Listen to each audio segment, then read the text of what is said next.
Chapter 57. Green Gates 55-plus Community. Trout shoved the pistol into the waistband of his jeans. He stood in front of Volker, looking down at the doctor with undisguised contempt. "Listen to me, you piece of shit. We're going back to Stebbins. If one person is infected, if one single person dies because of what you did, I'll make sure every newspaper in the world runs this story with you as the villain."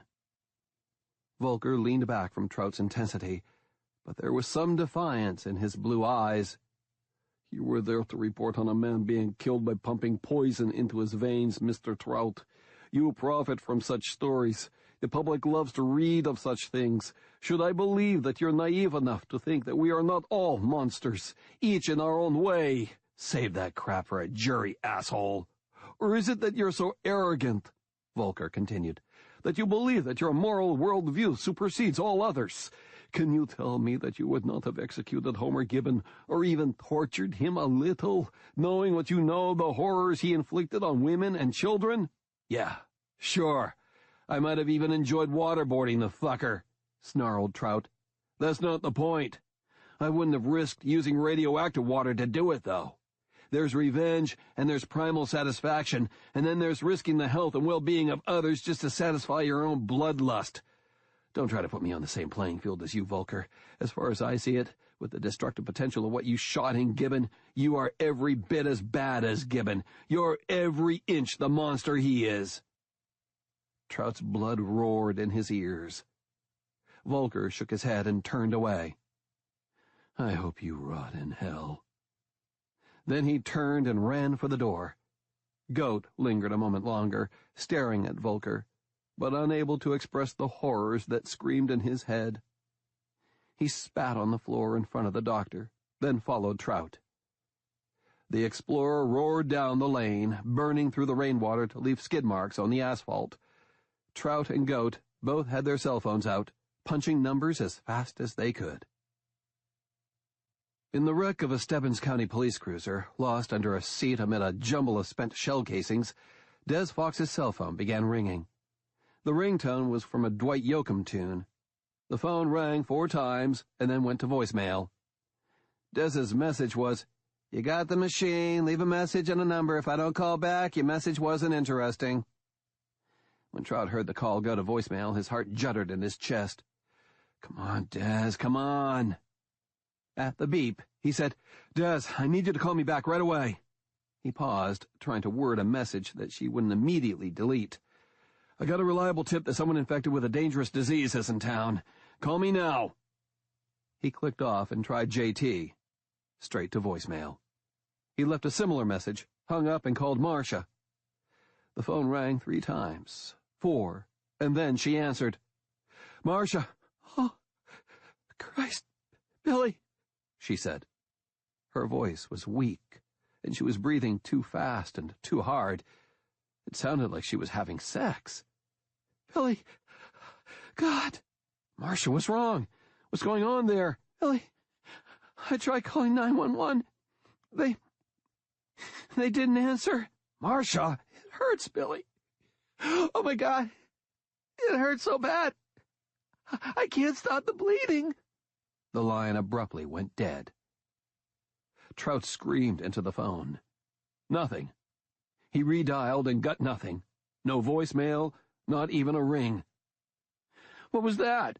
demanded Goat, his eyes filled with fear. "Marcia, she was hurt. She said she was bleeding, and then the line went dead." He looked at the phone display. "Says the number is unavailable." "Oh, shit. I called my roommate," said Goat. "He started to say something about hearing sirens and some gunshots, then nothing. You think the storm knocked the lines down, or—" Trout cut him a brief, savage look. "Try the police." Goat hit 911 and got the regional dispatcher. He put it on speaker and asked to be patched through to Stebbins County. He expected to hear Flowers' voice. A stern male voice answered. Instead of asking about the nature of the emergency, the operator asked for his location. Trout hung up. "What'd you do that for?" asked Goat. "That was the military," said Trout. "I'd bet my ass on it. They're intercepting all the calls to Stebbins police." "Oh, shit," said Goat softly. "Oh, shit." Trout cut in and out of traffic. Cars blared horns at him, but he didn't even slow down long enough to give the finger. His heart was racing faster than the engine. Goat licked his lips. "The military, that's good, right? I mean—" His voice trailed off. A moment later, he said, "We're in deep shit." "I know," said Trout, and he stepped down harder on the gas. Chapter 58. Wolverton Regional Hospital. "Where is he?" Irene Compton, the desk nurse, looked up at the intern, who looked about a year younger than her daughter. "Pardon?" asked the nurse with a half-smile. The intern, a petite redhead who could not possibly be out of high school, let alone a medical student, was not smiling. "Patient in 16. Chart says he presented with a bite." "Oh, that's Mr. Wieland. One of the farmers picked him up at a gas station and brought him in. We took vitals and put him in, She punched a few keys on the computer. "Yep, in 16. The intern, whose name tag read Slattery, narrowed her eyes. "No, he's not in 16. I just came from 16. There's no one there." Nurse Compton kept her smile in place. She was well aware that she looked matronly, and these interns usually started thinking of her as a mom figure. "Maybe he went to the bathroom." Dr. Slattery turned and stalked away. No thanks, no nothing. Nurse Compton watched her slim figure retreat down the hall. "Bitch," she said quietly. Dr. Gale Slattery pushed through the double doors leading to the emergency unit. There were 2 central nurses' stations surrounded by rows of curtained bays. Each bay was marked with a number that was painted on the floor and stamped onto a bright plastic disc mounted on the ceiling just outside the curtain tracks. She stomped past bays 11 through 15. Most of them were unoccupied. 14 had a broken hip, 15 had a 17-year-old skateboarder, 16 was supposed to be the bite victim but wasn't. The room was a mess, too. Bloodstains on the sheets, pillow on the floor, open suture kit sitting on a chair. She snorted and kept going, peering into bay 17, also empty, and 18, probable torn ACL.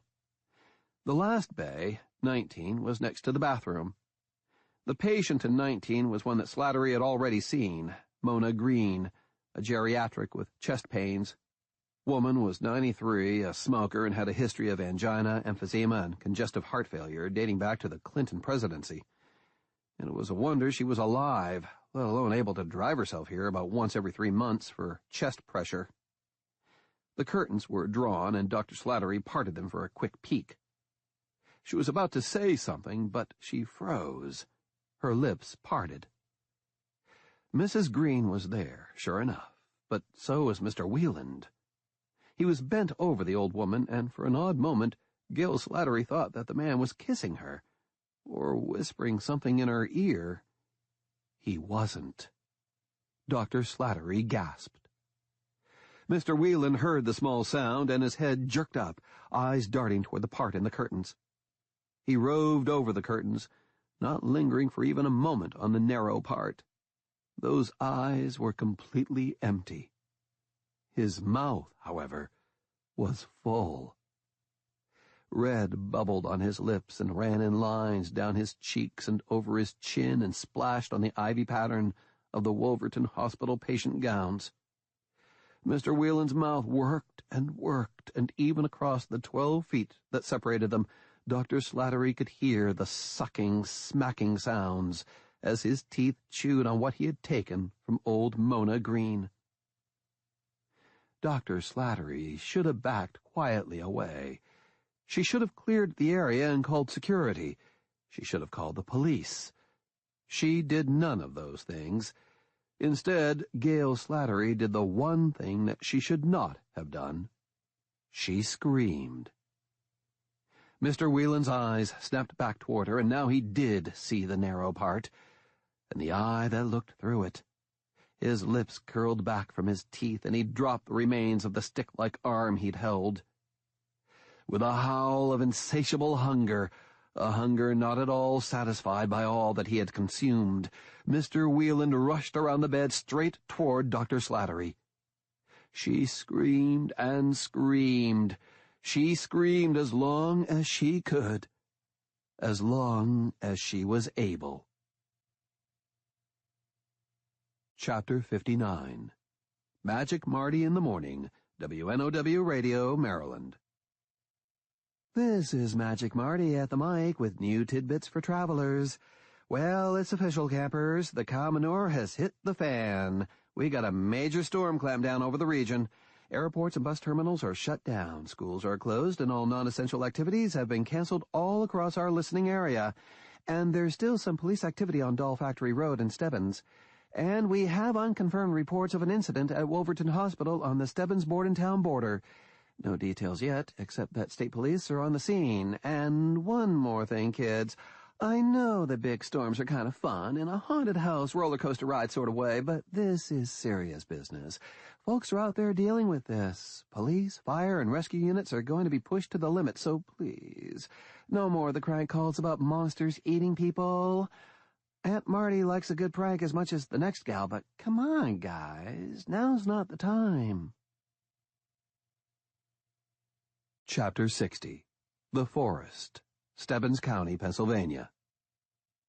Hartnip moved through the woods a dozen yards from the road, paralleling Doll Factory, heading toward Mason Street.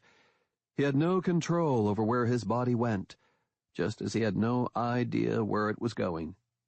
There were more like him in the woods, some close enough to see, others merely gray shapes in the rain. Some headed in the same direction, drawn by some force beyond Hartnip's perception. Others walked across his path, going north or south or east, drawn by other needs, other calls.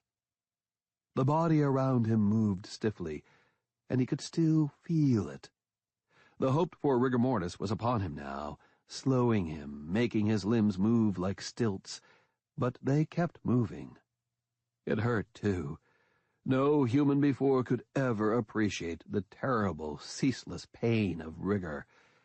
He knew the science, and that was no comfort. The pain was going to get worse and worse. It was a process that starts as soon as respiration ceases. Muscles begin an inevitable and irreversible contraction. It was worse than a Charlie horse, worse than stomach cramps. It was everywhere at once, and each jarring step sent nerve flashes through the dying muscles. Hartnip's world was pain. He tried screaming to endure it, but there was no way to escape this hell. All he could do was experience it. "This is hell," he thought. "I've died, and now I'm in hell." His body moved like a badly managed puppet, and there, beneath the pain, was something far worse, something that burst through the cracks of agony in each contracting muscle. Hunger. That hunger was so big that Hartnip could not grasp its dimensions. It was the god of this thing. The hunger was all, and all was hunger. The dead body in which he floated staggered on, heading down a slope, away from the road, heading into the farmland, to where the food was. Chapter 61. Mason Street, near Doll Factory Road. Des woke up in the back seat of the state police cruiser. She was alone. J.T. was nowhere to be seen. Her hands were cuffed, and her head hurt like she'd been kicked by a horse. She had been slumped over as far as the seatbelt would allow. Now she straightened, and just that little bit of movement sent a wave of nausea sloshing through her head and guts. "What the hell happened?" she growled. The windshield wipers slapped back and forth. The trooper in the front ignored her. Des kicked the back of the seat. "Yo, fuckface! I asked you a question!" Without turning, the trooper said, "I can pull over to the side of the road and tase you again, Officer Fox, or you can behave yourself and wait until we get to your station." "Is that where you're taking me?" "Yes." Why the hell didn't you just say so? Whatever happened to professional courtesy? He made a sound. She thought it was a snort of laughter. She kicked the seat again. Hey! He barked.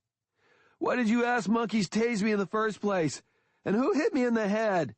You struck your head on the counter when you fell. An accident. And I'm sorry about that. Doesn't look serious, though. Feels pretty goddamn serious, she snarled.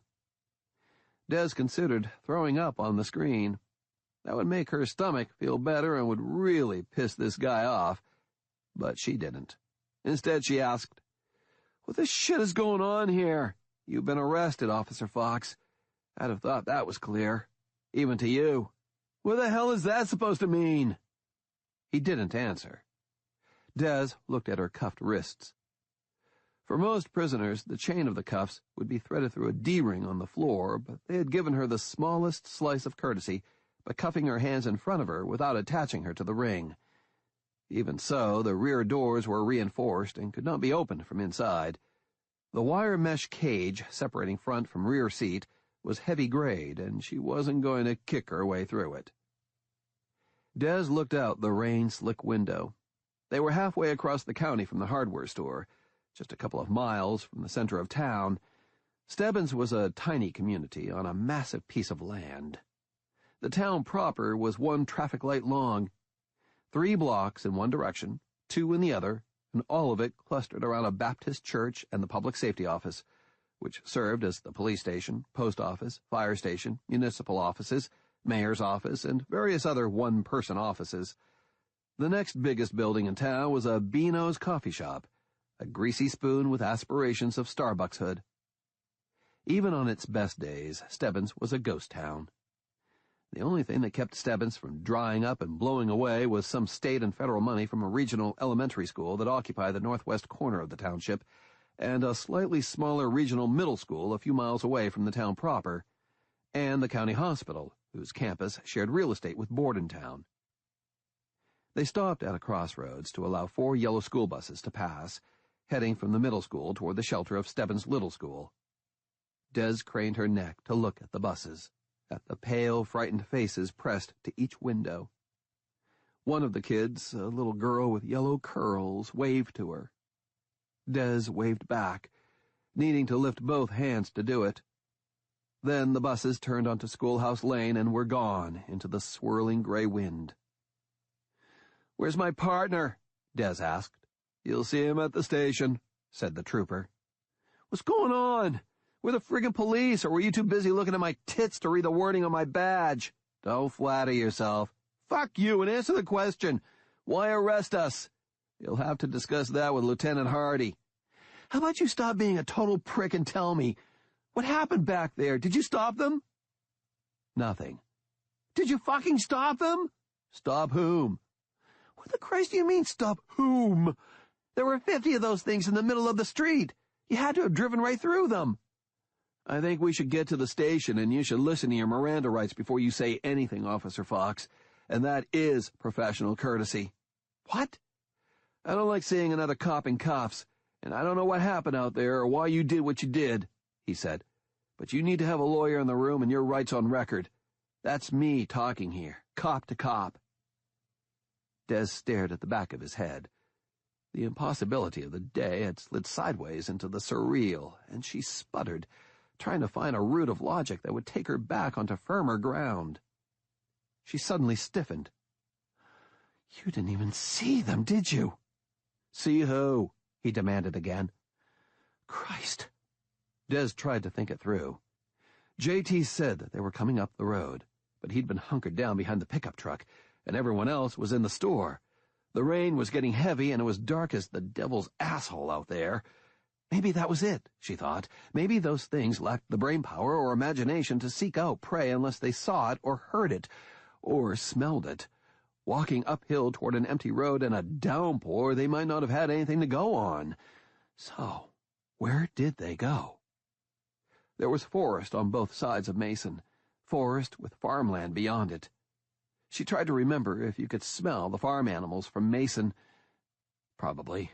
You could always smell cow shit. "Did anyone go to the crime scene at Hartnip's?" The trooper shook his head. You really don't want to do this now. Yes, I fucking well do, because you have me cuffed in the back of your cruiser when I should be out there. Somebody's made a big goddamn mistake, and we better do something before it bites us all in the ass. And that is not a frigging joke. Now pull over, undo these cuffs, and put me on the radio with someone who doesn't have his own dick in his ear. The trooper sighed. I'm sorry, he said. For what? For whatever happened to you. For whatever's wrong with you. I heard you were a fuck-up off the job, but I always heard that you were pretty good on the clock. What happened? No, wait. Save that for when we're doing this right. I don't think I want to hear it. Des leaned as far forward as the cuffs would allow. What's your name? She asked. There was no need for him to stonewall her on that, so he answered. Trooper Brian Saunders. Trooper Saunders. Good. Brian, I've seen you around. People call me Des. I know.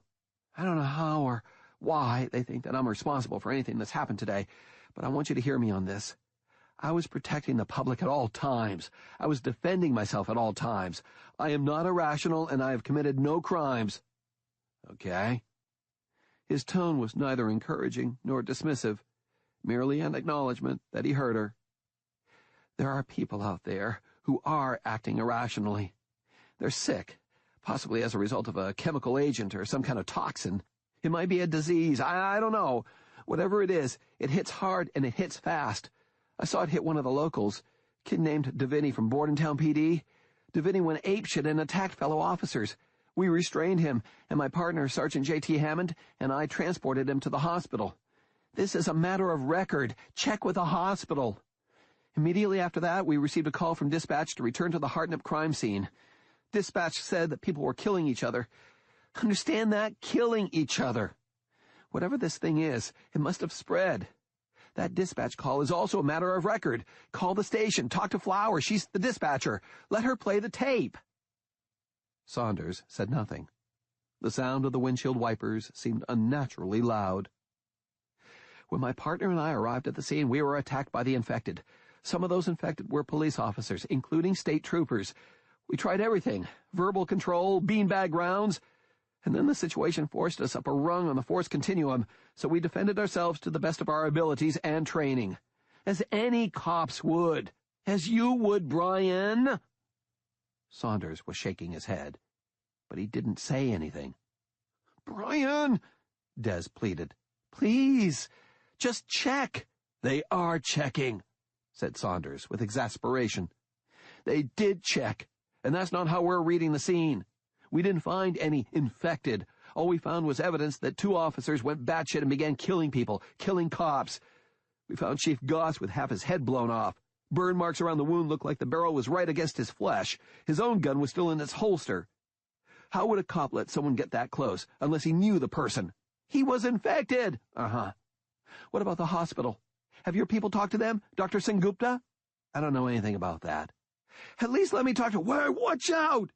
Saunders suddenly yelled and turned the wheel violently to the right as a pregnant woman stepped out from behind a farm worker bus that was parked on the shoulder of the road. The fender of the cruiser missed her by an inch, and Des screamed in the back seat, sure that the woman was going to be smashed. God damn! Saunders stamped down on the brakes, and the cruiser slewed sideways on the wet asphalt, kicking up a wave of dirty rainwater. Des was thrown forward as the car rocked to a jarring stop. Saunders jerked open the door handle. Stupid bitch! Don't! Cried Des, but Saunders ignored her as he got out. Rain chopped in through the open door. Des twisted around in the seat to see what was happening. The pregnant woman was looking the wrong way, but she had stopped in the middle of the road. Her hair hung in wet rat tails, and her clothing was disheveled. Saunders crammed his Smokey the Bear hat on his head, hunched his shoulders against the cold rain, and stomped toward her, his back rigid with anger and stress, one stiffened finger jabbing the air as he yelled at her. Des knew this was all wrong even before the woman turned. It was wrong because the day was wrong, because the world was wrong, because everything was wrong. Don't, she said, her voice much smaller. She knew that the moment was already rolling downhill. The woman turned just as Saunders reached her. Her body was heavy with a late-term pregnancy. Her dress was a pretty farm country frock with a cornflower pattern. She was young, maybe 25, with long blonde hair. She had dark eyes, and nearly every scrap of meat had been torn from her face and mouth. Saunders juddered to a stop, frozen by what he was seeing, by the impossibility of someone so badly injured still standing.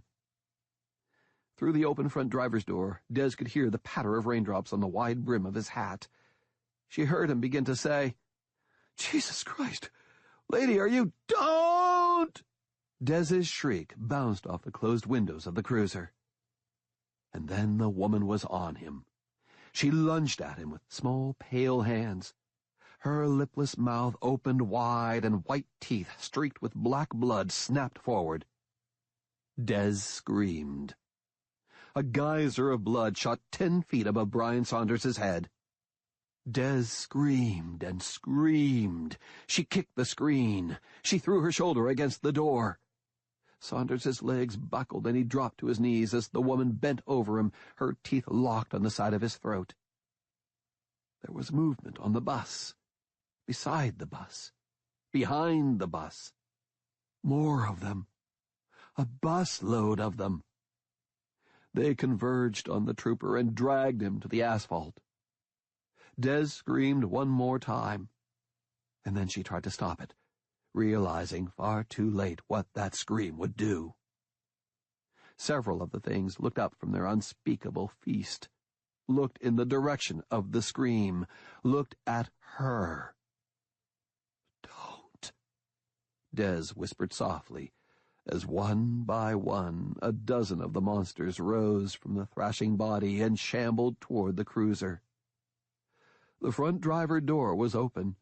Des was in cuffs.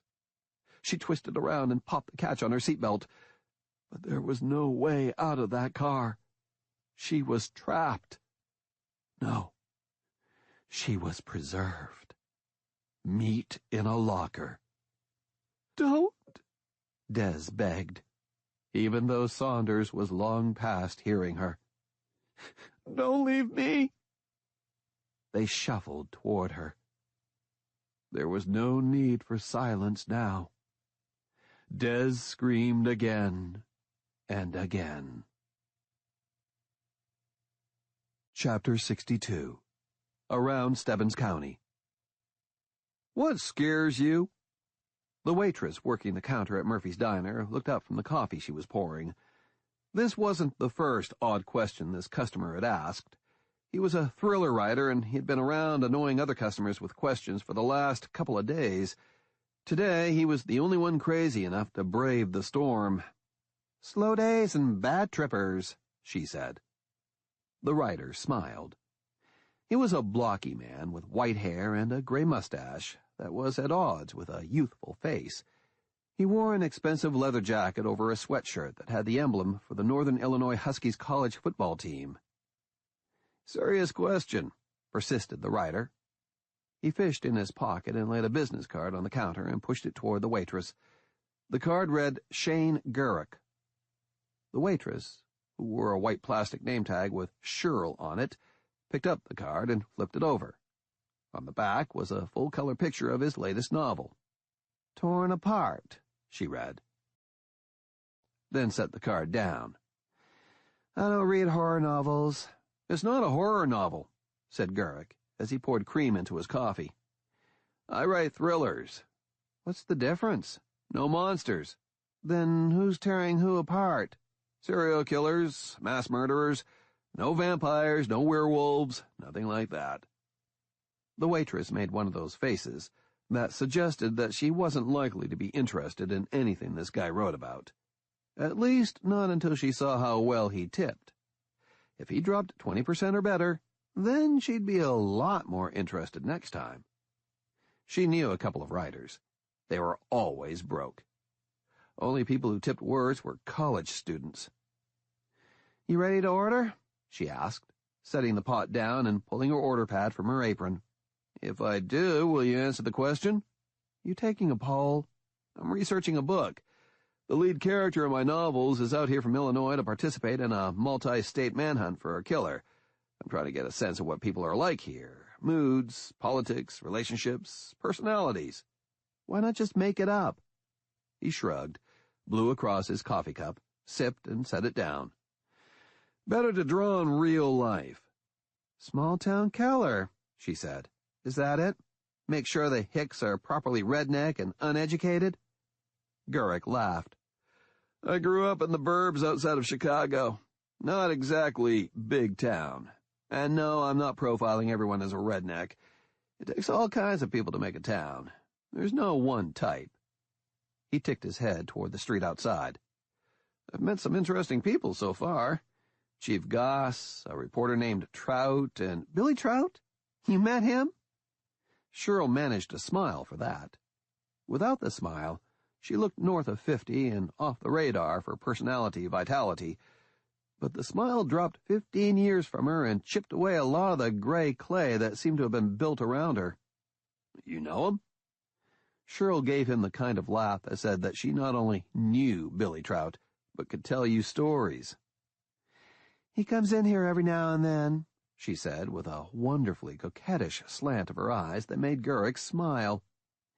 He'd already planned to base a character on Trout, but he was starting to sniff a juicy subplot about the seedy newsman with a soul and the lonely but still sexy diner waitress. Maybe she pines for the guy, or maybe she's the one that got away. Something like that. Gurrick knew he could take that and run with it. Put some desperate sweat in the dark sex into the book. I'm planning on writing him into the novel, said Gurrick. Not under his name, of course, but a character based on him. Cheryl laughed. Well, that wouldn't be a stretch, mister, 'cause Billy is a character. At the other end of the diner, the door opened, and a man in a rain-soaked hoodie stepped inside. Damn, Sonny, close the door, yelled Cheryl. Then she dropped her voice and, in a confidential tone, said to Gurrick, Speaking of characters, this one never did have enough brain cells to know when to come in out of the rain. Gurrick hid a smile behind his coffee cup as he turned to look at the man. He couldn't see Sonny's face, but he was still standing in the doorway, his foot propping the door open. Rain was already pooling on the red tile floor. Come on, Sonny, barked Cheryl in a voice used to yelling out orders during packed lunch crowds of truckers. In or out? Geez, were you born in a damn barn? Sonny took a step forward, and Gurrick frowned. The man moved heavily, awkwardly. Drunk, this early in the day. He figured he could get some mileage out of a character like that, too. The door swung shut as Sonny took another couple of steps into the diner. He turned right and left, as if uncertain of where he was. Come on and sit down, said Cheryl, affection tempering her annoyance. Get some hot coffee into you before you catch your... death? Her last word came out crooked and weak, because at that moment Sonny lifted his head and the fluorescence washed away the shadows inside his hood. Gurrick froze. The face inside the hood was two-toned, wax white and dark red. The skin was bloodless, but blood poured down from a ruin of a mouth and between broken teeth. Holy Christ! Yelled Cheryl. She grabbed a clean towel and hurried down the counter as she yelled over her shoulder for Gurrick to call the police. Sonny, good Lord, what happened to you? Were you in an accident? She came around the end of the counter, raising the hand with the towel, her face showing both a clear revulsion and a take-charge strength. Sonny staggered toward her, reaching out as if to accept the towel, or a hug, or... No, said Gurrick. The word escaped his mouth before he knew why he said it. A visceral, instinctive reaction. Then he said it louder as he came off his stool. No! Cheryl flicked a confused look at him. Sonny leapt at her, slamming her back against the counter, his fingers tangling in her hair, pulling her head back, stretching her throat wide and pale. There was a scream, a deep moan, and then a flash of bright red that shot all the way to the overhead lights. By then Gurrick was moving, running down the length of the empty diner. He had no weapon, he was not a fighter, but none of that mattered. He dove at Sonny like a defensive tackle, knocking the man sideways, breaking the ugly contact between him and Shirl. Hot blood sprayed the side of his face, and as he bore Sonny to the ground, Gurrick heard the wet, choking, burbling sound as Shirl tried to speak. In a weirdly disjointed and detached part of his brain, Gurrick wondered what the dying waitress needed to say so badly that she would try and force the words out through a torn windpipe. He would like to have put that in his next book. He and Sonny crashed to the floor, and suddenly all thoughts of writing and dialogue and curious characters were swept away. The only thing on Gurrick's mind then was keeping those red-smeared teeth away from his own throat. He never heard the door open, did not hear the wind and rain whip in, or the slap of slow, shuffling feet on the soaked red tiles of the diner. Nick Pulsifer hated the place. The motel had been seedy when it was built back in the 70s, and it had lost ground since. On the best nights, he got a couple of decent family types looking to break up a long drive in a cheap room. Once in a while, there were some bikers worth talking to. Sometimes even somebody from his home state of Nevada, people who had actually heard of Henderson, where he grew up, though never anyone from Caliente, where he had lived before moving east to this place. Nick thought it might be an upward move, going from desk clerk to manager in the same chain of roach motels, but after 3 years here, it was his opinion that if Caliente was the absolute asshole of America, then Stebbins was the taint. As career moves go, this one wasn't going into the history books. At least the motel office had cable, if the storm didn't knock that out. The lights had already flickered, and he wouldn't have bet a torn dollar bill on making it through the night with lights, power, and cable all intact. The rain was like a constant animal roar. The customers in the 6 rented rooms might as well have been on the moon. He hoped none of them needed anything from him. Nick did not want to go out in this shit. Winds like that, you don't hold on to something. Next thing you know, you're wearing ruby slippers and skipping down a yellow brick road. He went around the counter and peered out through the window. The awning kept the rain from hitting the glass, but even with that, it was hard to see all the way across the parking lot. The Crescent Motel was actually built like a blocky letter C, and Nick could see lights glowing in a few windows, and one doorway. Nick bent closer. Yep, the door to Unit 18 at the far end was wide open, and the damn wind was blowing that way. Son of a bitch, he muttered. The carpet would be soaked, and when it dried it would smell like old underwear. He saw 3 people run in through the open door, but with the failing light and the rain, it was hard to make out who they were. 18 was rented by a woman traveling with her grown daughter, heading to Washington, D.C., for some political thing. At least that's what they told Nick during check-in. One-nighters. All well and good, but not if that one night left him with a soaked carpet and a mother of a cleanup job. He saw 2 more people come out of the rain and enter the unit. Then another, and another. What the hell are they doing over there? What was it? Some kind of party to celebrate the storm? Ditzy broads. The carpet was going to be ruined. That came out of his maintenance budget. His bonuses were based on a percentage of the budget left over at the end of the month. Replacing carpets for a whole unit was going to cut that down to chicken shit. Nick debated what to do. Call them, or go the hell over there? He called. The phone rang and rang. He slammed down the phone, looked up their cell number on the register card, and called that. It rang 3 times and went right to voicemail. Shit. He grabbed his raincoat off the peg behind the counter and pulled it on, then crammed a pirate's baseball cap down hard on his head. Even with that, he knew he was going to get soaked, but he was so mad that he didn't care. He pushed the door open and had to force it closed against the claws of the wind. Then he hunched his shoulders and bent into the blow, trudging through the rain like a man walking through mud. The gale winds were intense, and the rain was numbingly cold. By the time he was halfway across the parking lot, he was drenched, with lines of water running down inside his clothes.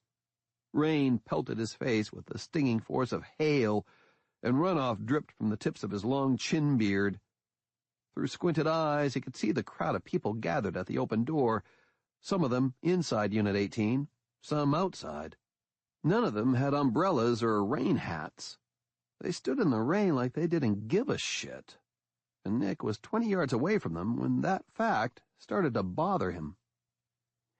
He was 10 yards away when he realized that everyone was chewing. They stood with their hands cupped and held to their mouths, each one totally absorbed in whatever they were eating. The hell? What was this? Some kind of crazy storm tailgate party? Beer and ribs and... He was 5 yards away when he realized that he was wrong. About the nature of the gathering. About the menu. About everything.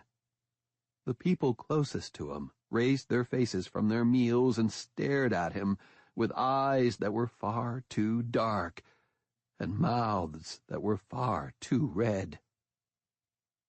Nick was 3 yards away when he stopped walking and turned to run. That was 2 yards too late. Jillian Weiner felt the darkness closing in.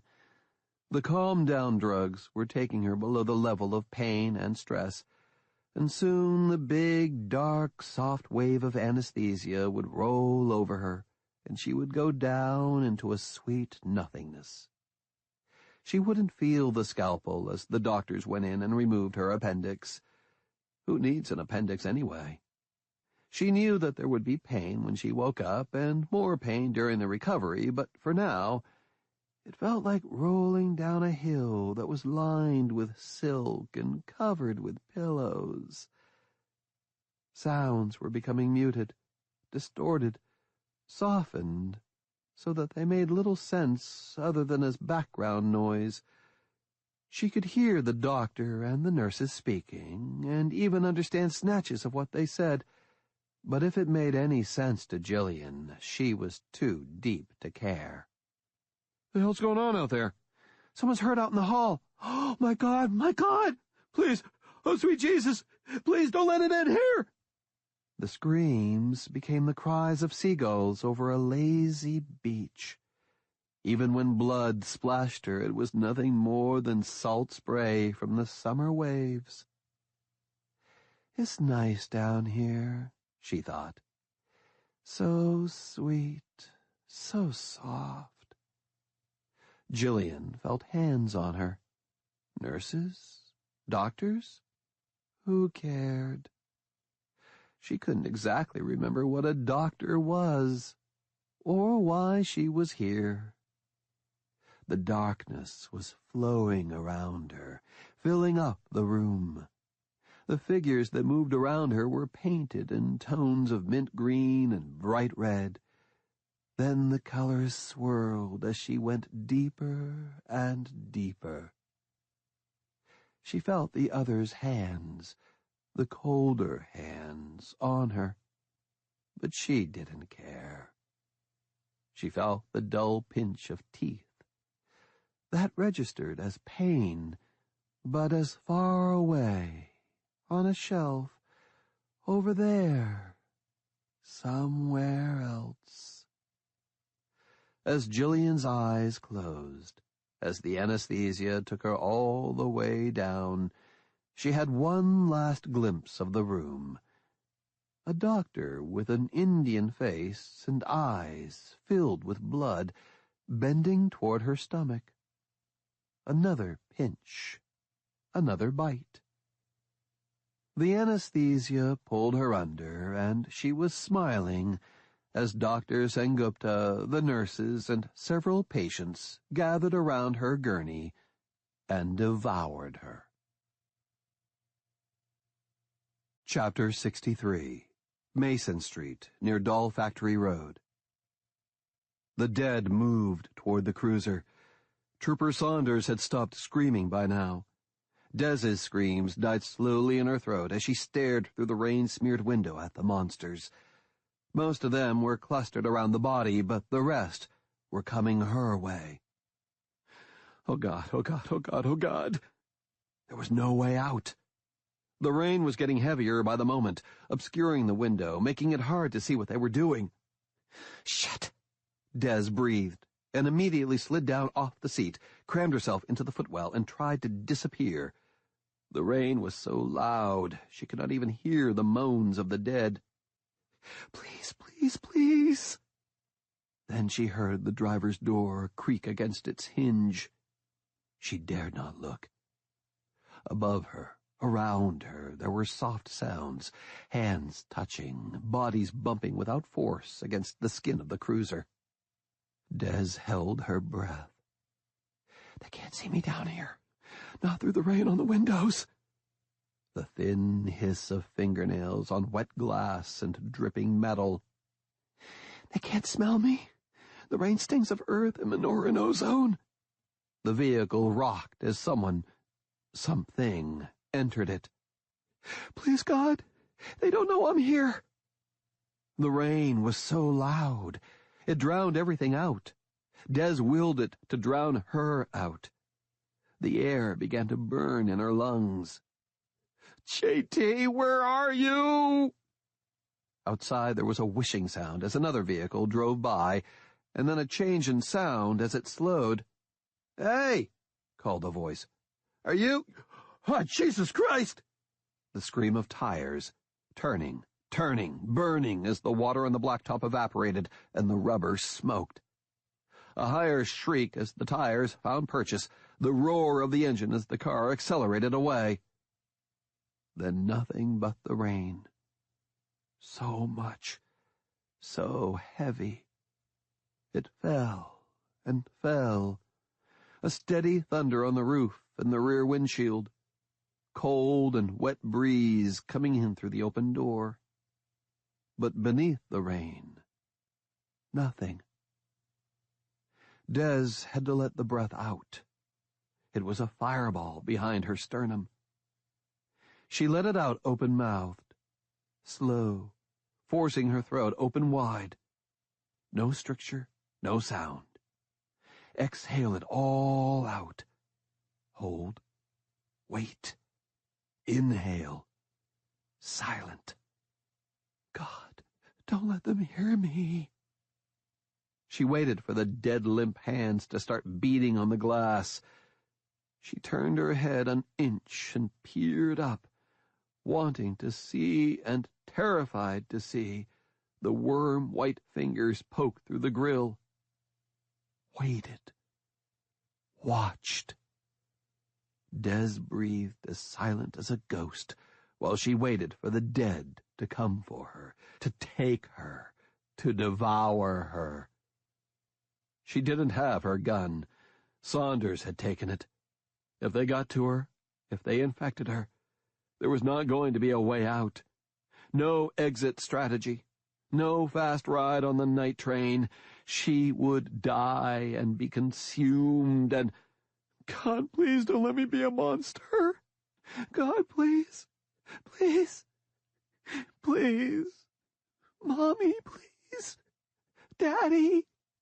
Please. The rain hammered down and the wind blew, and she waited to die. Chapter 64.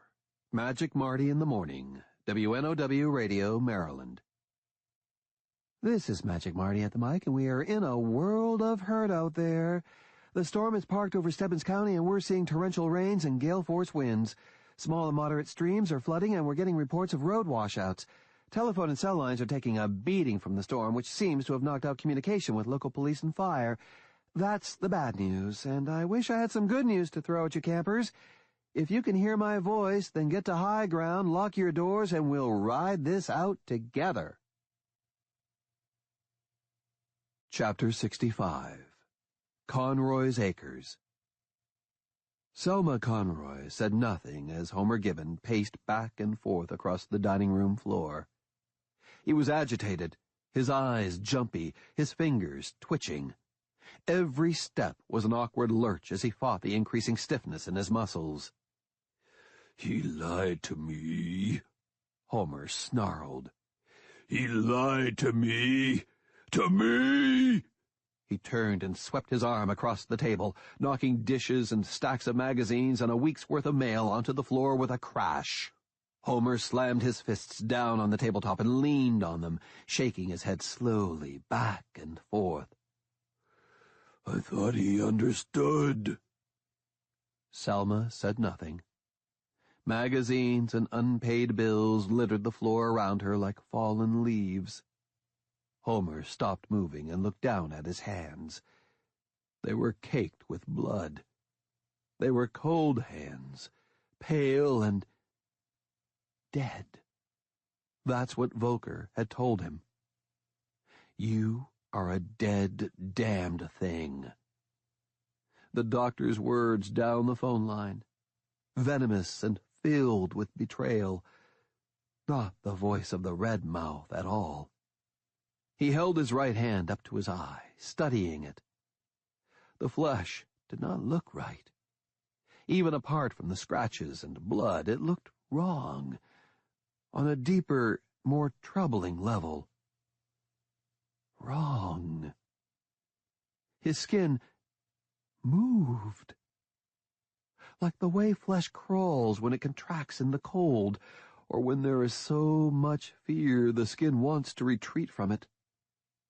Like that, only not like that at all. It rippled, as if something were moving just below the surface. He could barely feel it, though. His arms and legs were stiff and sore. Everything hurt. It was all he could do not to scream with each step. "You are dead. Dead. A damned thing." The doctor had done something to him. Volker had admitted it. He had thrown some scientific bullshit at him, parasites and crap like that. The doctor had actually tried to hit with some shit about voodoo. Dead. Homer pressed his left forefinger to the back of his right hand. The flesh trembled with a sensation like squirming. "Oh, God, fuck me," whispered Homer. "What the fuck did you do to me?" "I damned you, Mr. Gibbon. I damned you to suffering so that you'll understand." "Yeah, well, fuck that, Doc." Homer's voice was hoarse.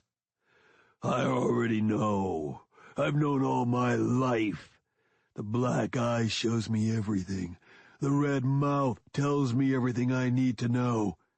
Maybe you fooled it, you cocksucker, but the red mouth will whisper to you. Oh, hell yes, and no doubt about it. Ain't that right, Annie?" Selma said nothing. "But what did you do to me, you Frankenstein fuck?" He pressed thumbnail against his skin. Below the surface, it felt like something popped, something wet and small. Setting his teeth in a grin that was wired in place by pain and hatred, Homer pressed his nail into the skin, rubbing it back and forth until it made a pale groove. Not a red welt, but a pale trench. That only made him madder. He pressed the thumbnail in, finding a cracked section and using that like a plow to cut the flesh, constantly rubbing back and forth, squeezing his fist to force the blood out. Only it wasn't blood. It was a black muck, thicker than oil and filled with white threads. No, not threads. Worms, or maggots. They wriggled and twisted in each black drop that rolled outward from the cut. Homer Gibbon stared at the goo, and what swarmed and thrived inside of it. Inside of him. "No," whispered Homer. The truth of it, what Volker had told him over the phone and the proof crawling from his veins, staggered him. He backpedaled drunkenly until his back crunched into the wall. He slid down to the floor, his mouth opening and closing as a scream kept leaping up from inside his chest to rip loose and break the world. "Hattie." That word, small and plaintive, was the only sound he made. It was faint, nearly a child's voice, a lost voice. Aunt Selma did not answer. She could not. She had no mouth with which to speak, no lips, no tongue. She sat amid the debris from the table, her robe soaked scarlet from the blood that flowed from all the red mouths Homer Gibbon had opened on her skin. Homer stared blankly at her, and it took him almost a minute to understand what he was seeing. There were black spots in his mind, obscuring memories both recent and old. But not Dr. Volker's words. No, each and every one of them was as clear as if he were crouched behind Homer and whispering in his ear. But Selma? Homer knew what had happened to her. He could feel the weight of meat in his stomach. He understood what that meant. It's just that he had no memory at all of having done it.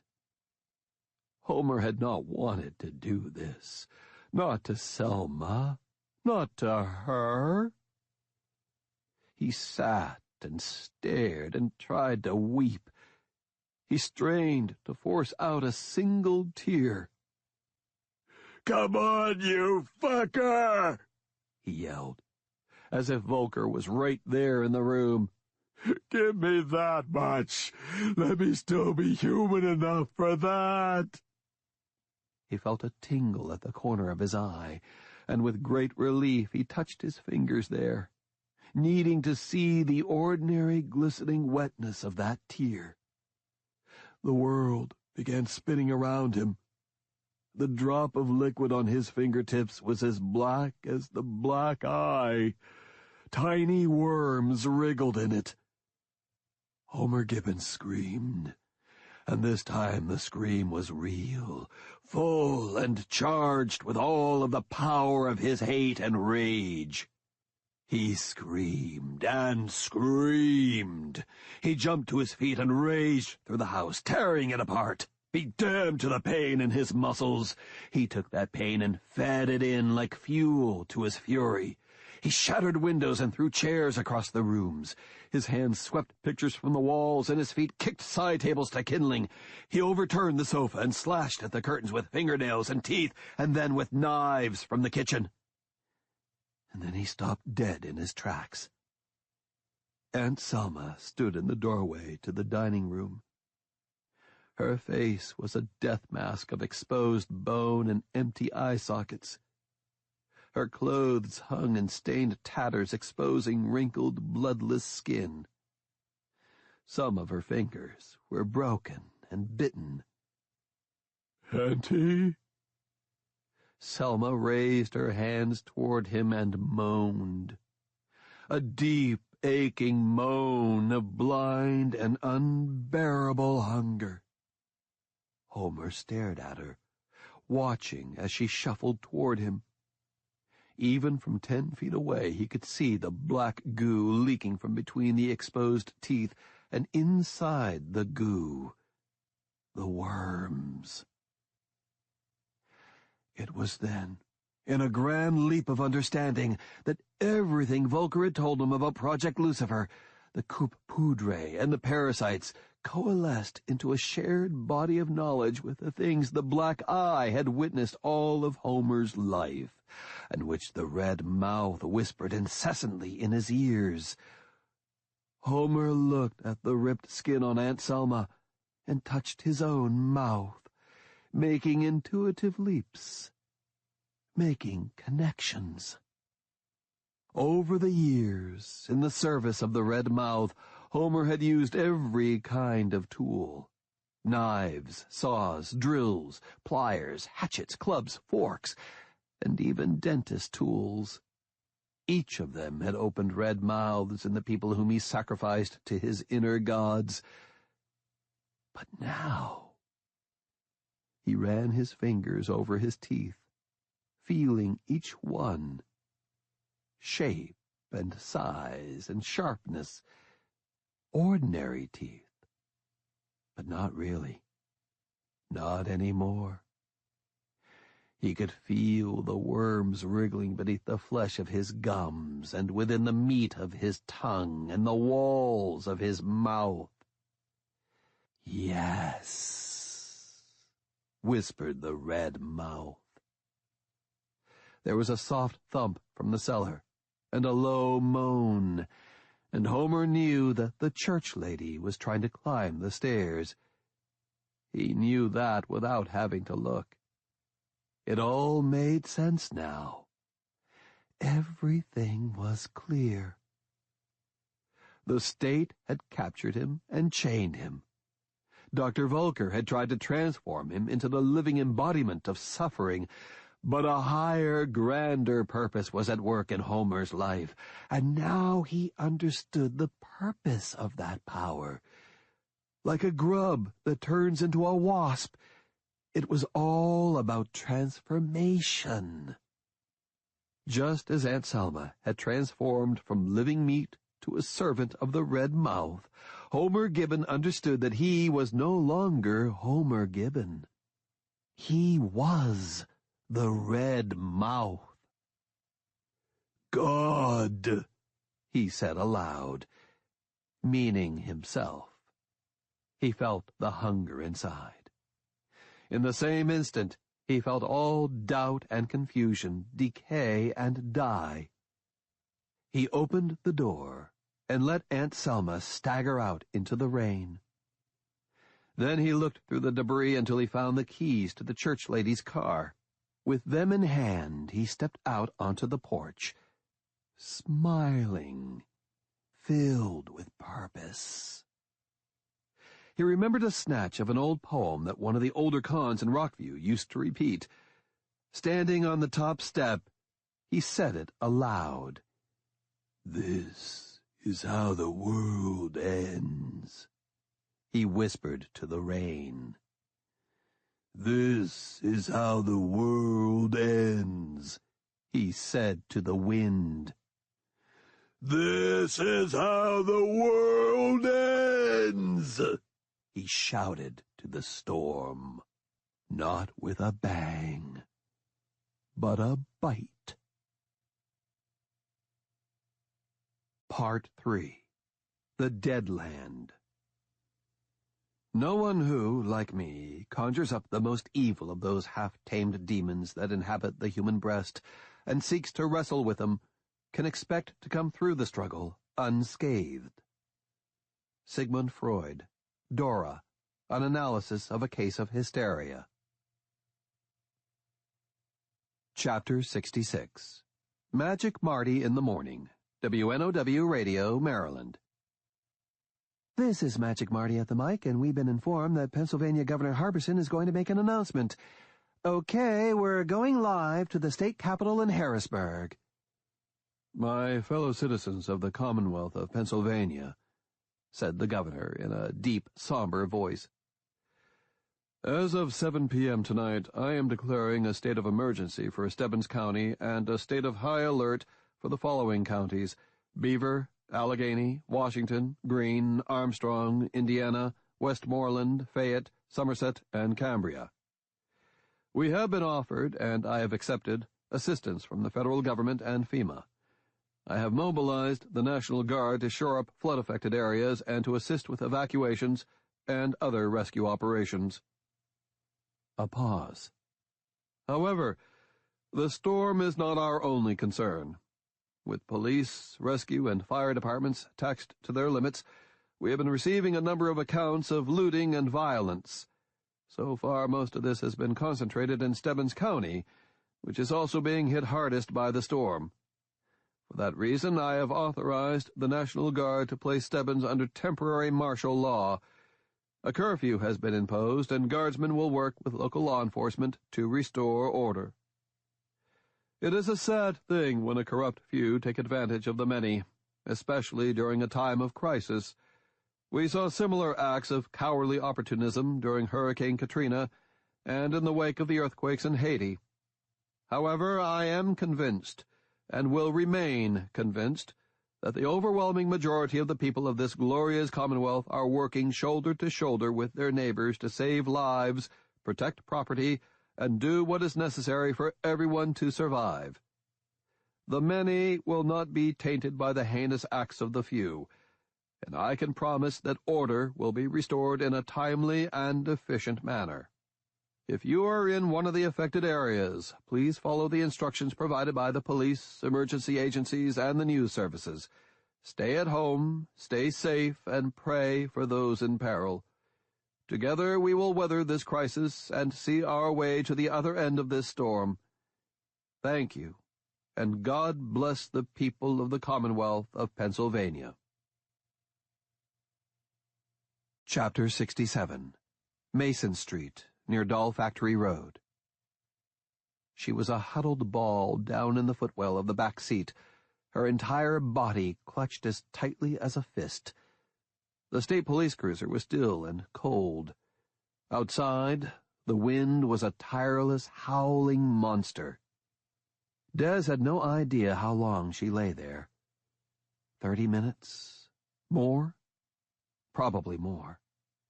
She knew that, despite everything, despite all need and logic, she had fallen asleep. There had been no other direction in which she could flee. In her sleep, she thought she heard the chatter of automatic gunfire, the screams of men and women, and the roar of truck engines. But now that she was awake, she heard none of those sounds. Every muscle ached from the tension of remaining perfectly still. Her head hurt horribly where she had struck it when they'd hit her with the taser. Her chest hurt from the strain of keeping silent, even while the sobs tore their way out of her. And she was cold. God, so cold. The November wind blowing in through the open door cut her like knives. Frigid rainwater dripped from the wire cage and pooled under her. There was no escape from the cold. Rain soaked into the tight knot of her French braid and burned like drops of boiling water on her scalp, especially over the bruise she had gotten when falling. It crept down the collar of her shirt and the waistband of her pants, soaking her underwear, pooling inside her clothes as she lay shivering. He left me. Those 3 words hung in her mind like an echo frozen in time. She knew that the thought was illogical, but what did logic have to do with her world anymore? Logic had been consumed back at Doc Hartnep's. Logic was torn flesh and gnawed bones. Logic was dead. He left me. She'd warned him. God damn it if she hadn't warned him.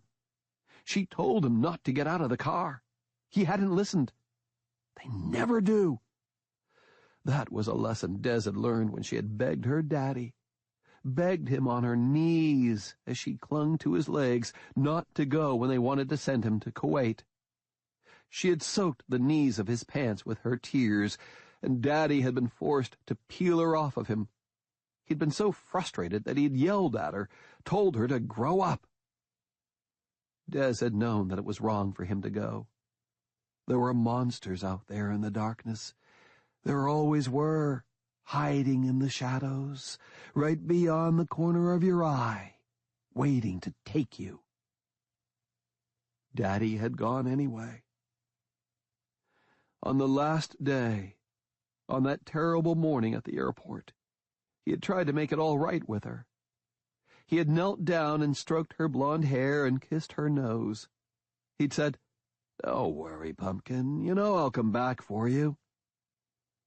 That's what he had said.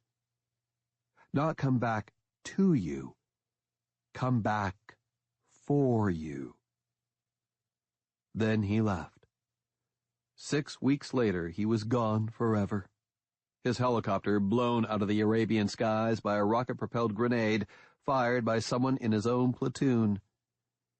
Friendly fire, they called it. Mommy was dying already when they got the news. She was leaving Des one ragged breath at a time as cancer gnawed at her with relentless hunger. When the man from the army read the letter, Mommy had simply closed her eyes and looked away. A single silver tear rolled down to the pillow. She never spoke a word after that. Not to the army man, not to anyone. In 3 weeks, Mommy was gone. She went away from Des, too. First into her own grief, and then into the darkness, and finally into the ground. Des was in 2nd grade, too young to understand the mysteries of death, but too old not to grasp the concept that anyone could leave at any time, for any reason.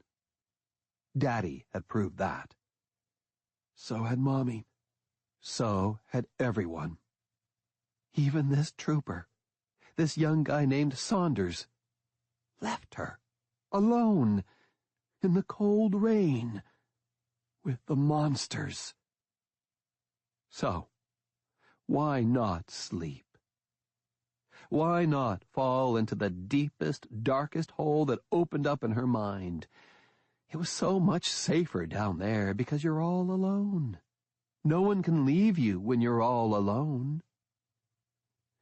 She lay there in the footwell and listened to the rattle of the rain on the roof, fighting the shivers, trying to ignore the cold, trying to block out the pain in her cramped muscles. Wondering, though, why she was alive. Why hadn't the monsters taken her? She couldn't run.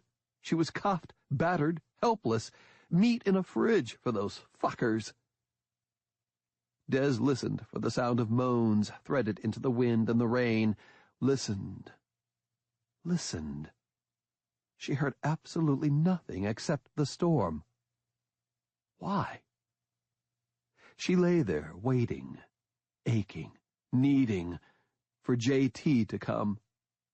Not as a rescue. She did not see it that way, not even now. Des did not need anyone to come and rescue her ass. Not even J.T., who was the only man who had never let her down, the only man who didn't have his head shoved all the way up his ass. Backup, though. That would be great. Cop to cop. And now would be a good time. "Come on, Hoss," she whispered. "Little help here?" But J.T. did not come, no matter how many times she asked. Des even thought about Billy Trout. God, what a pansy-ass jerk. Even so, she wished that he were here. Des could make a long, long list of Billy's faults. Too much emotion, for one thing. That was top of the list. But if he opened that car door right now, she'd drag his ass to the nearest chapel. If Billy could figure out how to pick the lock on a pair of cuffs, she'd bang him blind, maybe even squeeze out a kid or two, just like he wanted. She promised it to Jesus and the saints as she lay there in the wet and cold. She closed her eyes and remembered how warm he always was. His skin always felt like sunlight was shining on it, even when they made love in the dead of winter. Des remembered doing that, clinging naked to him as snow fell outside, her arms and legs wrapped around Billy's sun-tanned limbs, the heat of their breath as they gasped and panted into each other's mouths, the heat at the core of her as Billy moved his hips and she moved hers, creating a friction as old as the world and as fragile as a snowflake. She remembered the heat as he came inside of her, crying out her name as if it was the single word that would buy his way into heaven. And the heat after, as he held her close, stroking her hair, whispering promises to her deep into the night, as all around them the world froze into perfect whiteness. Then she remembered the heat in his eyes on that last day, when he had come into her trailer with the flowers and the ring, and Big Ted was there. Billy's eyes had filled with blue fire, and Des imagined that she could feel the flare of heat as the furnace of his heart burst apart. Billy. He was the last heat in the world that she could remember. "Billy," Des called out, her lips tasting the shape of his name. "Billy, I'm so sorry." But Billy Trout did not come either. "Damn you," Des said to the storm, pretending that her tears were rainwater. No one came for her. No one at all. Not J.T., not Billy, not the state police. But Des's eyes snapped open. Why? Why had no one come? Why had the dead not come? She wanted to move, needed to move, but Des needed to understand that even more. Saunders had left her, and they had torn him to pieces. Des had screamed, and the dead had come shambling toward the car, toward her.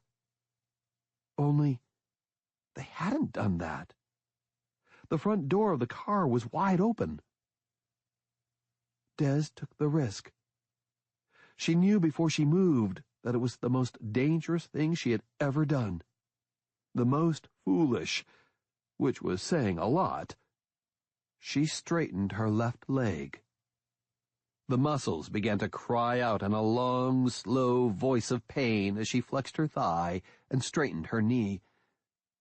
Then she froze as a new and awful terror struck her. Her right leg was dead. She couldn't even feel it. "Oh, God!" Her thoughts rang inside her head like a scream. "They did get me. I'm dead, like them. I'm dying." These thoughts collided and cracked apart like billiard balls, all logic gone. She rocked sideways, trying insanely to get away from the dead side of her body. Then there was a sudden and intense flare of pain all along the dead leg and hip. And that fast she realized that panic was making her stupid. Nerve endings burst awake with scattershot pins and needles as blood flowed into muscles that had been crushed to numbness by an hour laying on her side in the cold.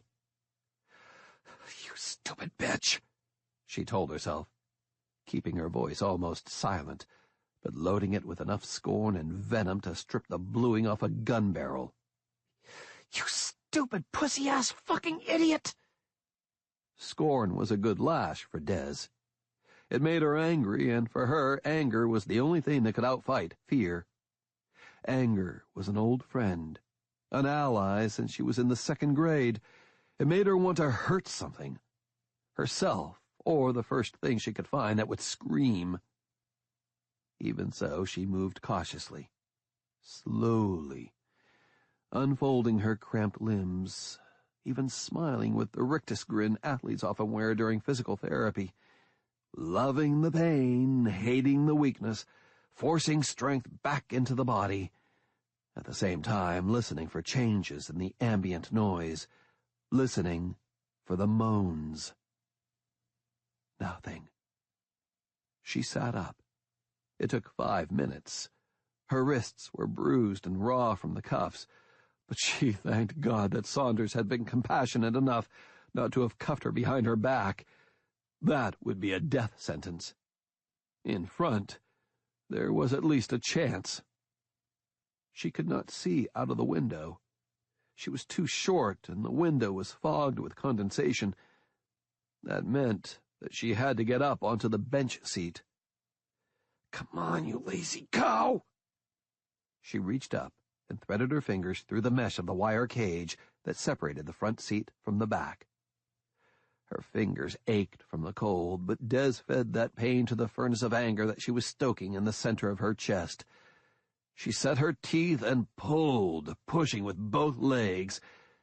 It felt like hauling a transmission out of a pickup truck, but her body moved.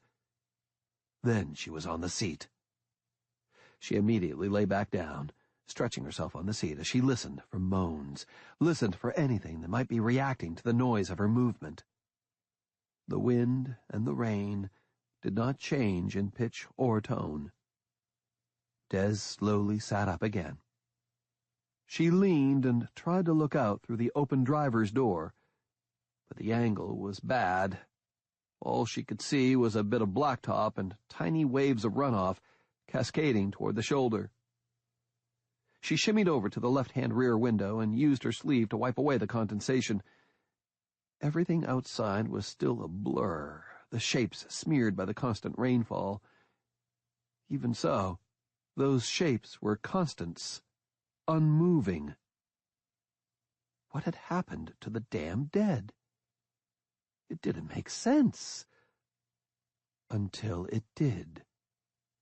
The hammering of the rain on the roof was half the answer. Noise.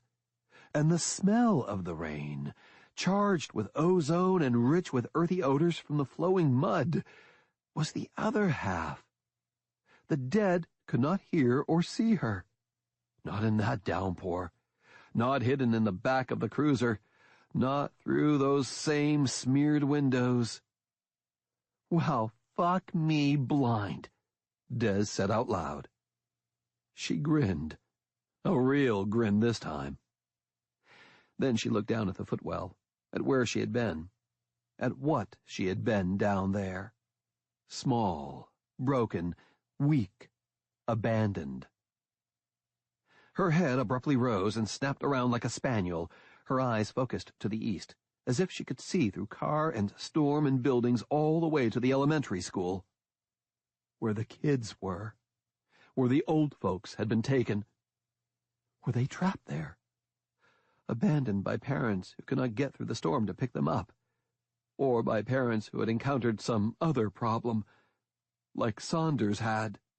Christ, growled Des. She patted her pockets in the vain hope that Saunders had somehow overlooked her handcuff key. Not a chance.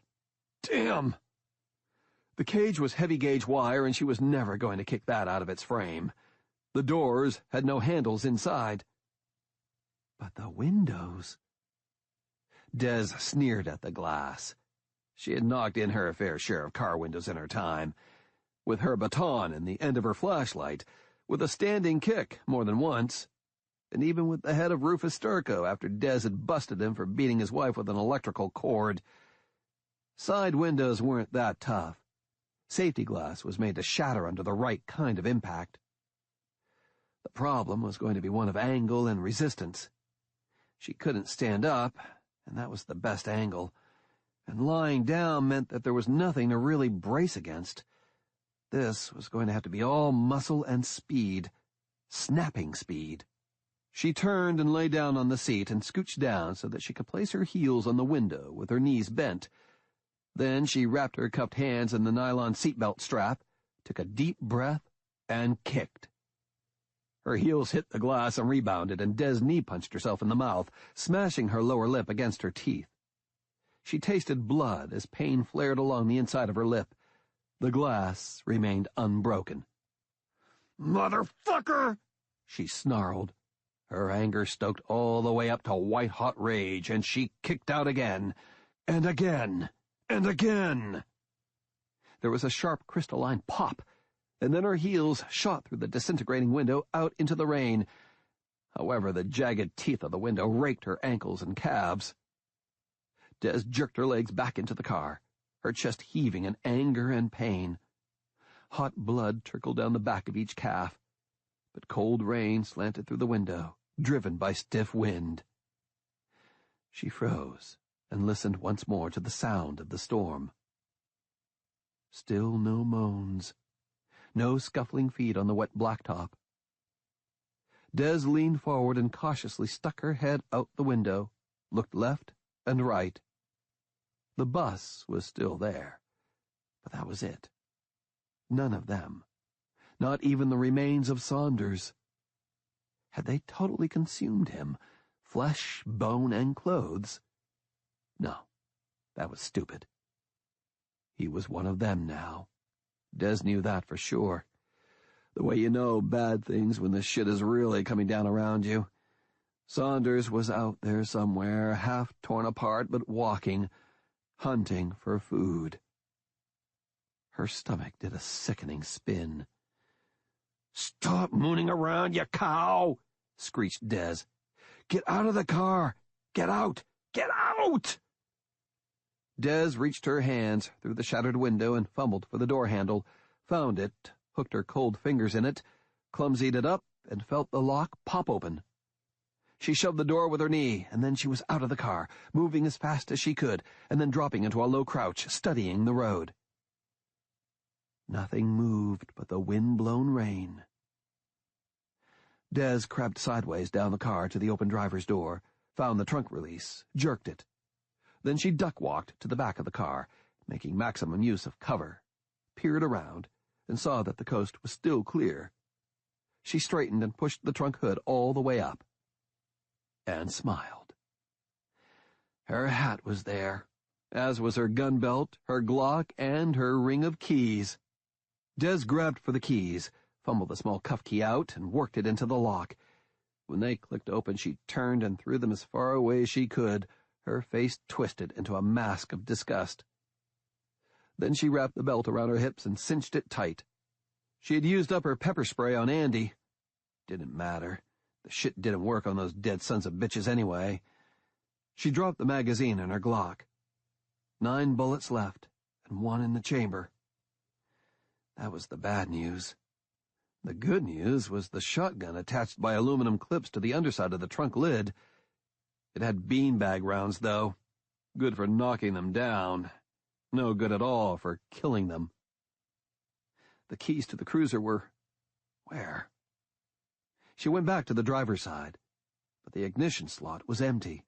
Saunders had been a dutiful little trooper and had taken the keys with him. Shit! Des turned and surveyed the road, hoping to see the keys glinting on the asphalt. No such luck. She knew in theory how to boost a car, but she needed a screwdriver or some tools, and her fingers were so numb with cold that she wasn't even sure she could pull a trigger.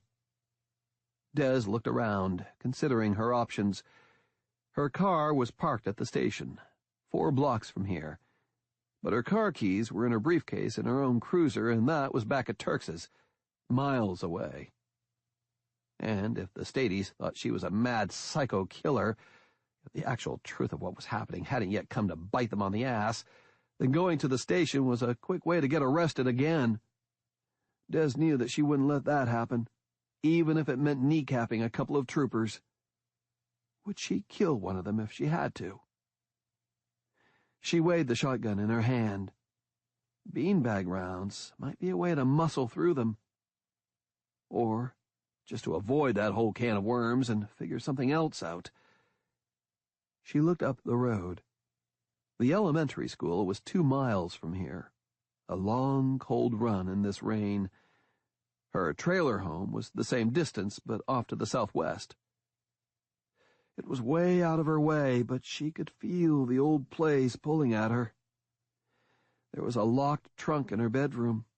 In it, Des had 2 hunting rifles, a shotgun, a Sig Sauer 9, a Raven Arms 25, and enough boxes of bullets to start a goddamn war. Her landlord, Rempel, had a big Toyota Tundra, too. That thing could drive through a brick wall. If Rempel wouldn't lend it to her, then Des had no problem at all knocking him on his ass and taking it. Or kneecapping him, if it came to that. He really was a prick. She could change into warm clothes, grab her leather jacket and riot gear, put all the guns and ammo into the Tundra, and then smash her way right up to the doors of the elementary school. She chewed her lip. That wasn't a great plan. It wasted time, but it was the only plan that sounded like it ended with her alive, and the kids alive, too. The wind howled, and the street remained empty. Where the fuck is everyone? For that matter, where was J.T.? Was he in lockup, sweating this out in a cage, or had his driver stopped, too? "Tim and Hoss," she said to the wind, "don't you leave me, too?" There was a catch in her voice as she said it, and it made her mad. "Fuck it," she told the storm. "It's only rock and roll." Des turned and ran down the road toward her home, toward her guns. Chapter 68. Bixby Road, Stebbins County, Pennsylvania. Homer Gibbon drove the back roads away from Aunt Selma's house. He had no idea where Selma was. Homer had dropped her off on a neighbor's porch, rang the bell, and was a quarter-mile down the road when the screams began. He got stuck twice in mud. Homer took it in stride. He had the radio tuned to WNOW, listening to Magic Marty talk about the storm, and then hearing her voice change as she began reading news reports about outbreaks of violence in Stebbins County. That confused him for almost a full minute, and then he got it. As he drove, he tried to put it all together, to connect the chain of events that stretched from the execution chamber at the prison to this moment in the church lady's car. He remembered the needle, and he remembered going to sleep. Then he remembered waking up and seeing the man at the mortuary and the ugly Russian lady. Homer remembered fighting with them, biting them. That had been the first real taste. It wasn't really his first taste of human flesh. He had bitten parts off a diner waitress once, but it was the first time he had tasted it out of need rather than curiosity. And oh, how he had needed it.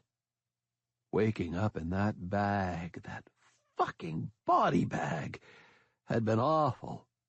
Dark and terrifying, like being inside a womb or a coffin. Worse still had been the hunger. It was so deep, so massive that he almost bit his own skin, and he would have too if the mortician hadn't unzipped the bag and bent close, deliciously close.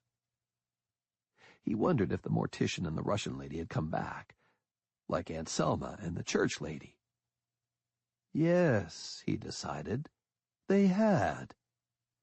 They'd come back as slaves of the black eye, and now they were probably out there somewhere, spreading the truth of the red mouth.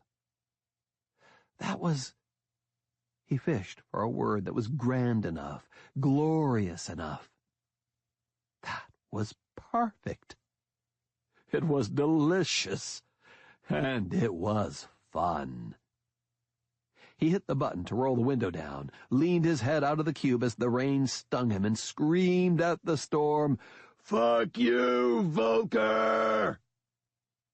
Homer laughed for the next 5 minutes. The old fuck doctor at the prison hadn't punished him, or damned him, or any such bullshit. Volker had given Homer the keys to the goddamn kingdom. He had empowered him. Homer liked the word empowered. He had learned it from a Dr. Phil episode. Empowered. It tasted good to say it. The only thing that bothered Homer was the fact that Aunt Selma and the church lady seemed a little... Again he fished for a word. The only thing that seemed to fit was dumb as shit. He thought about it some more, not liking that. It seemed disrespectful. Not dumb. Empty, like a hollowed-out gourd. Nothing inside except the hunger. Auntie didn't even seem to know her name. Granted, without a face, she couldn't speak, but she didn't even respond to her name. Church lady still had a face, but she couldn't talk either. They just were. Would that be how all of them were? He was pondering that when a figure staggered out of the brush and walked right into the middle of the road. Homer stamped on the brakes and had to steer like a madman to keep the cube from spinning and crashing into the rain-swept trees. "You stupid fuck!" Homer yelled. But then he stopped and peered through the windshield as the wipers slapped back and forth. He knew this man, and Homer grinned. Holy shit. The man turned toward the car, staring with eyes that were dark and empty of everything except hunger. He wore the remains of a blue smock over street clothes. The smock, the clothes, and the man were covered with so much dried blood that even rain this heavy could not wash it away. The face that peered through the windshield at Homer was the same one that had bent to peer at him when the body bag had been unzipped. The mortician. Homer got out of the car, and the man suddenly staggered toward him, taking 2 quick steps as if preparing to attack. Homer knew that he wanted to attack. He was hungry, after all. Homer knew that on a gut level. Then the man stopped and stood in the rain, looking lost, looking empty.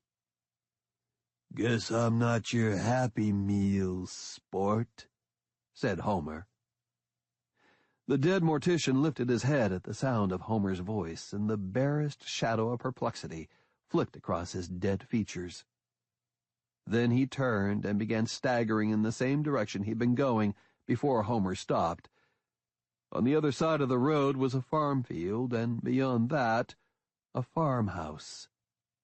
"Nice," Homer said with approval. There was more movement up the road, and he saw a cop step out of the woods. His shirt and throat were ripped away, his eyes dark and dead. The cop crossed the road and headed in the same direction as the mortician. "Very nice." Homer got back into the car. He felt satisfied. He had wanted an answer to his question, and the universe had given it to him. No muss, no fuss. The empty ones, like Aunt Selma and the mortician, were no different than the worms under his skin. They did what they did, but there was no one at the wheel except the will of the red mouth. "Kinda perfect," he said, nodding to himself. "That's right on the fucking money." He pounded the side of his fist on the steering wheel. Then he rolled up the window, put the car in gear, and kept driving. A mile down the road he came to a crossroads. Turn left, and the road would take him into the town of Stebbins. Turn right, and he could pick up Route 381, heading to the county line. In the rearview mirror, a military-style Humvee materialized ghost-like out of the rain, and a moment later a troop truck appeared. And another. Homer waited for the red mouth to tell him, but there was silence inside his head. Then he remembered that he was the red mouth now. Beneath his skin the larvae wriggled, and in his stomach the hunger howled. The crossroads waited. Left or right? Smiling, he made his turn. He even used his turn signal, just for the hell of it. Chapter 69. Main Street, Town of Stebbins. Des Fox ran along the side of the road. Main Street was empty, and on any other day Des would have blamed the storm. Today, though, she could no longer take anything for granted.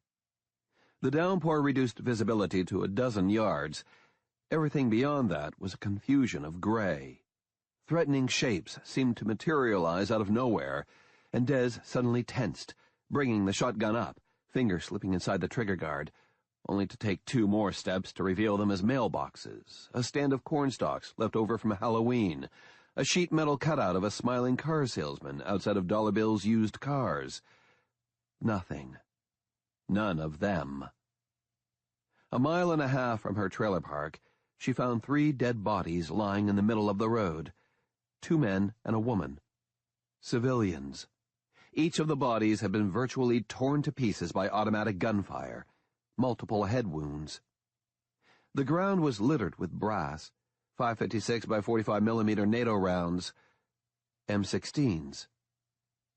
Des looked around and saw muddy impressions from truck tires and boot marks from at least a dozen men. The National Guard. Had to be. Hope flared in her chest. If the Guard was here, then someone was using their head. Someone asked for some serious backup, and the Guard had come in here to kick ass and take names. She kept moving, and as she ran, questions filled her head. How much did the government know? Did the government know anything? The Guardsmen could have been here to sandbag the riverbanks or evacuate the townsfolk. They might have fired as a response to an attack. If so, did the Guard take any injuries? Were any of them bitten and possibly infected? That was the ugliest thought of all, because they went everywhere in the state. It would be a real bitch if the good guys riding to the rescue were the ones to spread this. She realized with a sinking stomach that she had already seen that. That's what happened to Andy Deviney and the others, and Chief Goss, probably Trooper Saunders, too. Somebody had to warn them. "Oh, shit," she growled, and increased her pace. Running hurt her head, but she didn't care. She slogged through the mud as fast as her weary legs would carry her. She got answers to some of her questions a quarter-mile down the road. She saw the smoke first, and as she rounded a curve in the road, she saw the burning car. It was a Toyota RAV4. The vehicle was completely gutted by fire, the tires melted, the windows gone, bullet holes everywhere, spent brass all over the muddy road. There were 6 bodies there. 2 of them were still inside the Toyota, both strapped into car seats in the back, burned to charred lumps. God, no! She turned away in grief and horror. The bodies on the road were all adults, 2 women and 2 men. Des knew the women, Katie Gunderson and her sister Jean. Both of them were married. Both had kids in preschool. Had. God! Lying partly under Jean was a man Des vaguely recognized from town events, a farm worker. She had no idea what his name was. The 3 of them were riddled with bullet holes. The farm worker was clearly one of the infected. His face and throat had ragged bite marks, but Des couldn't see any trace of bites or the black goo on the women. The last body was a real puzzle, and again it made Des's heart sink. It was a National Guardsman in a torn white hazmat suit. Des squatted down and gingerly lifted his gas mask to reveal a young face, maybe 20. He had a bite on his left hand, but it wasn't the disease that had killed him. Someone had put 3 rounds through his forehead. But why hadn't they taken the injured man into quarantine, given him some kind of treatment? Why leave his body here? Even if he had died as a result of the bite, or if they'd killed him because they were terrified of the disease, why leave his body? Leaving a soldier behind is against everything soldiers are taught. They didn't even take his dog tags. They blew his head off and left. That made no kind of sense. Unless... "Oh, shit," she said, and she could hear the panic in her own tone. It made no sense unless the guardsmen were that afraid of the plague. Unless the plague was so desperately dangerous that even the respect for a fallen soldier had to be prohibited. Des licked rainwater off her lips. How bad was this thing? She looked at the bodies and then down at the dead soldier. Do I have it? The dead kept their secrets, but their silence seemed to mock her, to promise awful things. Then she heard a squawking sound. At first, she couldn't understand what or where it was, and then she heard it again, and she knew. It was a squelch from a walkie-talkie. Des found it under the man's hip. Des tore off a handful of leaves from a roadside bush and wiped the device clean of blood and mud. She began fiddling with it as she jogged down the road toward her trailer park. When she found a channel where there was some chatter, she slowed to a walk and pressed the device to her ear, sticking a finger in her other ear to block out the sound of the storm. There were a lot of voices, lots of overlapping chatter, a lot of emotions running high. The result was a jumble from which Des could only harvest a few scraps. Last the state cops are in the holding pen. Primary shooting line with a fallback at 20 yards. Helo's grounded. 2 cars of farmers tried to run the south barricade. CDC wildfire team delayed by storm. Only bits and pieces, but it was enough for Des, and more than enough to convince her not to say anything into the walkie-talkie. If they shot their own and shot civilians. She heard the phrase Q zone at least a dozen times. Quarantine zone. Had to be. That was both good and bad. Good for the rest of the state, or maybe the rest of the country. Bad as shit for her and her fellow citizens in Stebbins County. It wasn't a surprise, but it confirmed her worst fears. Almost her worst. There was another phrase that was peppered through the chatter. 3 words. 3 terrible words. Shoot on sight. Des stuffed the walkie-talkie into her jacket pocket and began running again, faster. A few cars and trucks appeared in the gloom, but each time they were ordinary, parked where they should be parked. No sign of further violence. Until she found the 2nd state police cruiser. It was smashed into a telephone pole half a block from the road that led to her trailer park. The front end was wrapped like a cruller around the shattered stump of the pole. Wires lay across the road like broken spider webs. Chunks of safety glass sparkled as raindrops struck them. Des raised the shotgun as she approached the vehicle from a quarter angle. The windshield was spiderwebbed out from a black impact hole. The driver, seatbelt notwithstanding, had hit the windshield hard. From the degree of damage and the lack of skid marks, it looked to Des as if the driver had been driving at high speed and never touched the brakes. There were multiple lines of bullet holes stitched along the passenger side of the cruiser. The brass in the middle of the road were from M16s. All 4 doors were open. She darted forward and aimed her gun inside. The front seat was torn and slashed, and there was an inch-deep puddle of bloody rainwater sloshing around the puddles. Standing like bleak islands in the puddle were small lumps of meat and a man's left thumb. Des's mind cruelly supplied a name for what she was seeing. Leftovers. She swallowed a throatful of acid and checked the back seat. Blood there, too. Whose blood? The thumb had been from a white man, not from J.T. "Come on, Hoss," Des murmured. "Give me a happy ending here." But there was no more to this story. She moved around to the back of the vehicle.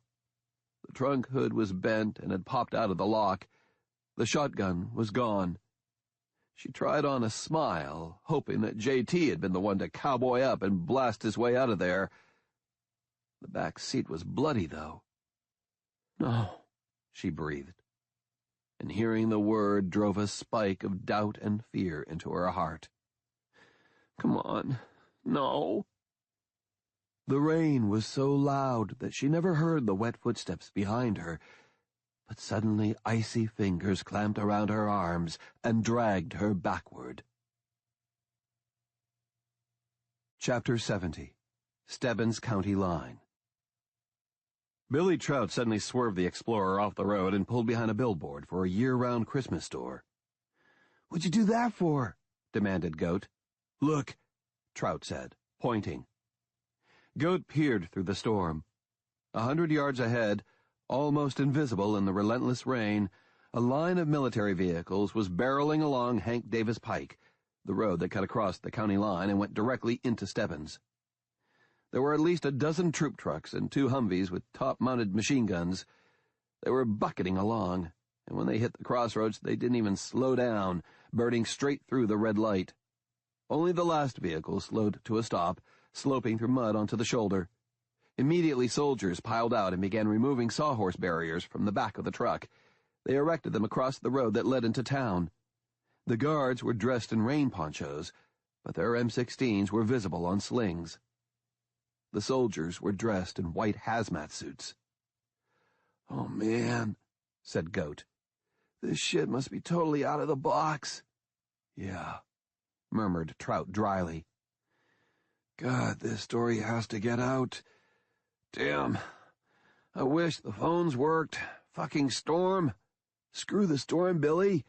Our calls were going nowhere before the rain even started. Those goons cut the lines and jammed the cell towers, and you know it. We'd need a satellite phone or the broadcast uplink to get the word out." "Don't suppose you brought that stuff?" Trout asked hopefully. "Pretty sure I'd be fucking using it right about now if I had."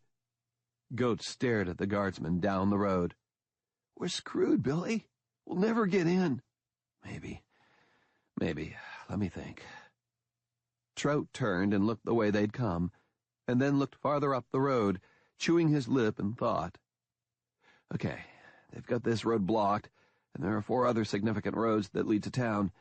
Hank Davis becomes Doll Factory once you pass the reservoir. Then there's Sawmill Road at the west end, Brayer Bridge Road at the southeast corner, and Sandoval Road that crosses into Maryland. They're going to block those, no doubt about it. How many other roads does that leave? Including farm roads? Asked Goat. About 1 million. Right. So if they're just now blocking the big roads, we can still get in on a farm road. What's close? Forest Lane or that crappy little utility road by the Miller place?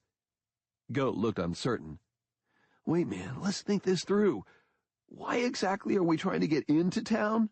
Are you serious? As a heart attack? Think about it, man.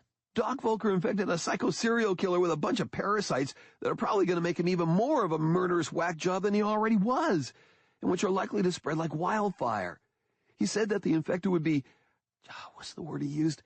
Suborned by the parasite's need to replicate and feed. We're talking full-on zombies running around, maybe biting people, maybe doing who knows what to spread the parasite. Exactly, agreed Trout. Then why in the wide blue fuck are we even thinking about going in there? We're reporters. Yeah, save that shit for the rubes, Billy. Trout turned in his seat. Okay, then all bullshit aside. Everyone knew that this storm was coming, so by now they would have evacuated the middle school and bussed all those kids over to the elementary school. That's the town's shelter point. They'll probably be bringing in the old folks from Sunrise Home, and anyone who lives in areas likely to flood. That's what, 2,000 people? More than half of them kids. Most of the kids' parents will have picked them up already. Maybe from east and north, but anyone coming from west and south will have been flooded out. Or maybe stopped by the military. No matter how you spin it, Goat, there are going to be hundreds of kids and maybe as many old folks and townies who have nowhere else to go. They're going to be inside that shelter. Okay, so, if they don't know what they're facing, then they're going to take in anyone who comes to the shelter doors. That includes wounded people, people who might have been bitten. You heard what Volker said. This thing is completely infectious. If even one wounded person shows up and they let him in, then Lucifer 113 is going to sweep like wildfire through the shelter. Everyone is going to get sick and die, Goat. And I have a pretty bad feeling that the military is going to let them. Goat turned away. They can't just let everyone die. Yes, they can, Trout said. We can't let them. We can't let Stebbins be erased. Goat shook his head. Jeez, what are you, Captain Avenger? You don't even have family in Stebbins anymore. It's still my town, Goat. My friends are there. Des Fox is there too, right? When Trout didn't answer, Goat nodded to himself.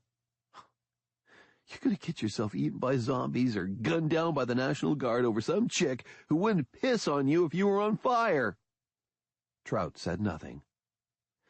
Billy, if you go in there, then whatever happens to everyone else is going to happen to you. Maybe, Trout snapped. Or maybe I get to Des or JT or someone and they get everyone over to the school and lock it up and we ride this out. What about the infected? We check for anyone with a bite, anyone who looks sick. And do what? Shoot them? Christ, kid, who do you think I am? No, we lock them up.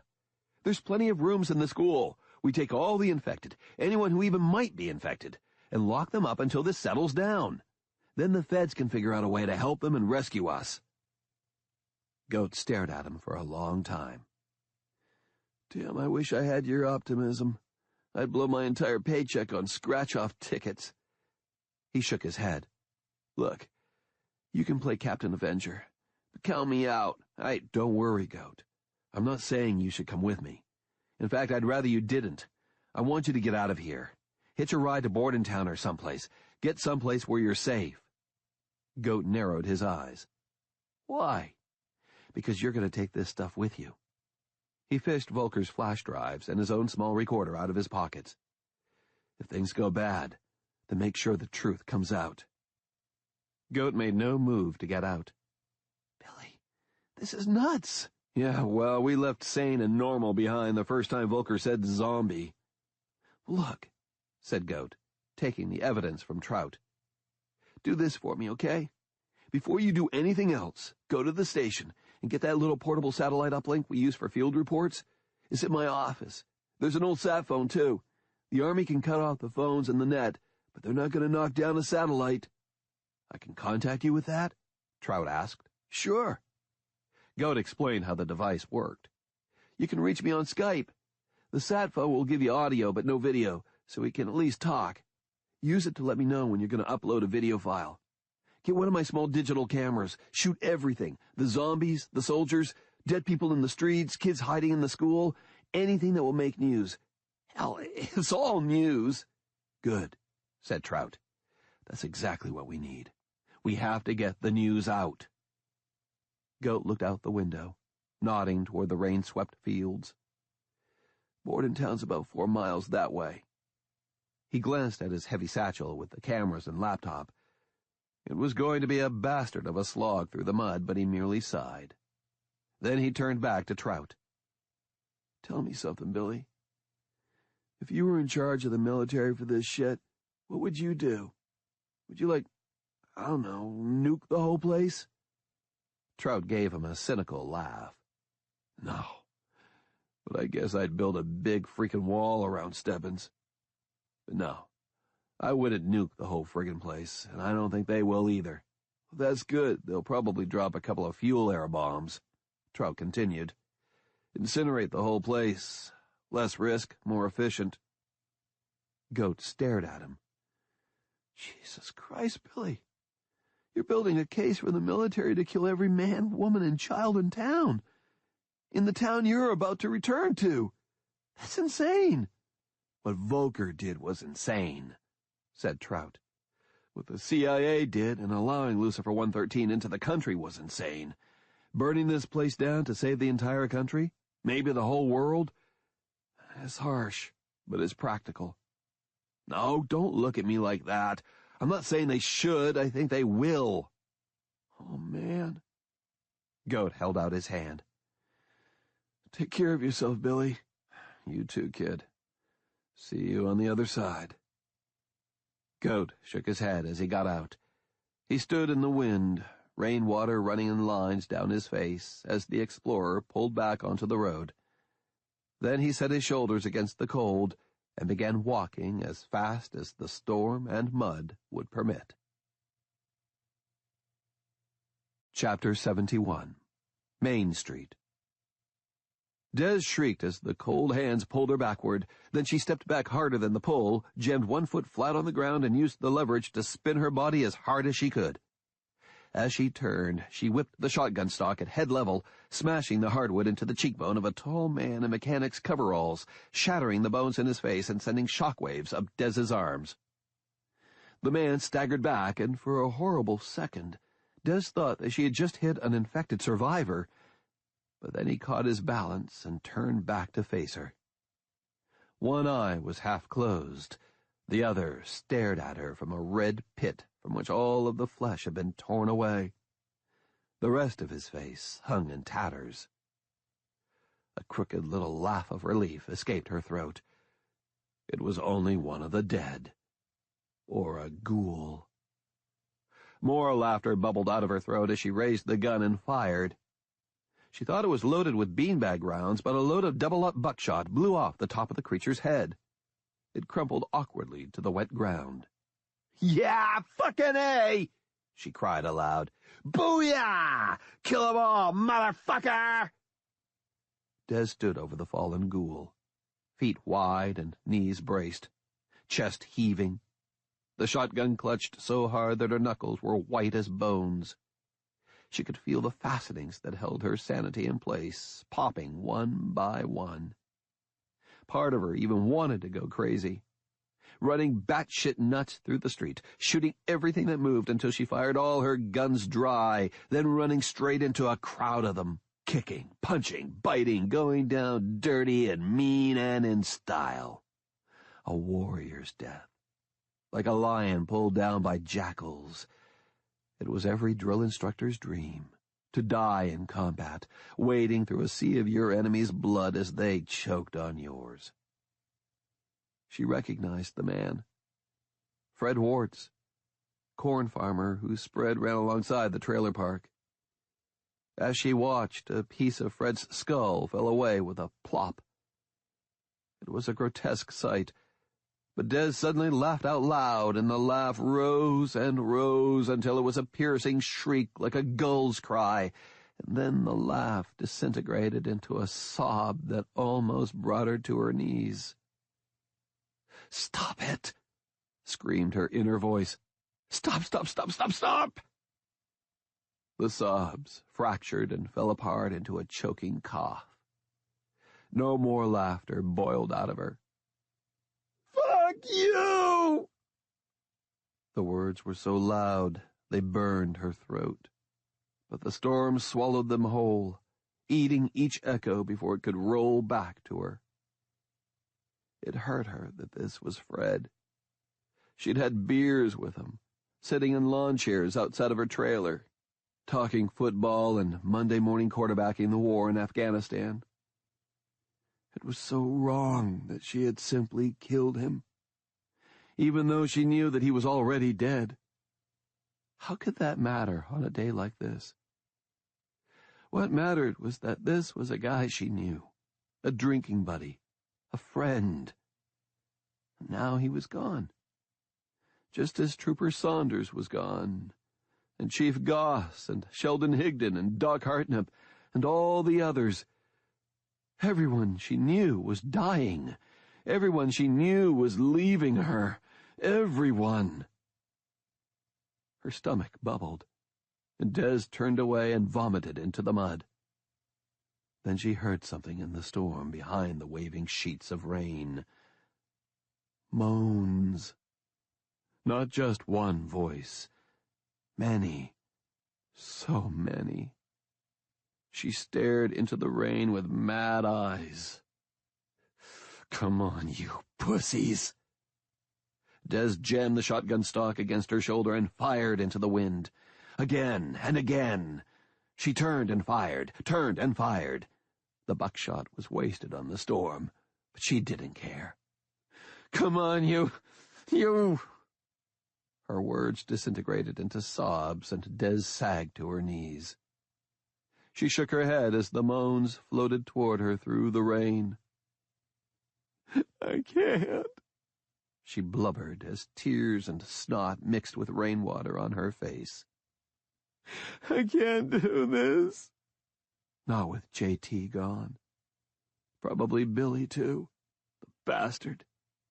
And the chief, and Flower, and everyone. All gone. How the fuck was she supposed to go on without any of them still left? She let the shotgun fall to the asphalt as she collapsed forward onto her palms, head hanging down between her heaving shoulders. Voices, 1,000 variations on her own voice, spoke inside her head, telling her to get up, telling her to give up, telling her to just let go, telling her that it was okay, that she didn't have to be afraid anymore, telling her that this was all just a dream, and Daddy will come and tuck her in and kiss her good night and make everything better. Nothing but a dream. Only that. The moans changed into a hummed lullaby, a dozen voices humming in her daddy's voice. "No matter what happens, Pumpkin, I'll always come back for you. Come back for you." She looked up, her eyes wide and desperate, as if she expected to see her father come lurching out of the rain, his body twisted and torn by the explosion that had killed him. Daddy coming for her, to take her, to consume her, the way these monsters wanted to consume her. "Please!" she screamed. The moans were louder now. Des closed her eyes. "If it hurts, so what? It won't hurt for long. It won't hurt for long. And then what?" The voices muttered and yelled and whispered, but none of them had an answer. And then what? Death? Sure, That was certain.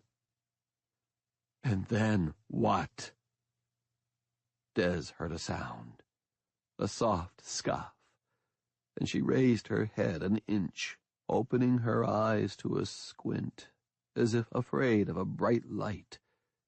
Raindrops swung pendulously from her eyelashes. She saw a foot, small with a bright red sneaker, white tights. Des looked up. White tights and a plaid skirt, and above that, blood.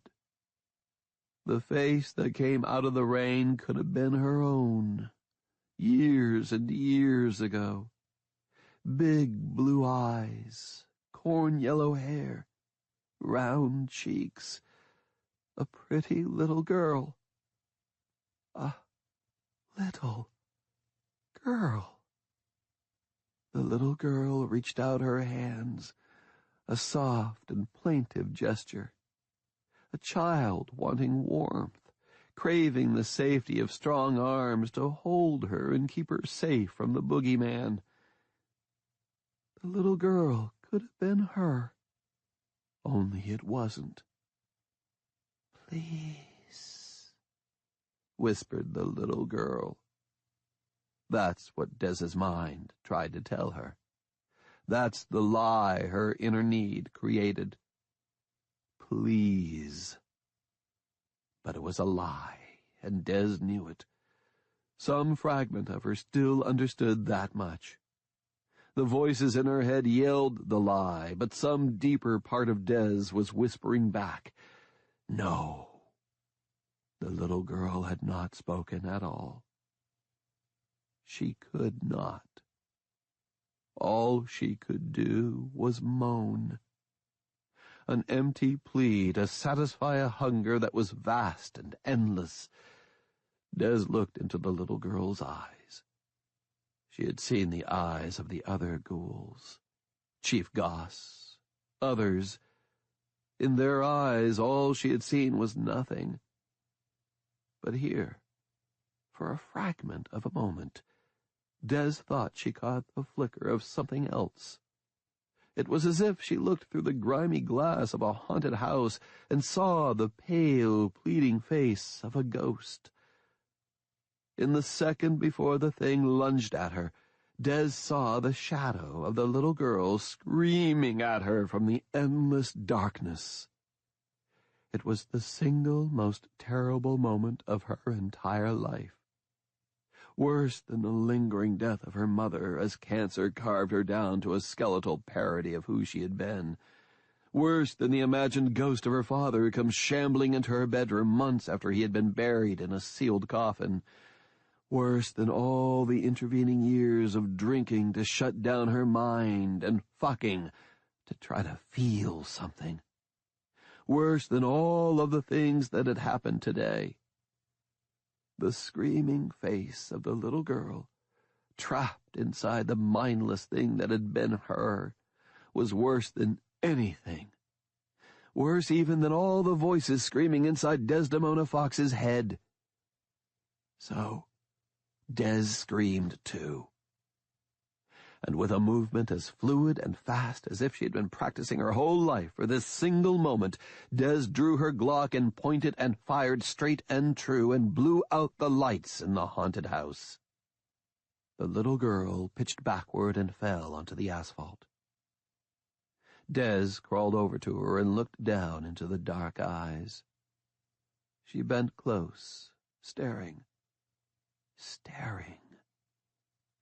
All that she saw, however, was her own pale reflection in the black pupils and fading blue irises.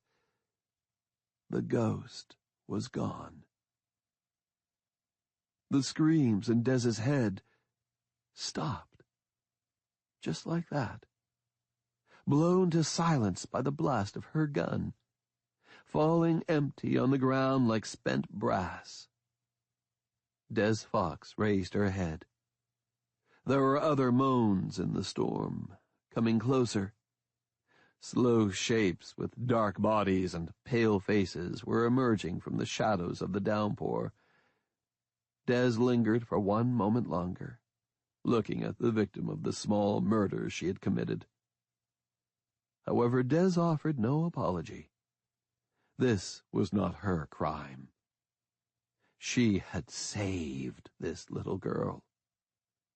She turned toward the side road. Her trailer was less than a mile away now. Go there, get the guns, get Rempel's truck, then get over to the elementary school. The Stebbins Little School at the end of Schoolhouse Lane, a gym for Pee Wee League basketball, an assembly hall for meetings and Christmas pageants, and a basement designed as a shelter for all civil emergencies and natural disasters. A safe haven, or a well-stocked larder, depending on who was in charge. All the children of Stebbins County, all of the little boys and little girls, needing help, needing her help. The ghouls were going to slaughter them all, and if not the ghouls, then the National Guard. Teeth or bullets or a fucking fuel air bomb. Either way, no one was left to protect them. Everyone else had run away or died. Except Des. No, she said to the storm and the moans and to her own pain. No! Des holstered her pistol and ran. Chapter 72. Stebbins County Line. As soon as he rounded the bend, Billy Trout cut sharply off the road and crashed through a screen of brush onto a deer path that snaked between two farms. The brush closed behind him, and if some of the bracken was crushed and twisted, Trout figured that anyone would blame it on the storm. There were trees falling. Who cared about some brush? Branches and shrubs scratched along the sides of the Explorer, and mud splashed as high as the windows as he bumped and thumped over ruts and roots. This path wound around the Miller and Rubino farms and then crossed a paved road that would take him right into the back of the regional satellite news parking lot. With any luck, the whole staff would be there, reporting the storm and manning the journalistic bastions. They'd help him get word out to whatever cops were left in town and definitely to the authorities. Some public appeal might coax the feds into considering other choices. Of course, getting the word out would put his neck on the federal chopping block. Prison was a real possibility, First Amendment notwithstanding. They could beat him to death with the Patriot Act, disappear him to some hellhole for a few decades and call it interests of national security. It was no joke, and Trout wasn't laughing. "What the hell are you doing, Billy Trout?" he asked himself. Even though the heater was only set for defrost, he was sweating badly and his mouth was as dry as old cloth. It wasn't simply the threat of government retaliation for what he had planned. Things were much, much worse than that. Trout was still in his 30s, but he'd seen his share of life's awful moments as a reporter. First in Pittsburgh after college, and then here in Stebbins. Nothing he'd seen, however, ever filled him with anything approaching the fear that was screaming in his head. He had always considered terror to be more of an abstract political concept rather than an actual state of human experience. That was before Volker and Lucifer 113. Now he was truly and completely terrified. He wanted to pull off the road, curl up in the back, and pull his coat over his head, or drive to Pittsburgh and buy a ticket for the first flight out of the state, maybe out of the country. For once, that wasn't a joke. What if he ran into Homer Gibbon? That thought made Trout want to scream. It was one thing seeing that maniac in leg and waist chains in a courtroom or strapped to the execution table behind reinforced glass. It was something totally different thinking about meeting him out here. Meeting a Homer Gibbon who was free, insane, and infected. A Homer Gibbon who was a zombie. Zombie. The word was still so unreal. Suddenly something broke from the foliage on his left and ran across the road. Trout stamped on the brakes and skidded through mud, fishtailing as he rocked to a stop. He flicked on his brights and stared. The lane was empty. Whatever it was had cut into the woods on the right. And then the same shape moved back into the road, standing there in the glow of the lights, head swiveling in fear and panic. A deer. Only a damn deer. On a deer path. Who'd have thought? Trout began to smile, but then he bent close to the windshield and took a closer look at the animal, and his smile bled away. The deer was covered with open wounds that bled sluggishly in the rain. Not bullet wounds. Bites. Clearly, bites. The deer kept looking from one side of the road to the other, ignoring the car completely. It was a doe, maybe 2 or 3 years old, lean and strong but dying on its feet, its sides heaving with exertion or panic. Trout put it all together. It wasn't hard. Everything Volker had said was burning in his mind like words written in fire. "No," Trout said. "Come on. No." Then a figure stepped out of the woods and stopped in the middle of the road, 10 feet from the hood of the Explorer, 30 feet from the doe. A woman. Raven black hair, pale skin, ample curves in a velvet and lace dress and spiderweb patterned stockings. The heart-shaped face stared at him, ruby red lips parted in a soft "oh." A goth look, heavy-set but sexy, and heartbreakingly familiar. "Oh, no," whispered Trout, and the ache in his chest became 10 times worse. The woman's face was totally unmarked. The rest of her was not. Her arms and legs, her generous breasts and stomach, every other part of her was torn, bitten. "No." Trout knew every line and curve of the woman's face, from her liquid green eyes to her full-lipped mouth, eyes that always twinkled with wicked fun, a mouth on which 1,000 variations of a saucy smile flickered. Now those eyes were as empty as green glass, that mouth slack. Her expression was a total blank. No pain, no fear, not even the wry, self-aware humor that perpetually defined her. There was nothing. "God," said Trout, as tears broke from his eyes. "Marcia."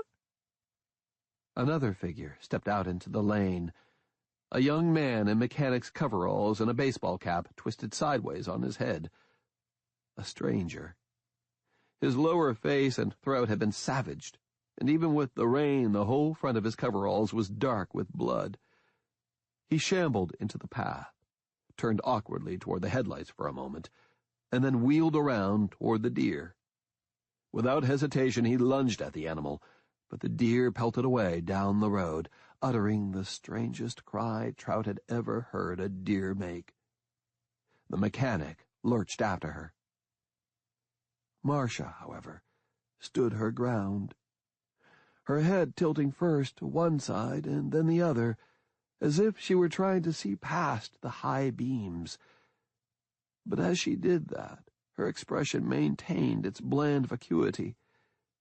It was as unnerving as it was grotesque. This was the secondary infection that Volker described.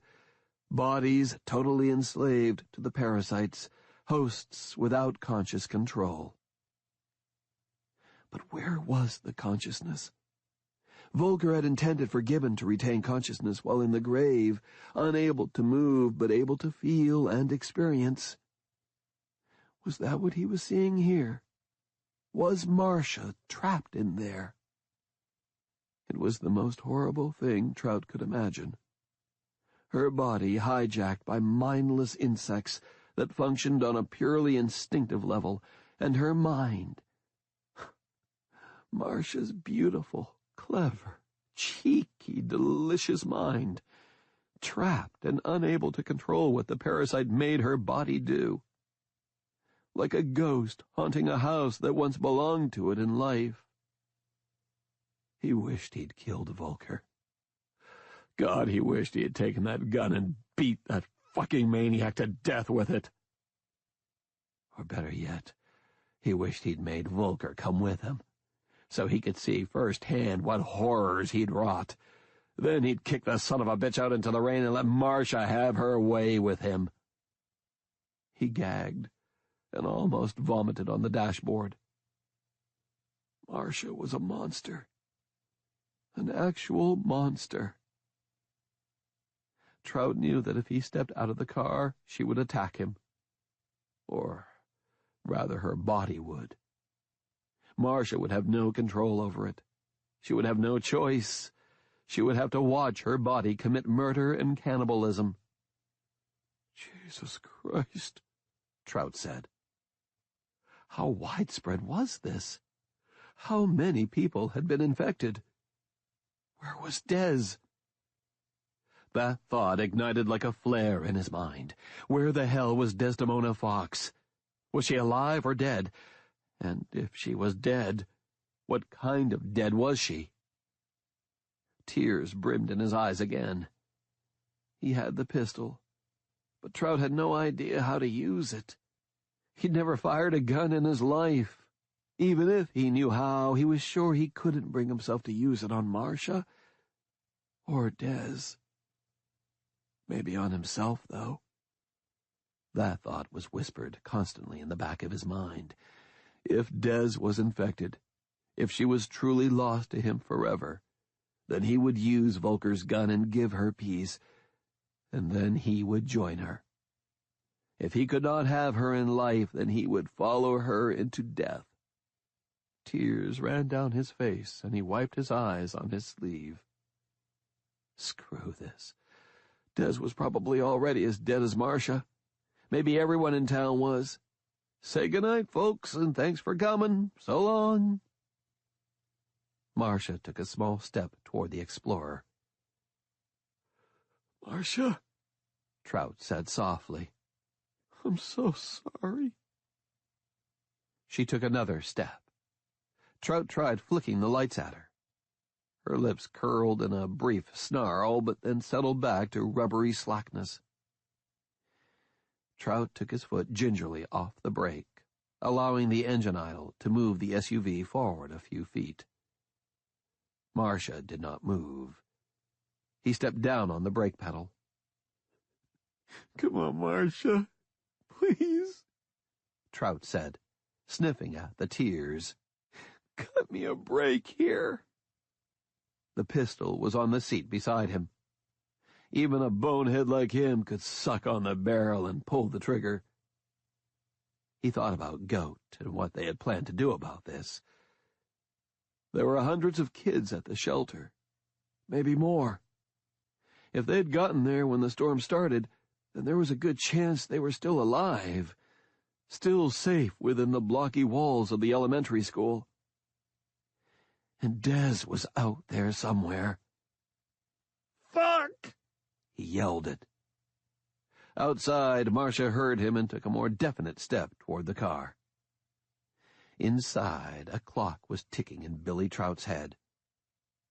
He eased his foot off the brakes again, and the car moved forward once more, slowly closing the distance between the Explorer's grill and Marcia. She didn't move out of the way. She reached for the hood, and Trout watched her red nails scratch long lines in the paint. One of her nails bent slowly backward and then broke, tearing away a flap of skin. Trout yelped in imagined pain. Marcia did not. The Explorer moved against her, bumping her with a soft, heavy sound that made Trout clench his teeth. Marcia leaned into the car, pushing and clawing at it as if she could tear through it to get to... A fresh wave of sickness washed over Trout. as he realized with perfect clarity what Marcia intended to do.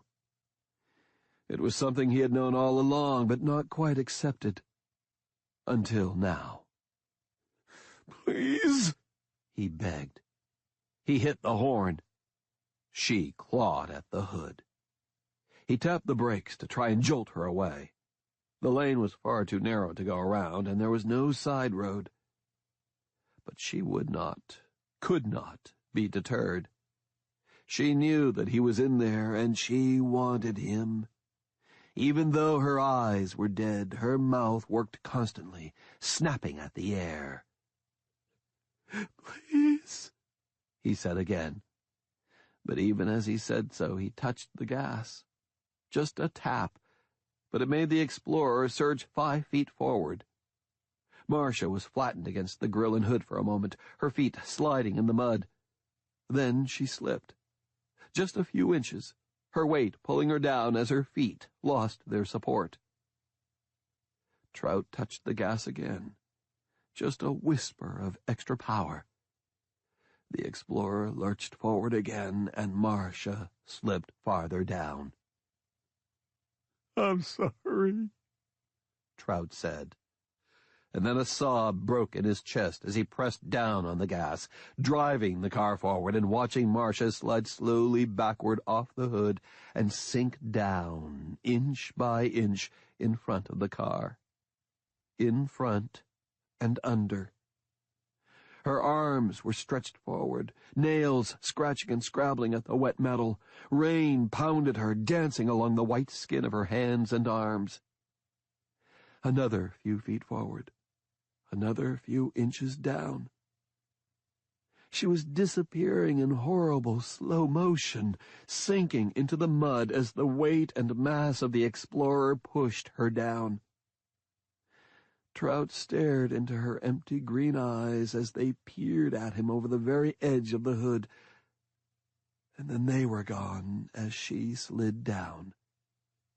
Her hands slid away from him, and they, too, were gone. There was a moment when the car seemed to stall, but then Trout realized with even greater horror that it was because the wheels were trying to climb over an obstacle. A second, deeper sob tore itself from Trout's chest as he fed the car more gas, and the four-wheel drive found purchase. The Explorer rocked sideways as it climbed awkwardly over the obstruction. Wheel by wheel, it thumped back into the mud, and the vehicle rolled forward without further hindrance. Trout kicked the brake pedal to the floor and bent forward as if in physical pain. His forehead rested on the knobbed arc of the steering wheel. He let go of the wheel and punched it, and punched the dash, and punched his own head. Trout screamed as loud as all the pain in the world. When he finally began driving, he dared not look in the rearview mirror. It would kill him to see Marcia lying broken in the mud. It would kill him to see her getting to her feet. "Oh, Christ," he said through his tears. "Des!" He gunned the motor and kept driving. Chapter 73. Around Stebbins County. "Where is everyone?" asked Jimmy Hobbs, as he and his girlfriend, Elizabeth Donald, stepped into the foyer of the offices of Regional Satellite News. He was 5 years younger than Elizabeth and was the company gopher, doing everything from chauffeuring camera crews to replacing broken toilet seats. With his shocking red hair and freckles, he looked like Archie from the comics. Elizabeth had curly black hair and dark eyes and a goth style she modeled after Marcia's, minus all the piercings. "Where's Marcia?" asked Elizabeth, as she shrugged out of her wet coat. She was not smiling. A faint frown tugged at the corners of her mouth. The receptionist's chair was pushed back against the wall, and her styrofoam Dunkin' Donuts coffee cup was on its side, still dripping into the pool that was spread under the desk. "Maybe she went to get the mop," suggested Jimmy. "I'll go see." Without another word, he pushed through the Batwing saloon doors that led into the newsroom. Elizabeth bent over to shake droplets from her hair. From that angle, she could look under the edges of the flapping saloon doors, and for a moment, she didn't understand what she was seeing. Jimmy seemed to be dancing with Murray Klein's secretary, Connie. Dancing? Even as she saw this, Elizabeth knew that it was wrong, that her perception was skewed, and not merely because she was bent over. The picture she saw would not fit into her mind. She straightened slowly and peered over the top of the doors. Jimmy was not dancing. Of course he wasn't dancing. That was crazy. What he was doing, however, was crazier by far. Connie and Jimmy were locked in a fierce embrace, and it seemed to Elizabeth that Connie was forcibly trying to kiss Jimmy. No, not kiss. Bite? Jimmy was twice the secretary's size, but shock and the ferocity of the attack was crippling him. In a moment, it would kill him, unless... Elizabeth burst through the doors and into the newsroom. She stopped, momentarily forgetting even the weird and absurd gavotte being performed in front of her. The newsroom was in shambles. Desks were overturned, papers thrown onto the floor, computer monitors had been smashed and some still leaked smoke, and someone had splashed bright red paint everywhere. Once more Elizabeth's mind rewound that thought and edited it with new words. Not paint. Blood. Pints of it. Gallons. Walls. Floor. And even some on the ceiling. Bodies lay scattered around. The rest of the afternoon staff. The weatherman, Gino Torelli, was spread-eagled over a desk with his crotch and the inside of both thighs simply gone. Torn away. Elizabeth could see torn muscles and white bone. But worse than that, someone had jammed a letter opener into one of his eye sockets, angling it to drive all the way into his brain. "Oh," murmured Elizabeth. The other secretary, Wilma, was slumped in her chair, as if she was trying to awaken from a terrible dream. There were others, too. 2 reporters, an engineer, a copy editor, and a man dressed like a state trooper. The engineer was lying face down on the floor. The others knelt around him like picnickers, pulling red pieces out of him. Elizabeth uttered a single, sharp, high yelp, a sound with no meaning beyond an expression of horror so profound that adjectives for it did not exist. Their white faces turned toward the sound, toward her. Jimmy, still wrestling with Connie, yelled, "They've all gone crazy! Get out!" Elizabeth liked Jimmy. A whole lot. She'd been waiting for a decent guy like him for years.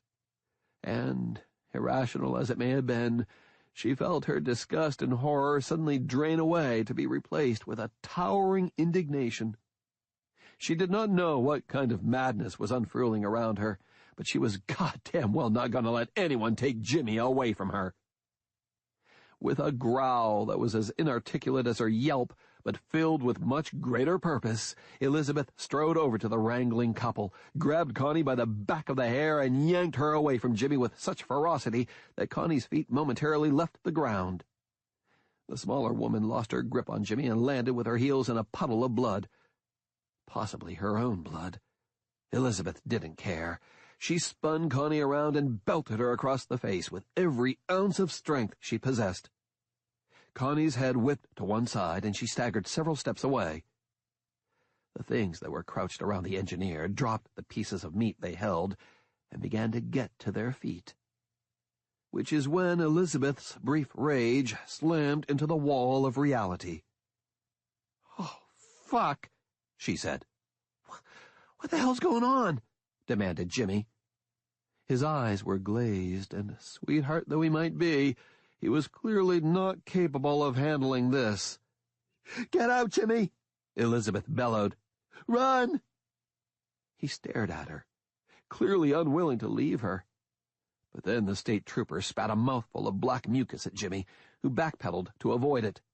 His body, once in motion, apparently wanted to keep moving, and he turned and crashed through the saloon doors and then out through the vestibule and into the rain. The monsters, Elizabeth couldn't think of any better word for them, began to lumber after him, drawn by the sound and movement of his departure. "No fucking way," snarled Elizabeth. She hooked a foot around the leg of a wheeled chair and kicked it into their path. The state trooper fell over it, and the others fell over him. Elizabeth laughed by reflex, even though the moment possessed not 1 ounce of comedy. Even to her own ears, her short laugh had an hysterical note. Connie turned toward her. Her lips writhed back from cracked white teeth. "Shit," said Elizabeth. And then she was running. Not after Jimmy. She had the presence of mind to go another way, to give him a chance.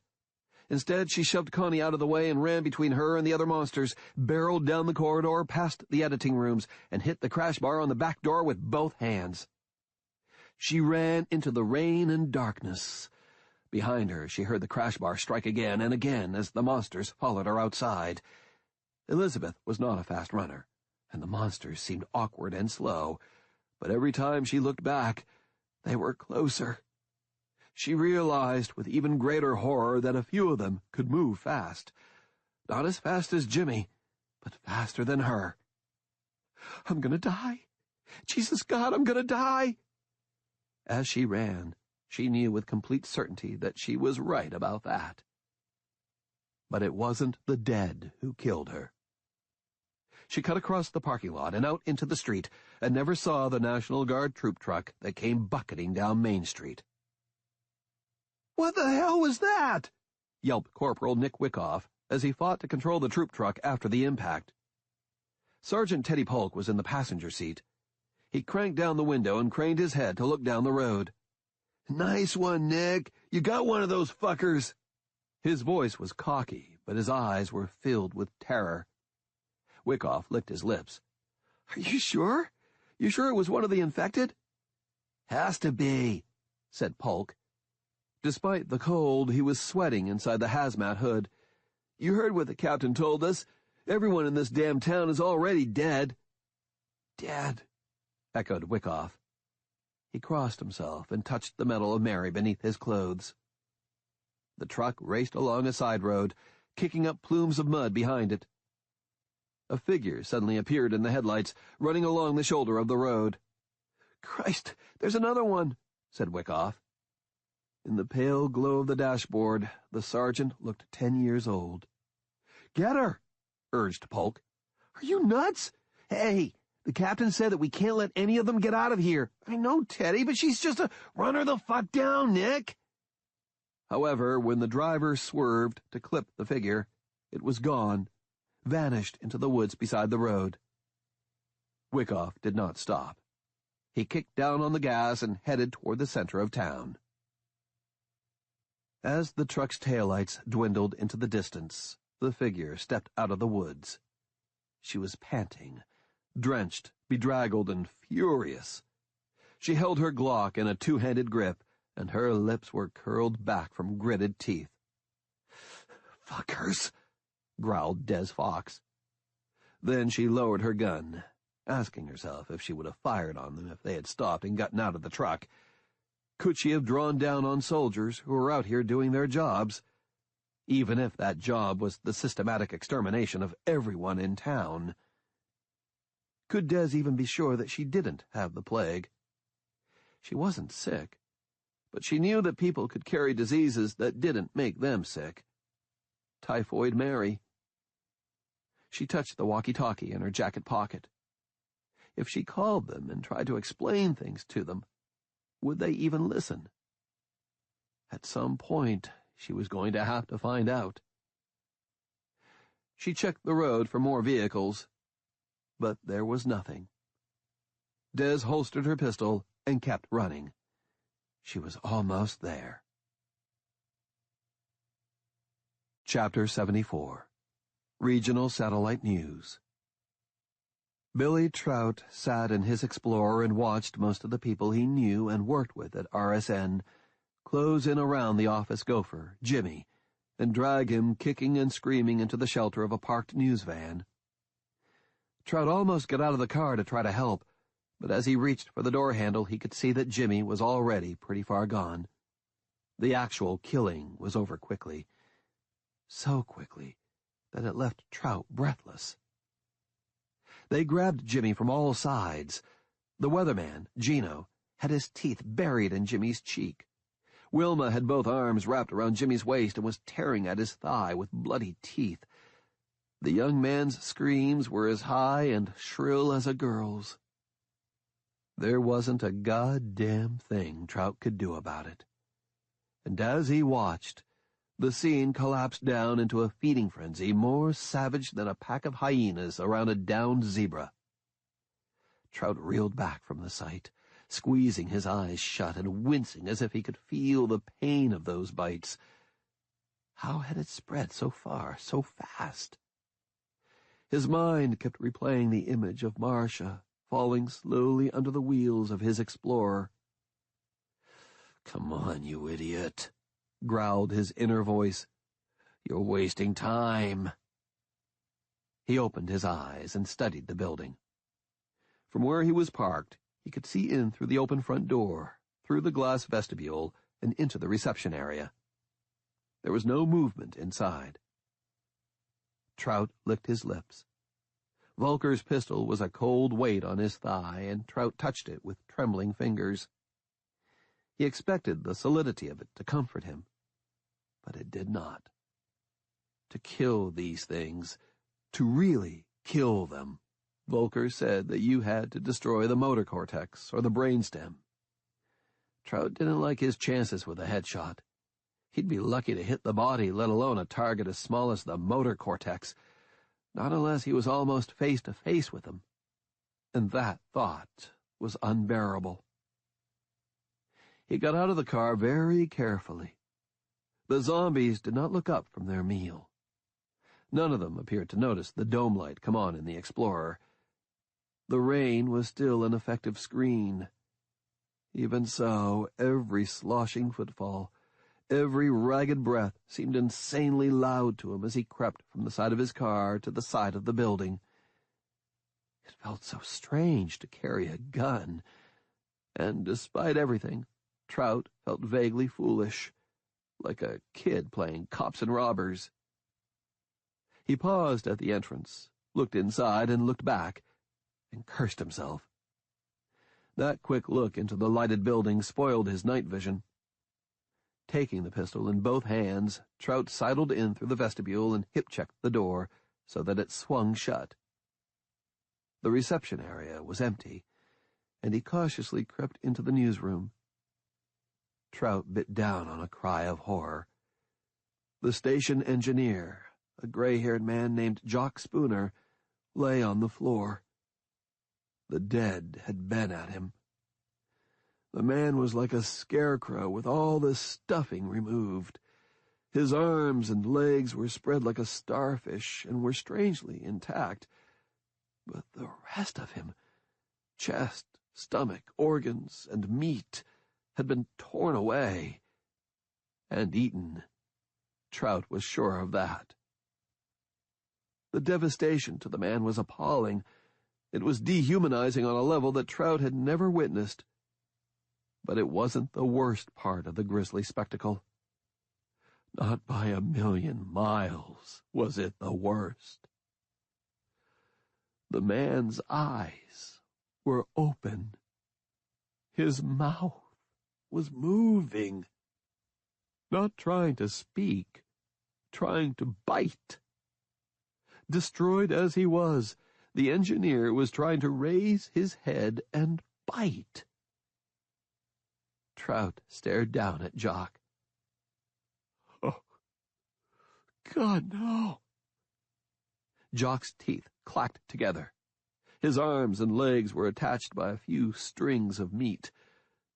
Compelled by a twisted fascination, Trout leaned as close as he dared and stared into the engineer's eyes. Jock snapped the air, causing Trout to flinch. "Shit. Huh. Jock? Hey, buddy. Are you still in there? Can you hear me?" The dead eyes stared at him without expression. Trout bent closer still to examine the wounds, trying to make sense of animation and apparent life in the presence of so much physical destruction. He caught movement along the lines of torn flesh, and when he realized what it was, he recoiled in terror. Jock's blood had coagulated to a dark, jelly-like substance, and it was teeming with tiny worms. They looked like maggots, though much smaller and thinner. He looked at the blood splashed on the floor. Some of it was bright red. Some was as dark as Jock's blood. All of the dark blood was pulsing with larvae, but where the black blood and the red blood intermingled, he could see waves of even smaller larvae and tiny spots of white. Eggs and hatchlings. Had to be. But it was so fast. Insanely fast. "Volker, you sick bastard!" Trout backed away, looking frantically round the office, but aside from Jock, the place was empty. He turned and ran down the hall to Goat's editing room. Trout was moderately tech-savvy from being around the equipment for so long, and he gathered up what he needed and shoved it into one of Goat's big canvas rucksacks. Then he tiptoed to the door and ran through the rain to his car. The zombies raised their heads as the engine roared to life, but by the time they lumbered to their feet, Trout was back on Doll Factory Road, rolling hot and fast toward the school. Chapter 75. Sweet Paradise Trailer Park. Brian Rempel sat on the floor next to the woman who killed him. 15 minutes ago, Rempel was alive, and so was the woman. She was Mrs. O'Grady, who had a modest trailer 3 pads down from the double-wide that served as Rempel's office and home. Mrs. O'Grady was a quiet old lady who paid her rent on time and, more often than not, preferred to live with something broken rather than bother Rempel for a repair job. That made Rempel like her, or at least tolerate her. Rempel didn't like any of the residents of Sweet Paradise. They were all white trash losers as far as he was concerned. Half of them were on welfare or unemployment, and Rempel considered both of those institutions to be socially parasitic. He worked his ass off, and he hated the idea that some of his tax dollars went into the pockets of lazy fucks who couldn't hold a job, or who were too lazy to try. There were exceptions, of course. There was that stuck-up waitress in 14E. That broad never even gave him a free refill of coffee when he stopped in the diner. Bitch. And that Irish layabout writer, Keelan Patrick Burke, who just moved here from Columbus. Guy won some awards for some goofy horror stories and thought his shit didn't stink. Thought he was Stephen fucking King. And as far as Rempel was concerned, even Stephen fucking King wasn't Stephen fucking King. Not anymore. Not since The Stand. Last good book that New England prick ever wrote. Rempel had not read any of King's books after that, and had not read a word of Burke's, but he was positive the guy was an overrated mick who was probably a drunk and a wife-beater too. They all were. Every writer he ever met was a drunk, and every mick he ever met was a wife-beater. Rempel was positive of this, so he disliked Burke on general principle. The queen bitch of Sweet Paradise, though, was Des Fox. Now there was someone who really thought that she crapped little gold bars and peed gin rickeys. And talk about stuck up. Rempel had asked her over for coffee 3 times, and each time Des Fox looked at him like he was a spitty place on the sidewalk. Granted, she was hot. Bitch had a serious rack of bombs on her. Rempel admired that. Nice ass, too. But she knew that she was stacked, and that's why she treated Rempel like crap. Except when something broke in her apartment. Then Des was all sweet, saying please and thank you like butter wouldn't melt in her mouth. What made him unhappy was someone making a mess, which is why he was very unhappy 15 minutes ago answering a call at Burke's trailer in the middle of a rainstorm that would have scared the shit out of Noah. The writer called with some kind of hysterical rant about blood or something all over the floor, all over the carpeted floor. Rempel hadn't been able to get a straight story from Burke. The idiot probably cut himself shaving while drunk. Serve him right to bleed to death, the frigging Irish sot. But he grabbed his toolkit, pulled on his yellow rain slicker, and slogged through ankle-deep mud to the writer's trailer. When he got there, he started cursing at once. The door to Burke's trailer was wide open, and the rain was pouring in. But as Rempel approached the trailer, he slowed, frowning in consternation. The runoff that dripped out of the trailer was tinged a rust red. Christ, what the hell did Burke do? Cut his own head off? Rempel mounted the 3 metal steps to the open door and peered inside. Burke was nowhere to be seen. However, Mrs. O'Grady was lying flat out on the floor just inside the door. Shit! Rempel rushed inside and dropped to his knees beside her, ignoring the blood that pooled around her. The old lady had been terribly brutalized. Some mad bastard had beaten her face in, literally beaten it in. Mrs. O'Grady's false teeth lay shattered and scattered around her, and from the bridge of her nose to her chin the skin was torn away and the bones smashed to pieces. Rempel stared in mute horror at the exposed splinters of bone that stuck up through the mangled flesh. He couldn't believe what he was seeing. This was the work of a madman, a maniac. Could Burke have done this? Rempel tried to imagine the soft-spoken Irish writer going apeshit like this. He didn't like Burke, but this didn't fit at all. It was hard to imagine anyone doing this to a nice old broad like Mrs. O'Grady.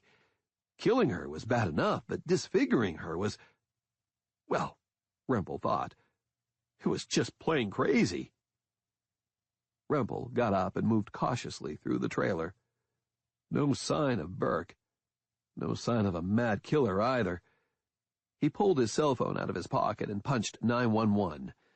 The phone went immediately to a no-service message. Not even a ring. Shit. He tried 411 and got the same thing, and he had no better luck with Burke's home phone. It made a weird electronic beeping sound, but there was no dial tone. Rempel had 2 thoughts about that: the storm and the killer. In the movies, it was the killer who disabled the phones, but that wouldn't explain the lack of a cell phone signal. He heard a sound behind him and turned, expecting it to be Burke. It was Mrs. O'Grady. She stood a few feet away from him, her eyes wide and dark and empty, and her face a ruin of jagged bone and ripped flesh. Rempel stared blankly at her. "What?"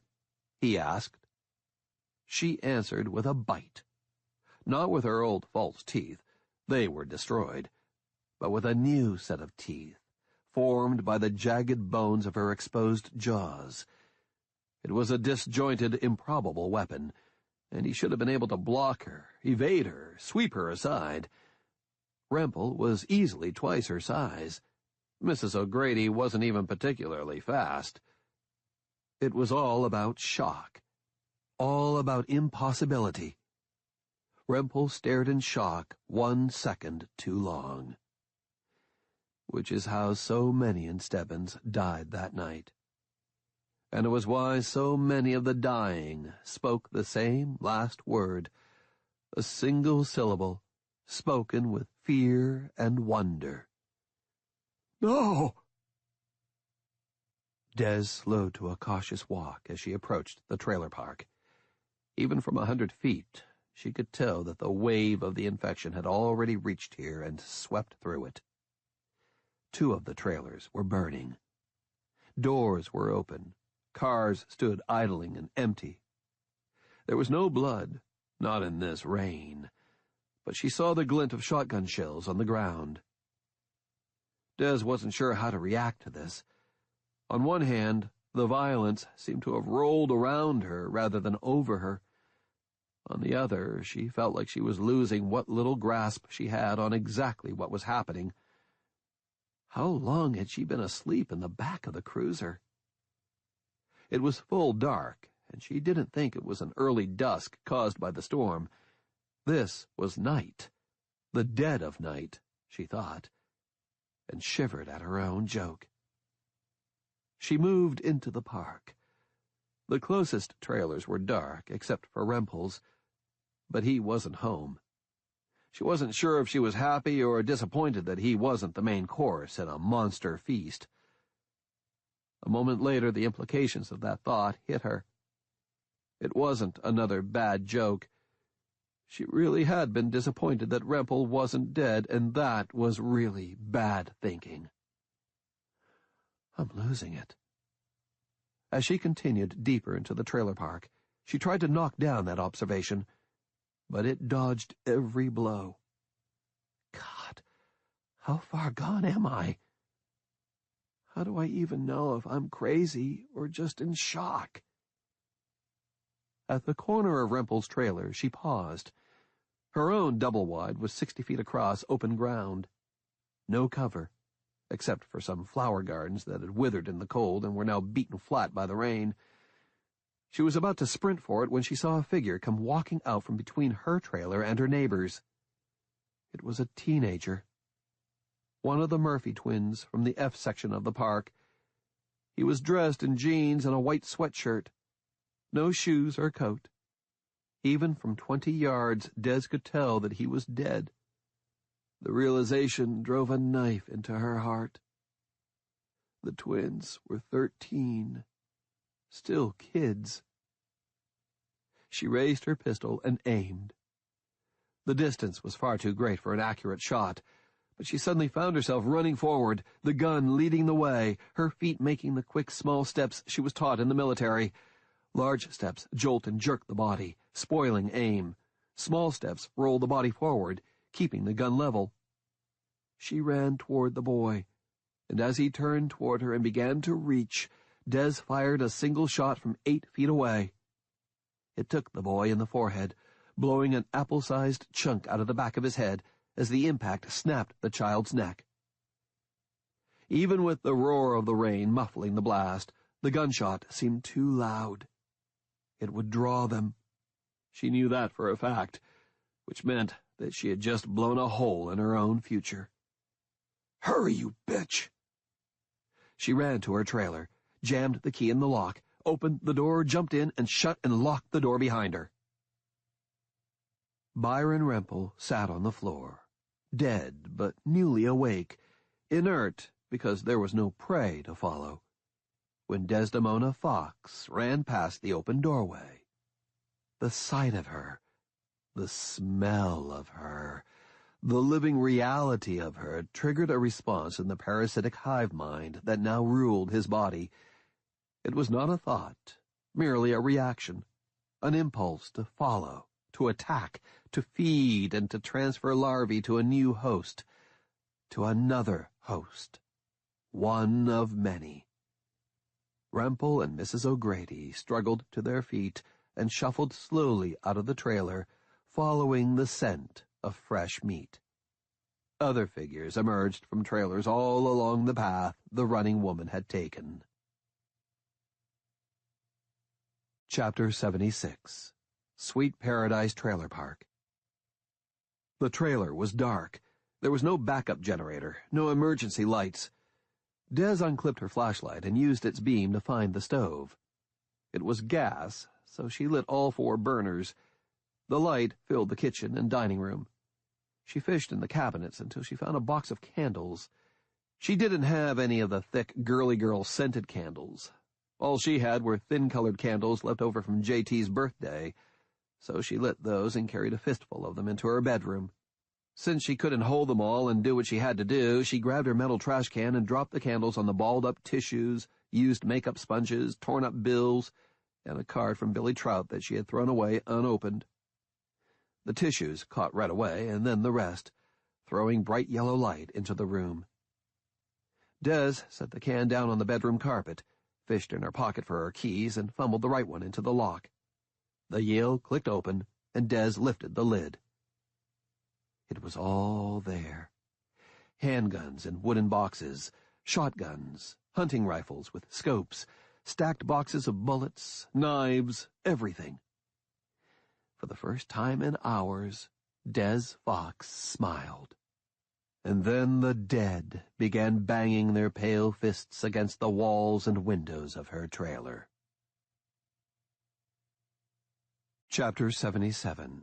Doll Factory Road. Billy Trout drove across town like a madman. At the corner of Doll Factory and Meeting House Road, he saw a National Guard Humvee. "Oh, thank God," he breathed. Guardsmen were mostly local guys, if not from Stebbins, then at least from this part of the state. If anyone would understand, they would. And if anyone had the resources to turn this thing around, they would. The feds might be willing to wipe Stebbins off the face of the earth, but he did not believe that of ordinary guys. The soldiers turned at the sound of his horn. Trout flashed his brights at them. He was looking for a sign, a wave, a smile, anything. The soldiers leveled their weapons at him. Trout slowed the car, still 40 yards from them. He tooted the horn again.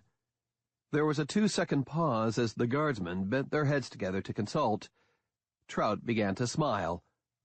Then they opened fire. Mud popped up in lines all the way to his car, and then Trout was down, cringing and curling himself onto the seat, screaming as the bullets tore into the grill and hood and punched holes in the glass. "Jesus Christ, what the fuck are you crazy bastards doing?" he yelled. There was a lull in the gunfire. The entire windshield was a lace curtain of cracks and holes. Trout raised his head, risking a glance over the dashboard. The soldiers were advancing on him, their barrels smoking in the rain, but still aimed his way. Trout reached out and threw the car into reverse, and then shot upright in the seat and kicked down on the gas pedal. The Explorer lurched and jumped backward, rolling fast away from the soldiers, who immediately opened fire. "I'm not infected!" he screamed. He knew that they could not hear him over the roar of their own guns, but Trout was furious. He kept yelling that as he hit the brakes, shifted into drive, spun the wheel, and went diagonally across Doll Factory Road. More bullets stitched a line of ragged holes in the passenger side. Both side windows blew out, and Trout was peppered with flying bits of glass. But the car was gaining speed now, clawing across the gravel parking lot of a closed-down Denny's, cutting over to a side road and blasting away from the soldiers. Bullets continued to whang and ping off the back of the car for a quarter mile. Trout was panicking now. Wind and rain battered his face as he drove.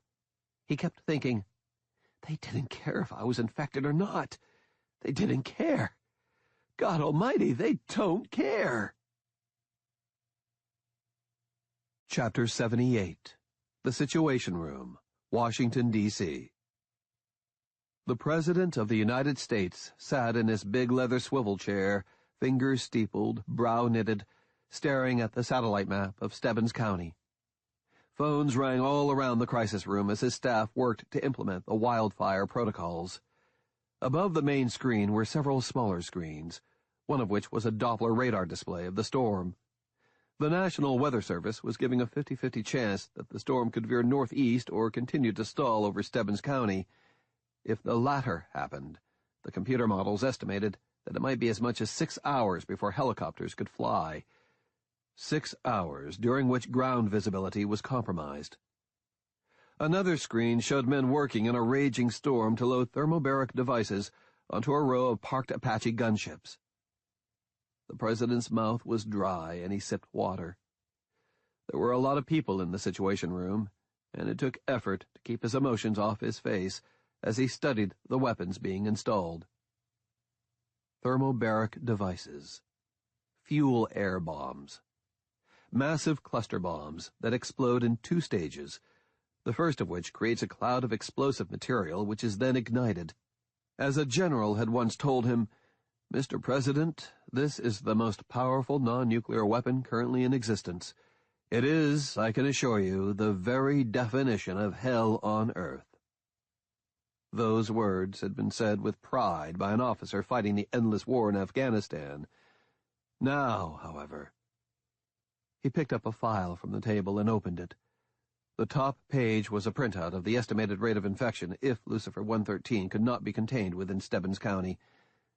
The numbers were impossible. They were bad science fiction. They were a horror story. The president closed the folder and leaned forward to watch the loading of the fuel-air bombs. "Dear God," murmured the president. Part 4. The Last Meeting Place. "But I've a rendezvous with death at midnight in some flaming town." Alan Seeger, I Have a Rendezvous with Death. Chapter 79. Sweet Paradise Trailer Park. Des looked up from the arms chest and snarled at the sound of hands beating on the thin skin of her trailer. She hurried to the window, peered out, and looked right into the face of her landlord, Rempel. There were others out there, too. Half the goddamn residents of the trailer park were out there. "You fuckers," she said. But the bravado was thin and fragile, nailed to the walls of her heart by rusty pins. She tried not to think about what she was seeing in rational terms. None of them were friends, but she did not even want to see them as her neighbors. She could not afford to pay that kind of coin, not if she was going to get to the school, and right now everything was about the school. If the school is even there. A nasty inner voice whispered it to her every few minutes, but Des could not afford to hear that either. She tore open a closet and pulled out a big gray canvas ski bag, threw it onto the floor, and began stuffing as many guns and boxes of ammunition as she thought she could carry. She strapped on an extra gun belt, crossing it with her regulation belt, so that both draped across her hips like a gunslinger's rig. Des pulled on a nylon shoulder rig and snugged a 6 Sauer 9 into that. Magazines were stuffed into every pocket. They were so heavy that she had to cinch her trousers belt tighter.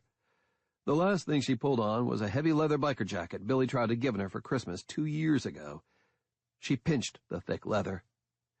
"Bite through this, motherfucker!"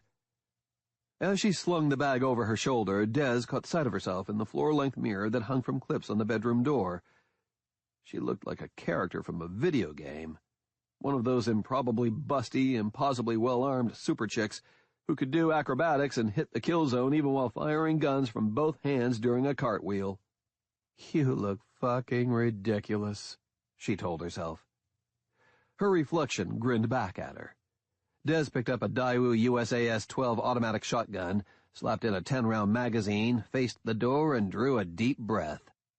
Yippee-ki-yay and all that shit. She kicked open the door and jumped out into the rain. Chapter 80. Stebbins Little School, Stebbins County, Pennsylvania. Corporal Wyckoff let the Humvee roll to a stop just inside the big wrought iron gates of the Stebbins Little School. "Holy God," he said softly. Beside him, Sergeant Polk stared open-mouthed. The entry road wound upward from the gate to the block school that sat like a medieval castle on a knoll surrounded by neat rows of ancient oaks. The school looked solid enough to withstand a mortar assault, but that wasn't the problem. The road leading to the school was choked with dozens of crashed and abandoned school buses. Hundreds of passenger cars were clustered around them. A few were burning, several were overturned. Even in the downpour, 2 of the trees were burning as well, the fire having spread from a wrecked yellow bus that still smoldered. And everywhere, were the infected. "Jesus Christ, Nick. There are hundreds of those things." "Thousands," murmured Polk. "Oh, man, we are so fucked." The dead surrounded the school like an invading army laying siege. Wyckoff and Polk heard a few pops of small arms fire, but whoever was shooting was either in the crowd, in which case he was dead the second he ran out of bullets, or inside the school, and in that case he might as well be on the moon. Wyckoff stabbed a finger at the scene. "We're supposed to go in and secure that? Not a chance." "I know. Why'd they send us down here? 'Cause no one knows what the hell's going on, that's why. They don't know how bad this shit is. We got no air reconnaissance, Nick. We're the first ones to put eyes on this." Polk pulled his map out of its case and studied the position of the school, pointing out landmarks to Wyckoff.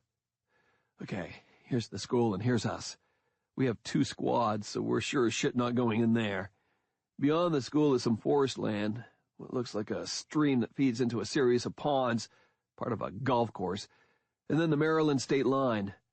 That stream is going to be a river right now, so that's good news. No one's crossing that, and sure as hell not those awkward sons of bitches. That leaves the western side. There's a soccer field and a parking lot, and another fence. The east is a fence, and then a couple of farms." He chewed his lip. "We might be luckier than I thought." "How?" "We have a combination of natural and man-made barriers that could contain the infected, at least for now." "What do they come this way?" Wyckoff asked. "We hold them." "With 2 squads?" Polk didn't answer. Instead, he grabbed for the radio and called in a situation report to his commanding officer, Captain Rice. Each squad was composed of 2 4-man fire teams. That gave him 16 men to hold a gate and the road. It was ugly math, but at least the infected seemed to be focused on the school. None of them had noticed the vehicle sitting at the base of the long entry road. At least for now. Chapter 81. Sweet Paradise Trailer Park. Des landed too hard, the heavy bag driving her into the mud with so much force that her legs screamed in pain and buckled. She went down to her knees in the rain, but she kept the shotgun barrel out of the mud, and as the first of the dead turned toward her, Des fired. There had to be 40 of the monsters clustered around her trailer. Des fired and fired. Each 12-gauge shell was packed with 9 lead pellets. The blast caught a woman in a bathrobe full in the face and blew half her head away. The dead man behind her caught some of the pellets, and one went down with a hole through his eye. Des forced herself to her feet and fired, turned and fired, spun and fired. Rainwater hissed on the barrel as it flared hotter with each blast. The dead were so close to her that she barely had to aim and couldn't miss. Not every shot was a kill, though. Her own awkward gait as she slogged through the mud and the twitchy shamble of the dead threw wild cards into the point of impact. She blew the left arm off of Donnie Phelps and caught Lisa Davis on the shoulder. 7 of them went down before the magazine went dry. Des kicked one of the dead in the thigh, knocking him back as she reached for her second mag and swapped it out. This was worse than her worst day on the Big Sand. This was a different kind of hell. Rempel's Tundra was parked 30 feet away, in the slip by the office. But there were so many of the infected, and more were coming from the other trailers, drawn by the blasts of the shotgun. She fired, and the dead fell away, their faces splattered, their bodies pirouetting sloppily as they fell. Tears ran down Des's cheeks, but she didn't know it. She tried not to name the dead as she killed them. She knew that to allow them to be her neighbors, to be the people she knew was going to kill her. The process had already begun. So she opened her mouth and roared out an incoherent bellow of rage and grief and need, and kept firing. Then Rempel himself was there, and he was the last one between her and the Tundra. His Tundra. As Des pulled the trigger to fire the last round in the second magazine, she remembered something from that morning. After the hot water had cut off in her shower, Des had thought that she could put a bullet into Rempel's brain pan without a single flicker of regret. The blast caught Rempel on the bridge of the nose, and the top of his head leapt off with a geyser of blood and gray matter, and Rempel was falling. "God!" Des screamed as she leapt over him. I'm sorry, God, I'm sorry." She reached the Tundra, which was locked. Of course it was locked. Des dropped the heavy bag of weapons, whirled and charged back, swapping in the last magazine for the shotgun, firing at the McGill twins and old Mr. Paloozy, destroying them, erasing their faces, while burning their names into her mind. She knelt by Rempel, trying not to look at his ruined head, and fished in his pockets as the dead drew closer and closer, their moans louder than the rain. The keys rattled in his left front pants pocket, and Des dug into it, scrabbling at them with one hand while pointing the shotgun at the approaching monsters with the other. Then she had them and was scrambling away. She put the leather keyring between her teeth and took the shotgun in both hands, firing as one of them reached over Rempel's corpse to grab her. The blast caught Max Scheinert in the throat, pitching his body backward, but dropping his head right in the mud between Rempel's outstretched legs. Des gagged as she got to her feet and fired again, walking backward, killing the ones closest to her, trying to buy a second's room to breathe. Then the gun was empty. Des threw it in the face of the closest infected person. Then she leapt for the door of the Tundra, jammed the key in the lock, opened it, threw the bag inside, and climbed in as cold fingers began clawing at her thighs. She kicked at them and jerked the door shut. She put the key in the ignition, and it roared to life without hesitation. Des pawed tears from her eyes, put the truck in gear, turned the wheel, and smashed her way through a line of things that had been her neighbors. "I'm sorry," she said with each sickening impact. "I'm sorry." Chapter 82. Beaver Road, Stebbins County, Pennsylvania. Billy Trout's panic eased down one notch, but not any further. His narrow escape from the National Guard had made him far more cautious, but it also filled him with equal parts rage and hopelessness. They don't even want to know if we're infected. It was a staggering idea, but he knew that this was true. The Guard were not here on a rescue mission. It was a hard, ugly truth, but it was irrefutable. If he had any doubts, then what he saw over the next few minutes clarified things for him. As he turned onto Beaver, he saw a silver Lexus askew in the middle of the road, both front doors open. Heather Faville, mayor of Stebbins, lay sprawled in the street a few feet from her husband, Tony. Neither of them bore the signs of infection. No bites, no black goo, nothing. However, they had been gunned down so comprehensively that their car and both bodies were ripped apart. Hundreds upon hundreds of shell casings covered the road. Trout stared. He knew the Favilles, liked them. He wondered if he would live long enough to grieve for them. The scene was almost a duplicate of what had almost happened to him. The Favilles had seen the guardsmen and had stopped, probably relieved. They'd gotten out of their car and died in a hail of bullets. This wasn't an attempt to contain the infection. This was murder. The genocide of an entire town. From then on, Trout went slower, checking each street to make sure there were no soldiers. White-faced things kept coming out of the rain, and most of the time he managed to veer around them, but several times he saw them too late, and the big SUV slammed into them. After the third impact, he felt some eccentricities manifesting in the steering, and there was a disheartening knocking under the hood. However, the tires hadn't blown and the motor still worked, so he kept going.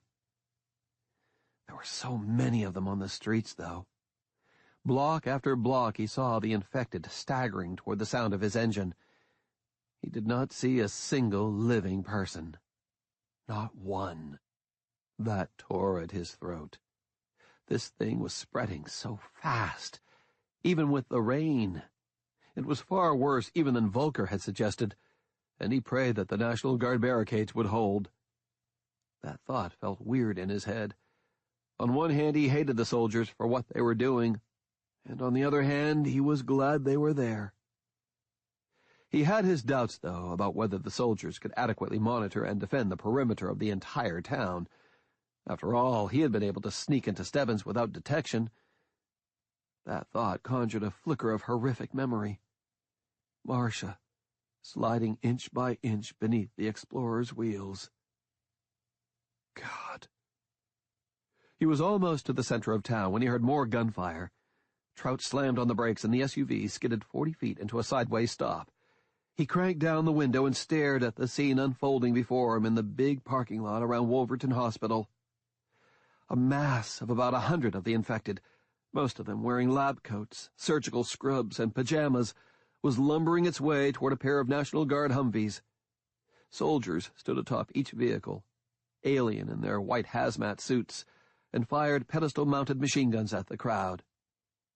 Trout didn't know models or calibers of machine guns, but these brutes were tearing the front rank of the crowd to pieces, literally to pieces. Arms and hands and heads flew into the rain and were sent flying by the gusting wind. The mass of the dead never paused, though. Their bodies soaked up the bullets, and the ones that didn't fall kept moving, kept reaching. A figure came staggering out of a side street. He was heavily tattooed and dressed in the uniform of a corrections officer. Trout knew him, Michael McGrath, the sergeant in charge of the county lockup.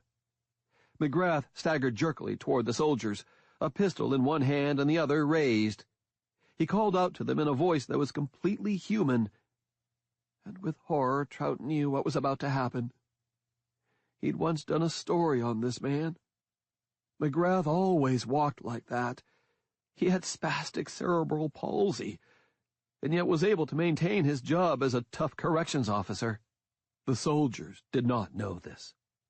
They turned and saw another shambling, twitching figure coming toward them. Trout tried to yell a warning, but his cry was drowned out by bursts of gunfire. McGrath's body shuddered and danced as the bullets tore into him. His pistol fell from his hand, and his face drained of expression. He took a single, final step, and then fell. The wave of the infected pressed forward, and the soldiers abruptly yielded ground to them. Maybe they were low on ammunition, or maybe this kind of butchery was becoming intolerable for those poor young men in the hazmat suits. Trout didn't know which, but the Humvees began rolling backward, and then in the parking lot of a Burger King, they turned and raced off along a side road. Heading where, Trout wondered, though he already knew. There was only one thing down that road: the school. He cursed, threw the car into gear, spun the wheel, and headed down a small side street. Chapter 83. Schoolhouse Road, Stebbins County, Pennsylvania. As she drove, Des listened for news on the walkie-talkie. None of it was good. Squads and platoons were encountering pockets of the dead, and several of the teams were overrun. Des knew that each soldier who died would rise as one of the dead, adding to their numbers. The chatter between NCOs and officers was increasingly hysterical. Some of the soldiers were refusing to gun down innocent civilians. These weren't terrorists. They didn't look different from the soldiers, which made it even harder. No difference in skin color, no difference in dress, no way to separate us from them, Des knew. The soldiers were looking down the barrels of their guns and seeing men, women, and worst of all, children. Pulling the trigger on them, whether or not they were infected, was simply not something every man could do.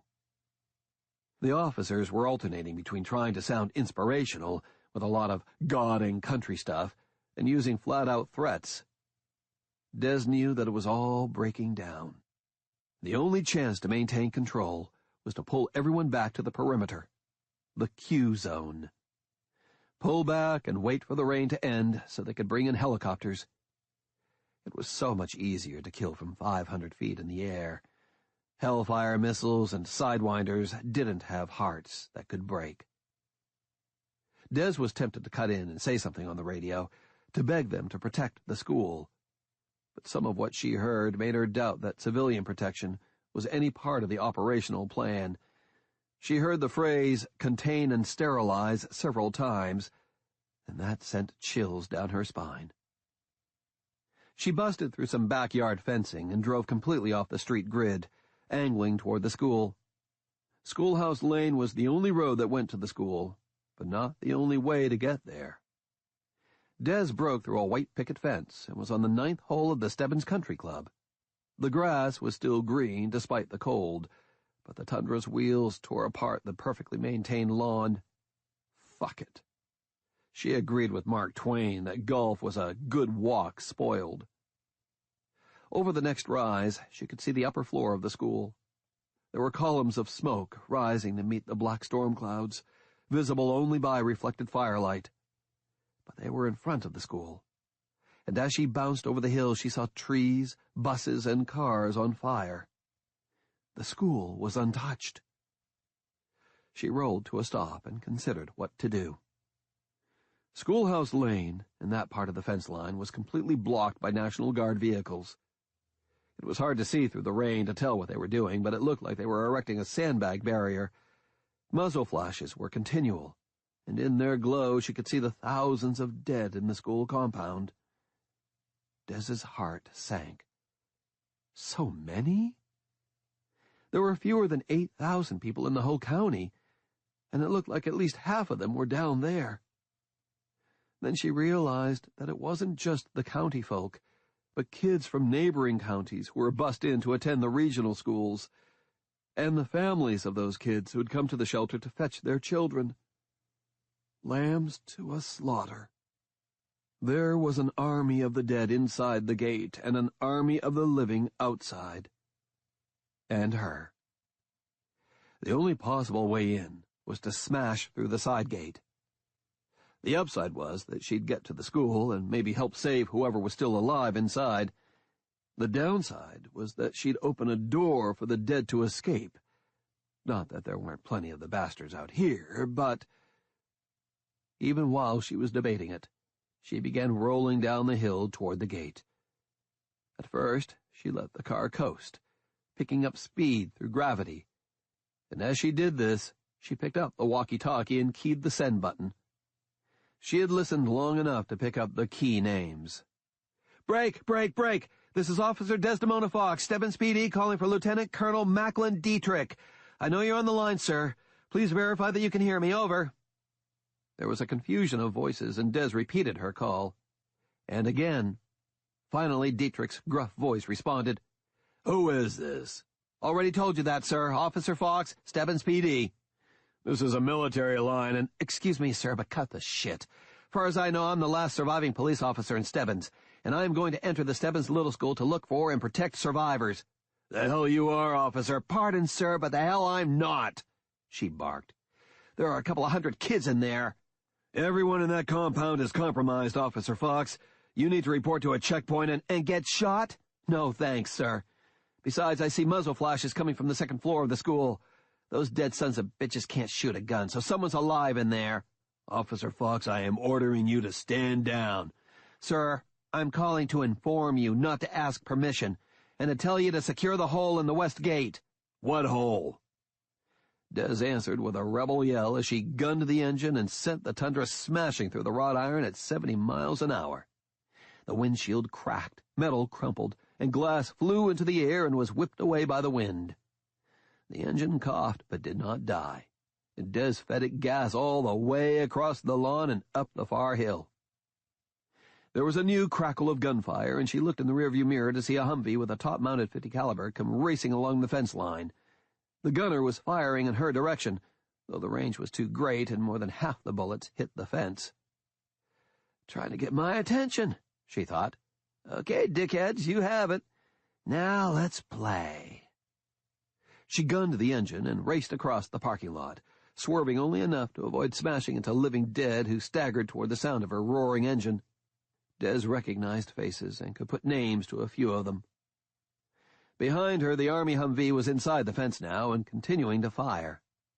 Des cut in and out between parked cars, letting them soak up the rounds from the heavy .50 caliber. A few of the dead went down, too, their bones shattered by the foot-pounds of impact as the bullets pounded them. Des circled the building to see what was what. She didn't like what she saw. There were thousands of the living dead in the parking lot. Littered among them were at least 50 corpses who lay unmoving in the rain. Somebody knew how to kill these things. As she shot past the crowd of monsters, they surged after her, and that effectively blocked the pursuing Humvee. She could hear the constant machine gun fire as she rounded the corner again. The real problem, the thing that drove nails of ice into her flesh, was what she saw at the back of the school. There were far fewer dead back there, 50 or so, but the back door of the school was open.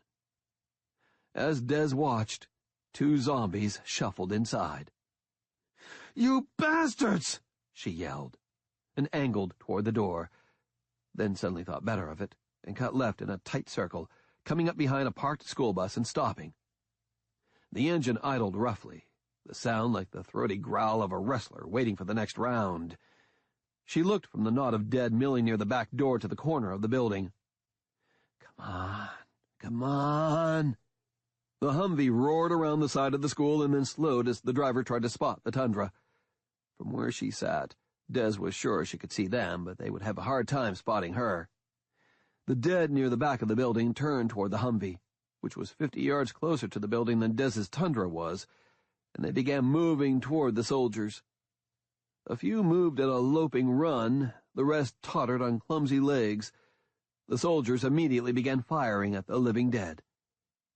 "Perfect," Des said, grinning. She grabbed the stick shift, stepped on the gas, and shot out from behind the bus, driving at full speed in a straight line toward the Humvee. The driver and the gunners never saw her coming. Des gave the truck all the gas it could take, and the huge pickup slammed into the Humvee with the force of a thunderbolt. With that much momentum in the rain-slick ground, the Humvee was slammed sideways. Des kept her foot pressed to the floor, driving the other vehicle across 30 yards of asphalt. Then the Humvee's far side tires collapsed, and it canted down to the blacktop. It slammed everything to a teeth-jarring halt, and the Tundra's airbag deployed hard enough to punch Des to the brink of unconsciousness. But her mind was racing now, revving with fear and need. She struggled to remain conscious as she fished in her jacket pocket for a knife, flicked the blade open, stabbed the airbag, and slashed it down to ribbons. She kicked the door open and staggered out. The world took a few sickening sideways steps, and she followed with it. Then she grabbed the crumpled hood to steady herself. The closest dead were 30 yards away and closing. The Tundra was a wreck, but she didn't care. It was Rempel's anyway. The Humvee was also a pile of junk. The driver was slumped over, dead or unconscious. Des could not afford to pare off a slice of compassion. She knew they were following orders, but that cut no slack with her. The gunner had been flung out of the vehicle and was on the ground, groaning and clutching a broken arm. A third man, a raw-boned guy wearing sergeant's stripes stenciled on his hazmat suit, was struggling to get out of the Humvee through the shattered window.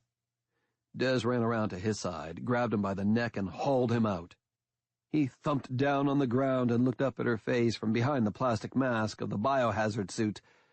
He reached for his sidearm, and Des kicked it out of his hand as the weapon cleared the belt holster. Des reached out and tore off his hood, mask and all, and screwed the barrel of her Sig Sauer in the man's eye socket. "Freeze, motherfucker," she said. "God, no, please, don't." "What's your name?" "Polk, Teddy Polk, Sergeant, Pennsylvania Army National." "Skip that bullshit." She pulled the pistol out of his eye and hit him on the top of the head with it. Not hard, but hard enough. Not a love tap. "Okay, Polk, why were you trying to shoot me?" "We have to. You're infected." "Do I fucking look infected?" "How can I tell? It's easy to hide a bite." "I wasn't bitten." "We were told that some of them spit infectious materials," and Des stiffened. The Russian woman had spat the black goo at her. So had Andy Davinny. Had she gotten any of it on her skin? She was almost certain she hadn't. Almost. "I'm not infected," she said again, her voice hard and cold. "Point is, you fuckers didn't even bother to check." Polk's eyes shifted away toward the approaching dead and came reluctantly back. They said..." "They said what?" He flinched. "We were told that everyone in town was infected." Christ. "Well, newsflash, Einstein, they're wrong. Your commanding officers are lying to you. I'm not infected. The people in the school aren't infected. Were you in there?" He cut in. "No, but then you don't know. Everyone outside is infected. Someone inside is shooting. Have you seen any of them fire a gun?" "Some of them drive cars and..." She hit him again, harder. "Oh, God damn it! You dumb shit! If they're driving a car or shooting a gun or speaking, for Christ's sake, then they're not infected. Are you asswipes just killing everyone in town?" Polk did not answer. The rain was thinning. The roar of the wind was less intense, and they could hear the moans of the approaching dead. "Please," he said desperately. Des felt her anger flare to the boiling point. "Please? Seriously? How many of the infected said that to you? Please! She wanted to shoot this son of a bitch so bad it made her teeth hurt. We only know what we were told, what we were supposed to do. Des said nothing. Polk was right, and she was picking a fight with someone too many pay grades below policy level. She backed away, keeping the gun on him. "Listen to me, Polk," she said sternly. "I'm going into the school. I know that there are a lot of people in there, uninfected people, kids. This is the shelter for the whole county. This is where people go because it's supposed to be safe. You hear me?" He nodded. "You get back and tell your commanding officer that Officer Desdemona Fox, Stebbins PD, is in the school with the survivors. I'll make sure everyone who isn't infected is kept safe and in one place. I'll get the uninfected to safety inside the school." "What if there are infected people in there?" he countered. "They said this thing spreads so fast that it can't be contained. Once a person's bitten or whatever, they're done. It's just a matter of time, and not much time either." "The people in there are fighting back. They're not sick." She said it with venom. But in truth, the gunfire from the upper window had stopped, and she had no idea at all about what waited for her inside that old building. Polk was staring at her, reading the doubt on her face. "They're probably dead inside there." Des raised her hand to backhand him across the face, and he flinched. But she did not hit him. Instead, she lowered her hand. "What did they tell you about this thing? How did this start? What is it?" Polk rubbed his bruised hand and looked past Des. She smiled without turning. "Yeah, I know. Company's coming." "We gotta get out of here." "Talk to me, Polk, or I'll kneecap you and leave you here for those dead fucks." He squirmed as if weighing his need to run against the chances she'd really gun him down. "They didn't tell us much, mostly about how to avoid the infection." "They must have told you something. Terrorists," said Polk. "They said that this was a terrorist bioweapon." He licked his lips as he looked past her again. "Come on, please." Des smiled. She could feel the ice in her own lips. "Yeah, Polk. The big bad monsters are coming to get you. Sucks, doesn't it? Sucks to be afraid. Now imagine how those kids in that school feel. They were counting on you. People believe in you guys. You're the heroes. You come and save people." He said nothing. "Except when you don't," she sneered. There was a sound behind her. Des turned in place and fired 4 shots, double taps. One to the chest, one to the head, twice. 2 of the infected fell. The others were still far out of reach. Des turned back and pointed the gun at Polk. "You remember what I said. You tell them that people are alive in there." "It won't matter what I say," he said. "They won't care." Des stepped forward and touched the hot barrel to his upper lip. Polk hissed in pain. "Make them care," she said. Polk stared up at her. His eyes were filled with doubt and fear and anger. But in the end, he nodded. Des lowered the pistol and stepped aside. "Get your friends and get the fuck out of here. I'll cover your ass." As he rose, he continued to stare at her. "Why?" "Because," Des said with a faint smile, "that's what we're supposed to do. Now go on. Get!" Polk went past her, giving Des a wide berth. He pulled the groggy machine gunner out of the crumpled turret. The man was badly banged up, but he was able to walk after a fashion. Together, he and Polk pulled the driver out of the wrecked Humvee. The man, a corporal, groaned but did not wake up. Polk and the gunner lifted him, and they hobbled off at a limping pace. Des watched them go and then turned to the wall of living dead that was coming toward her. When the 3 soldiers were at the fence, Polk paused and looked back at Des for several seconds. She was tempted to shoot him the finger, but she didn't. And before he turned away, Polk gave her a single, short nod. Des frowned, trying to ascribe meaning to it. A moan drew her attention, and as she turned, her bravado melted away like fog on a hot morning. There were dozens of the things. Mangled faces torn to raw meat, eyes missing, legs twisted, and with all that they kept coming. Dead things pretending to be alive, their mouths working with hunger. The open door of the school was on the other side of them, 70 yards. Might as well be on the moon. Shit. Des holstered her pistol and quickly searched through the wrecked Humvee and found 2 M4s. She did not have time to look for extra magazines. They had to do the job, or the job wasn't getting done. She pulled the bag of weapons out of the tundra, slung it over her shoulder, groaning a little at its ponderous weight. She slung one of the M4s on the opposite shoulder, worked the bolt on the other, and stepped out from behind the wreck of the 2 trucks. Des took a breath, sat her jaw, then set the selector switch on the M4 to semi-auto and started running, cutting to the left of the leading edge. The dead turned to follow her, but she didn't fire. Not yet. She moved in a wide arc, hoping to draw more of them away from the entrance so she could make a run at the doorway. They came for her, hungrier for her flesh than they were for whatever waited inside the building. Finally, she had no choice, and she fired a burst at the closest infected. The unfamiliar weight of her burden threw off her aim, and the bullets stitched holes in the chests of the dead closest to her. She corrected, steadying the gun, and fired again. One of the monsters staggered back with 2 new black holes above its empty eyes. As it fell, Des fired again and again. Some of them went down, but by the time she'd burned through the magazine, only 5 of them were down. With the gun bag on her shoulder, she had no aim at all. Without stopping, she dropped the first M4 and unslung the other, tried to aim better, fired, and it clicked empty. Shit! She dropped the second rifle and pulled her Glock. The rear security door of the school was closer now, and she could see a couple of the creatures standing just inside.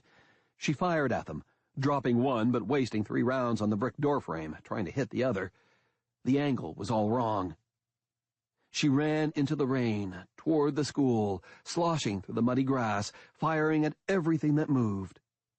She was only halfway there when her foot came down on a frisbee lying in a puddle, and she was sent sprawling onto the grass.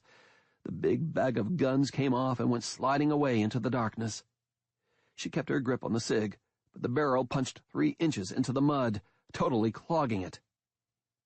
Something moaned, and she rolled onto her back as Harvey Pegg, the school's gym teacher, lunged at her. His hands closed around the open V of her jacket, and his head ducked down to bite her arm with terrible force. Des screamed and brought her knee up into Peg's crotch, knocking him forward and over her. As he tumbled over, she took her arm out of his mouth and gave it a quick, desperate look. Peg's teeth had scored the leather, but hadn't bitten through. "Thank you, Billy Trout," she said between gritted teeth. Des started to get to her feet, even as Peg got to his. He was a second sooner and began to rush at her, and there were 3 other dead behind him. Des fired 2 shots, and then the slide locked back. Shit! There was nowhere to run, and no time to grab another weapon. She was done, and she knew it. Then suddenly the world was filled with bright light and noise. There was a huge crunch as a black SUV slammed into the infected, splattering them and flinging their bodies away like rag dolls. The car slid 3/4 of the way around, and its engine died with a broken rattle. Des stared up in total shock as the driver jumped out. Voiceless with the impossibility of this, she mouthed his name. Billy? Chapter 84. Starbucks, Bordentown, Pennsylvania. Goat trudged through ankle-deep mud for miles. He was not built for this kind of physical activity, and by the time he was halfway to the highway, his muscles were screaming at him. He tried to buck himself up with images conjured from 1,000 news stories he'd watched. Soldiers humping 50 pounds of gear through 25 miles of desert under relentless Arabian suns. Medical teams for Doctors Without Borders walking for days through malaria-filled jungles in order to bring medical supplies to remote villages. Stuff like that. It helped, but not much. What really kept him going was Dr. Volker's voice. He had his earplugs in, and as he walked, he listened to the recording Billy Trout had made at the doctor's house. It had scared him then, and it scared him worse now. When he finally reached the highway, he thumbed a ride with a guy driving a semi from Akron to Baltimore. Goat spun a story about his car breaking down. The driver didn't care and seemed disappointed that he wouldn't have company for longer than the 5 miles it took to get to Bordentown. The trucker had the radio tuned to Magic Marty, who said that the storm showed signs of weakening. From where Goat sat, it was hard to tell. Well, maybe the rain was a shade less intense. The trucker dropped Goat at the Starbucks, accepted a coffee for the road, and left. Goat brought his coffee with him as he searched out the most isolated corner of the coffee house. He opened his laptop and went to work. The first thing he did was to download the files from Volker's flash drives and email them to himself at several accounts. He copied the email to Trout and their editor, Murray Klein. Then he updated his Twitter account with a "Breaking News Coming Soon" post. With that done, he downloaded the interview as MP3 files. Then he waited for Trout to call. Chapter 85. Stebbins Little School. Billy Trout had rehearsed this moment 50 times since bypassing the National Guard out on the highway and sneaking back into town.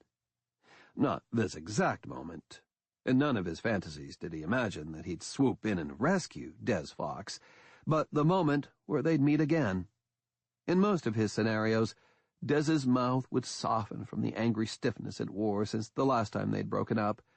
Her eyes would glisten with unshed tears, and the two of them would fly into each other's arms, realizing the rightness of them here at their darkest hour. He knew it was a chick flick ending, but he secretly believed that such tender moments could happen. In each scenario, they would kiss. The kind of kiss Bruce Springsteen could get a #1 record out of. So he was already smiling and reaching for her when Des stared up as he looped the equipment bag over his shoulder and got out of the Explorer. "Billy." "Hey, Des," he said warmly. "I knew you'd be here. I knew you'd still be alive." She said, "What in the deep blue fuck are you doing here, you asshole?" Trout's smile faltered. "What? I'm rescuing you?" "Oh, great. So what am I supposed to do now? Swoon into the arms of the big, strong, fishing for news with Billy Superman Trout, hero of the day? Give me a fucking break." She dropped out the empty magazine and slapped a new one angrily into place. "Huh? No, Des, you should have gotten your ass out of town, Billy." "I was out of town," he snapped, his own anger flaring. "But I came back for you." "Oh, please. With all this going on, you expect me to buy that shit?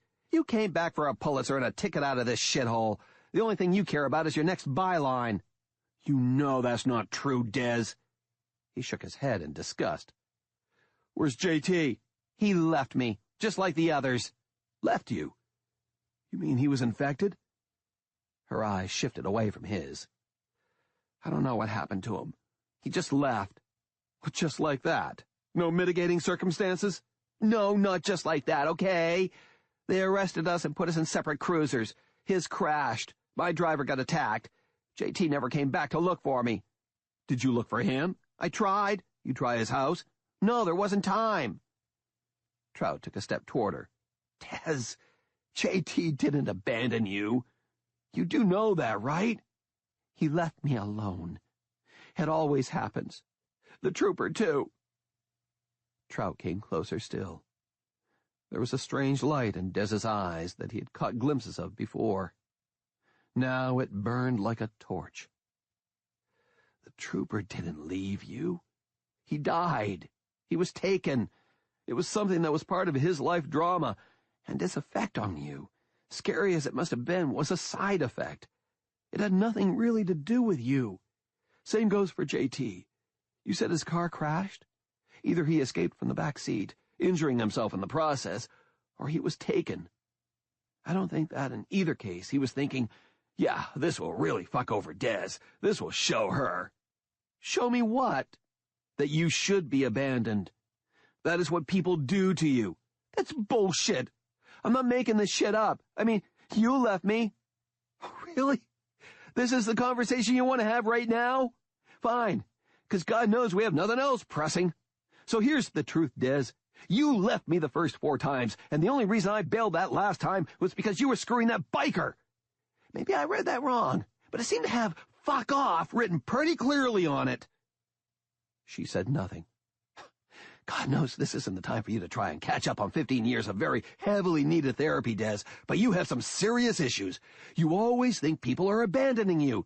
Your mother did it. She had cancer. And your father did it. He was killed in the war. I know, Des. I'm the guy who does know this stuff.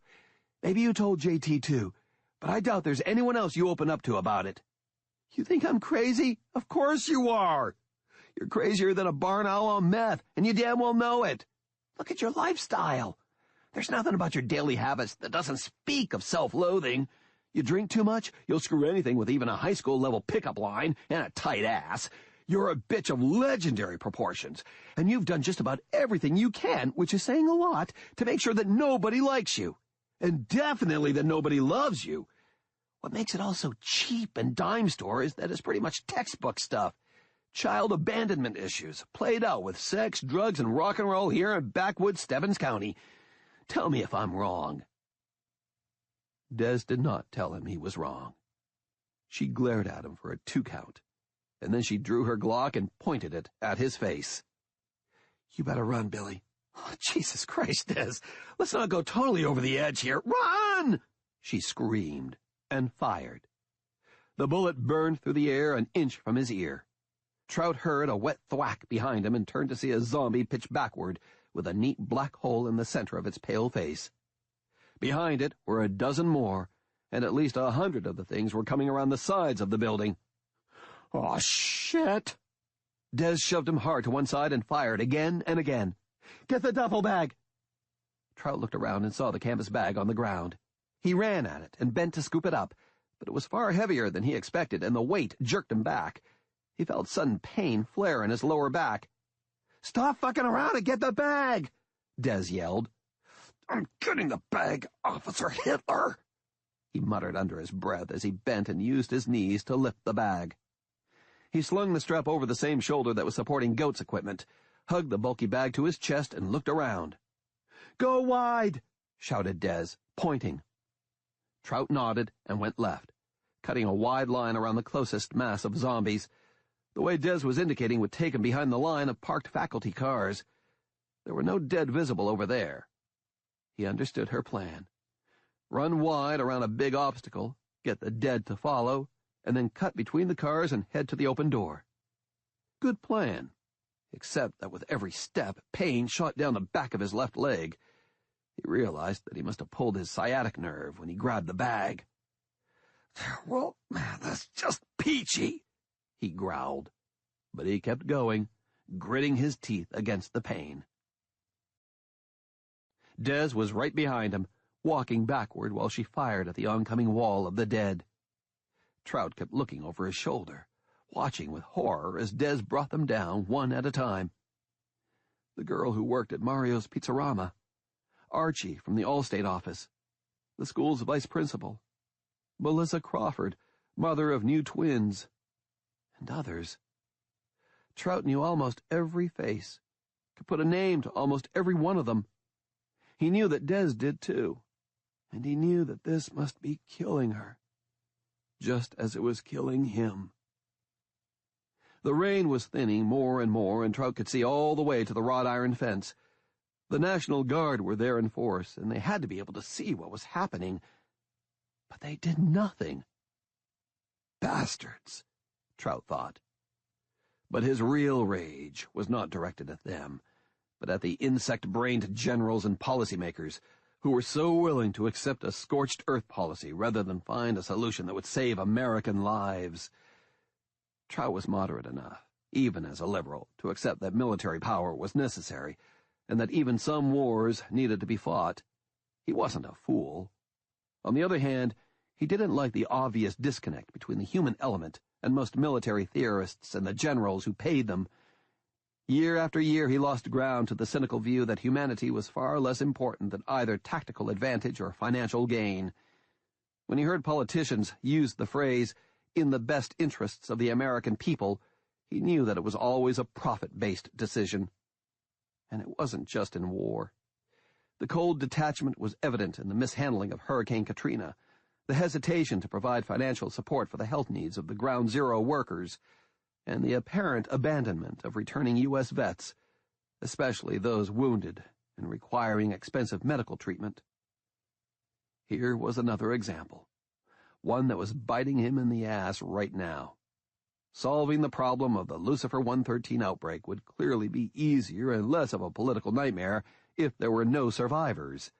Wipe the slate clean, maybe kick out a few bucks for a memorial, and do some spin control to blame it on terrorists, the former administration, the policymakers on the other side of the aisle, or on anyone who is the target du jour. Even if he lived through this, Trout doubted he would ever see the name Volker in the papers, and certainly no mention of Lucifer 113 or the CIA. That would all be erased, because the truth would cost too much to tell. To hell with that, he thought as he bit down on the jolts of pain. But what was the answer? How did he and Des and Goat fix this? Could it, in fact, be fixed? As he ran, as he listened to Desdemona Fox, the woman he loved, shoot their neighbors down, he began to get an idea. A really wonderful, ballsy, nasty idea. Des fired her last shot and swapped out the magazines. "How we doing?" she yelled. Trout looked ahead. "Clear, but only if we haul ass." "Then let's haul ass," she barked. She fired 2 more shots, spun, and sprinted to catch up with him. When she saw that he was limping, she grabbed him by the shoulder and hauled him roughly along with her. With the storm abating slightly, the moans of the dead filled the air. It was such a horrible sound that it made Trout's knees buckle. But then, as he thought about what those moans meant, the insatiable hunger of the parasitic zombies, he bared his teeth and willed more power to his legs. They ran down the far side of the faculty cars. A zombie lunged at them from behind a parked Highlander. "Des, got it!" She pivoted and shot the dead man through the mouth, just as the thing spat black goo at them. The bullet snapped its head back, and the black liquid geysered straight up and splashed back on the zombie's face as it fell. A few drops landed on Des's sleeve, but there was still plenty of rain to wash it away. Or so Trout hoped. At the end of the row, they cut toward the school. Most of the infected, frightening but without intelligence or imagination, had followed them on their wide course, and only 3 of the dead were lingering by the open door. Des pulled out in front, bringing her gun up in a 2-handed grip, and changed her pattern of running so that she took smaller steps to steady her body as she aimed. The zombies heard them coming and turned toward them. Trout saw that one of them was the attorney for his second wife. When Des shot him, Trout expected to feel a nasty little thrill in his chest. He didn't. This wasn't a video game, and that man was someone he knew. It didn't matter that Trout didn't like him. This wasn't about who liked who. This was a human being who did not deserve what happened to him. As he fell, Trout made himself say the man's name. "Mark David Singer." All at once, that began a ritual that Trout knew would be with him throughout this crisis. No one should have to die without a name, without some recognition of their humanity. As Des shot the second zombie, needing 2 shots to bring her down, Trout fished for her name. She was the music teacher here at the school. He had interviewed her last year about the Christmas pageant. She was 60, with gray hair and a corpulent figure. A nice lady. She loved the kids she taught. He watched her fall with the right side of her face blown to red ruin by Des's bullets. "Sophie Vargas," Trout said as he ran past her falling corpse. The last of the infected outside the school was a stranger, dressed like a businessman. Probably the father of one of the kids, Trout guessed. Come here to pick up his child. The businessman grabbed Dez's left arm and tried to bite her wrist, but Dez used her right to bring the barrel of the Glock to the man's temple. The blast knocked his head sideways, and he crumpled at Trout's feet. Dez was at the door now, pointing the gun inside. But Trout stopped. He looked over his shoulder. The other zombies were closing fast, but Trout was trapped by the needs of his new ritual. He bent down, hissing at the pain, and patted the man's pockets until he found a wallet. He pulled it out, shoved it in his jacket, spun, and hobbled to the door with 2 yards' grace. He staggered inside, dropped the heavy duffel, twisted around, grabbed the door handle, and gave it a ferocious pull. It slammed, but not shut. And with horror, Trout saw that a hand was caught between the door and jamb. He had to pull on the door to keep it from being whipped out of his hands. Behind him, Dez was still firing her pistol. "Dez! Not now, Billy!" she fired back. So he took the big risk. He stopped pulling and shoved on the door, slamming it outward into the faces of the crowd of infected. So many faces. Torn and bloody. They spit black blood at him, and Trout cried out as it splattered on his jacket. With a snarl of rage and fear, he raised his leg to kick out at the zombie whose hand was caught in the door. With a jolt, he realized that the man fighting to get in was Doc Hartnip. Doc? Hartnip's dead eyes looked right through him. But his mouth was a hungry snarl. Hartnip spat black blood at him, which splattered on Trout's chest. That sent Trout into a panic. Doc or not, he lashed out with his foot and caught the dead man in the stomach. Again and again before it lost its hold and Trout fell backward, hauling on the crash bar of the door, so that the heavy metal panel swung all the way shut with a huge clang. Closed. Locked. Fists pounded on the door from the other side. Trout tore off his jacket and flung it into a corner, then pawed at his shirt, looking for traces of the black mucus. Nothing. "God almighty," he wheezed. Another gunshot made him turn, and he saw Turk, the little guy who owned the Getty station, go tumbling to the ground. "Turk," Trout murmured. "Danny Turkleton." Dez stood with her back to him, her shoulders heaving with exertion. 4 other zombies lay on the steps. Trout knew 2 of them, and he spoke their names aloud. The others were strangers. A corrections officer and an Irish guy Trout recognized from Dez's trailer park, but couldn't name. Trout pulled the wallet out of his pocket and flipped it open to the driver's license.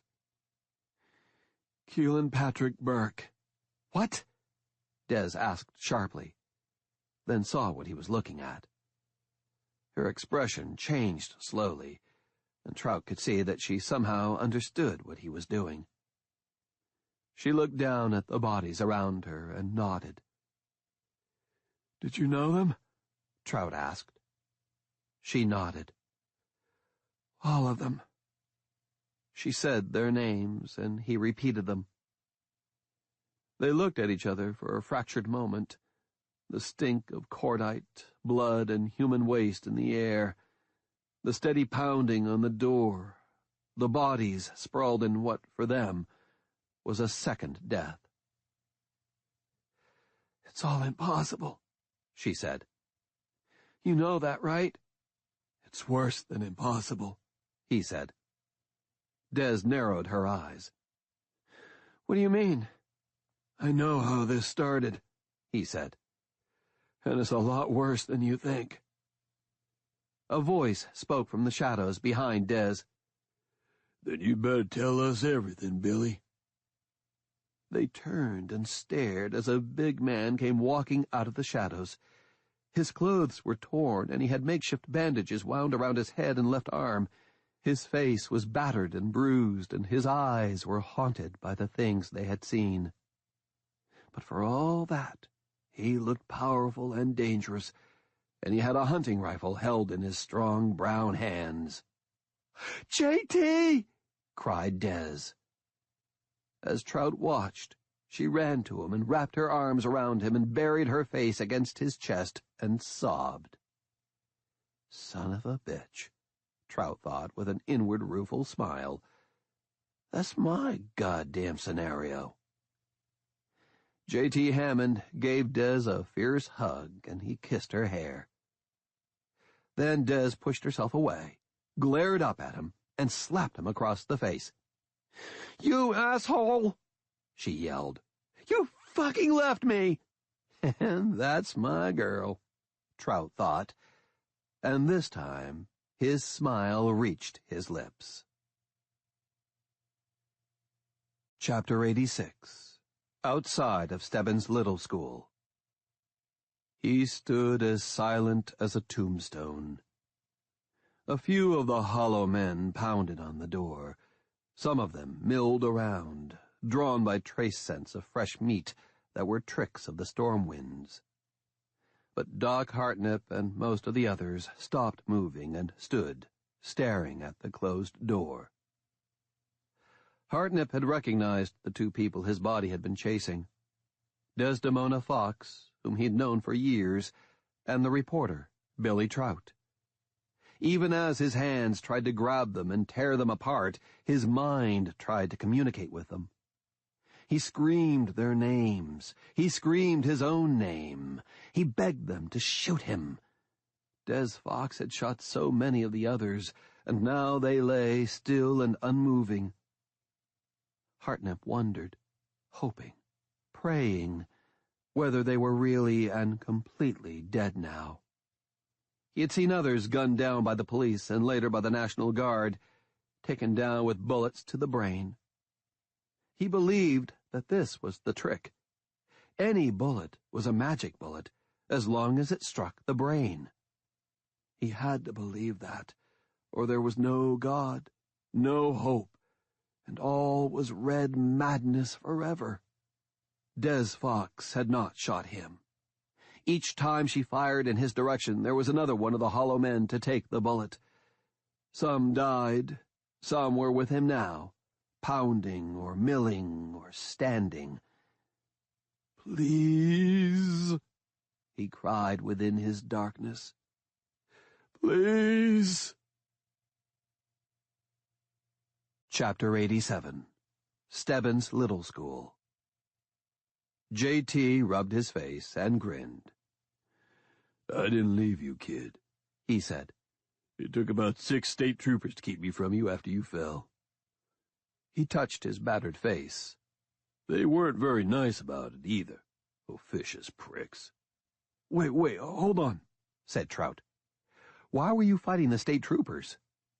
"They thought we were on a killing spree," said J.T., and he quickly explained the chain of events that started at Doc Hartnett's. "Doc's outside," said Trout. "He's one of them." "I know. I saw him from the upstairs window, but I couldn't get an angle on him," said J.T., though he looked sad. "Anyway, the Stadies put Des in one cruiser and me in another, and that was the last I saw of her." He glanced at Des, who nodded. "And now?" She explained what happened to her and about the death of Trooper Saunders, then told them about the guardsmen, the fight at the trailer park, and meeting Trout. J.T. said, "We were run off the road by the guard. As they were driving me to the station, the trooper got a call that all state police were being ordered out of Stebbins. Right now, no questions. But that isn't what happened." "I can guess," said Trout. J.T. sighed. "It was an ambush. Guess they didn't want any armed infected in town, and they pretty much decided that we're all infected. I was in the back of the cruiser when a Humvee opened up on us. We crashed and they drove off.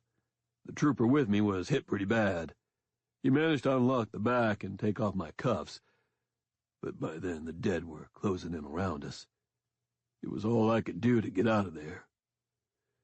Wish I could have helped the trooper, but he was dying already.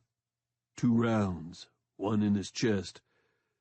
I fought my way out and went to the station, but that was a total loss." Sadness darkened his eyes. "I had to, take care of Flower." "Oh, shit, Hoss," Des said, touching his arm. "I'm sorry," said Trout. J.T. nodded. "That was almost the worst thing today." "Almost?" asked Trout. "Yeah. Worst thing was the thought that my girl here was gone." "Thanks, Dad," Des said with a twisted smile. "But I got home from the prom unmolested." Their grins were forced, and they didn't last. "After the station," continued J.T., "I decided to head over here. It was already a mess. A couple of these things attacked the middle school kids while they were getting onto the buses to come here. By the time the buses arrived, the infection was rampant. Things went south from there." Trout looked past him to a set of closed fire doors. "What's the situation in here?" "One of the parents came out through this door to try to reach his car. His kid wasn't here." J.T. shook his head. "He left the door open and about 20 of those things got in. Me and a bunch of teachers have been searching the building. I think we got most of them, but we still need to check the top floor. And I'm down to 6 rounds. Des nudged the duffel bag with her toe. "Merry Christmas, Hoss." J.T. glanced at her, then knelt and unzipped the bag. Trout peered over his shoulder and saw all the guns and boxed ammunition. "Sweet Jesus on the cross," murmured J.T., lifting out a Mossberg shotgun. "I'm so happy I could cry." His tone was light, but Trout could see the tension in the big man's face, feel it vibrating in the air around him. Shadows moved behind J.T.'s eyes. Trout knew that, strong as he was, this was going to ruin him too. Des looked up the stairs. "What about the kids?" "Everyone's in the auditorium," said J.T. "We have a couple of guys in there with guns. They're watching the doors, but they only have a couple of rounds each. We got kids from both schools, a lot of parents, some townsfolk." "How many?" "In all." His eyes shifted away for a moment. 800, give or take." Des brightened. 800 kids? That's great." "No," J.T. said softly. 800 all told. Kids, parents, and everyone else. We lost more than half the kids when those monsters attacked the buses. Some ran away, but—" "End of story." J.T. shook his head. "Do they even know what this thing is? Is this something that's happening everywhere, or is it some kind of toxic spill? We don't know anything about this infection." "It's not an infection," said Trout. "Not exactly. It's an infestation, and it started with Homer Gibbon." "What?" demanded Des. "Gibbon? His body was shipped here after the execution," Trout explained. "His Aunt Selma was going to have him buried on her family farmland. It's a long story, but the short version is that his body is infested with a genetically engineered wasp larva. Parasites. Most likely Doc got it from Gibbon and it spread from there." "How do you know that?" asked J.T. Des pushed past J.T. and grabbed a fistful of Trout's shirt. "What do you know?" "I know everything," Trout said quietly. "And you're not going to like what you hear." "Well, gee, Billy, I guess I've spent so much of today laughing my tits off that I suppose I could use some depressing shit to balance it all out." Trout gently pulled her hand free and smoothed down the front of his shirt. He took a breath and told his story, starting with the call from the prison guard, the visit to Aunt Selma, and the horrifying discussion with Dr. Volker. He told them everything. And by the time he was finished, Des had gone dead pale and J.T. looked like he wanted to throw up. "This is totally fucked," Des said at last. "I thought this was going to be some kind of terrorist thing." "Terror begins at home," said Trout, and she shot him a withering look. "Oh, come on, Des. You're too smart to think that we're only ever the white hats. Wake up." "Oh," she said, letting out a breath. "It's just—" She shook her head. There were no adequate words to express how she felt, and Trout understood that. Knowing how it started doesn't help us much," said J.T. "'cause we sure as hell know how it's going to end. I think the only reason they haven't nuked us back to the Stone Age is the storm." "No," said Des. "They wouldn't nuke us. They'd firebomb us. It's safer for them, and the fire purifies," finished Trout. "I thought of that. Great," J.T. said. "That's just great. The storm's already lessened. Pretty soon they're going to be able to put birds in the air and fry our asses." "I have a walkie-talkie," said Des. "We can talk to them." "Let's give it a try," said J.T. "We have 800 people in here." Des turned on the walkie-talkie and adjusted the squelch. There was steady overlapping chatter, and it took her several tries to get through. Trout produced a small video recording and began taping. "Break, break, break. This is Officer Desdemona Fox, Stebbins PD, calling for Lieutenant Colonel Macklin Dietrich. Please respond." The chatter slowly died down, and then Dietrich's gruff voice responded. "This is a secure military channel, Officer Fox. You are not authorized to broadcast on this." "I think we've been through this already, Colonel. Let's cut the crap and get right to it," Des said forcefully. "What is the reason for this call, officer?" "Trying to make it to the end of the day without dying, sir." A pause. "What is your location?" "I'm at the Stebbins Little School. There are 800 people in here. None of us are infected. We have steel security doors, and this building is the town evacuation center." "The infection has spread throughout the entire town, officer," said Dietrich. "I'm sorry to have to inform you of this, but—" "The town, yes, maybe. But the school is a secure facility. This is where the survivors are. We need you to come and get us out." "I don't believe you understand the nature of this event, officer." "Colonel Dietrich, you are incorrect, sir, when you say that we are unaware of the nature of this event. We are very goddamn aware, and we are asking how you intend to help." There was silence on the line. When Dietrich spoke, his voice was tight. It was hard to tell if it was anger or fear. "There's nothing we can do. If you're in the thick of this, then you should be able to comprehend that." "I comprehend some of it, Colonel. What I don't comprehend is why you're not even trying to rescue or protect the uninfected. This isn't an airborne disease. It's spread through spit or a bite or some other fluid contact." As she spoke, Trout panned the camera to show the dead zombies on the floor and the black goo around their mouths. He zoomed into focus on the wriggling thread-like worms in the muck. Then he panned back up to Des. In this light, with her disheveled hair, her hard beauty, her Valkyrie bone structure, she looked like a hero out of legend, a warrior woman who could have belonged to any of the great battles of history. Trout never doubted that he loved Desdemona Fox, but at the moment he felt like he wanted to shout the fact. Dietrich said, "You are a police officer, I believe, in a small town, not a biologist or medical doctor." "Yes, sir. I'm a small-town cop. I also spent a couple of years in Afghanistan taking orders from cocksuckers like you, so I know when someone's blowing smoke out of their ass." "Watch your mouth, Officer Fox." "Or what? You want to come here and arrest me? Go ahead. Otherwise, stop acting like you're in command of this situation. I'm asking you, telling you, to get in touch with your boss and tell him to get in touch with his as far up the line as you have to go.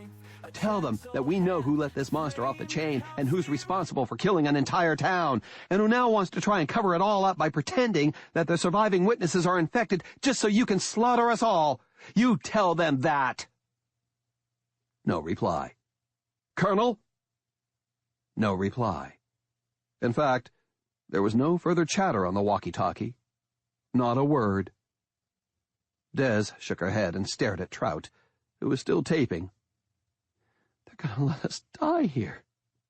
God, they're gonna murder all these kids." Tears broke from her eyes and rolled down over her cheeks.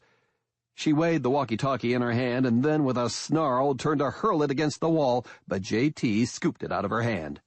"No," he said. "We might need that." "I blew it," she snapped back. "I pushed too hard and blew it. God, why am I always such a bitch?" "Actually," said Trout, turning off the camera and lowering it, "I thought you were magnificent." "Oh, shut up, Billy." "No," said J.T.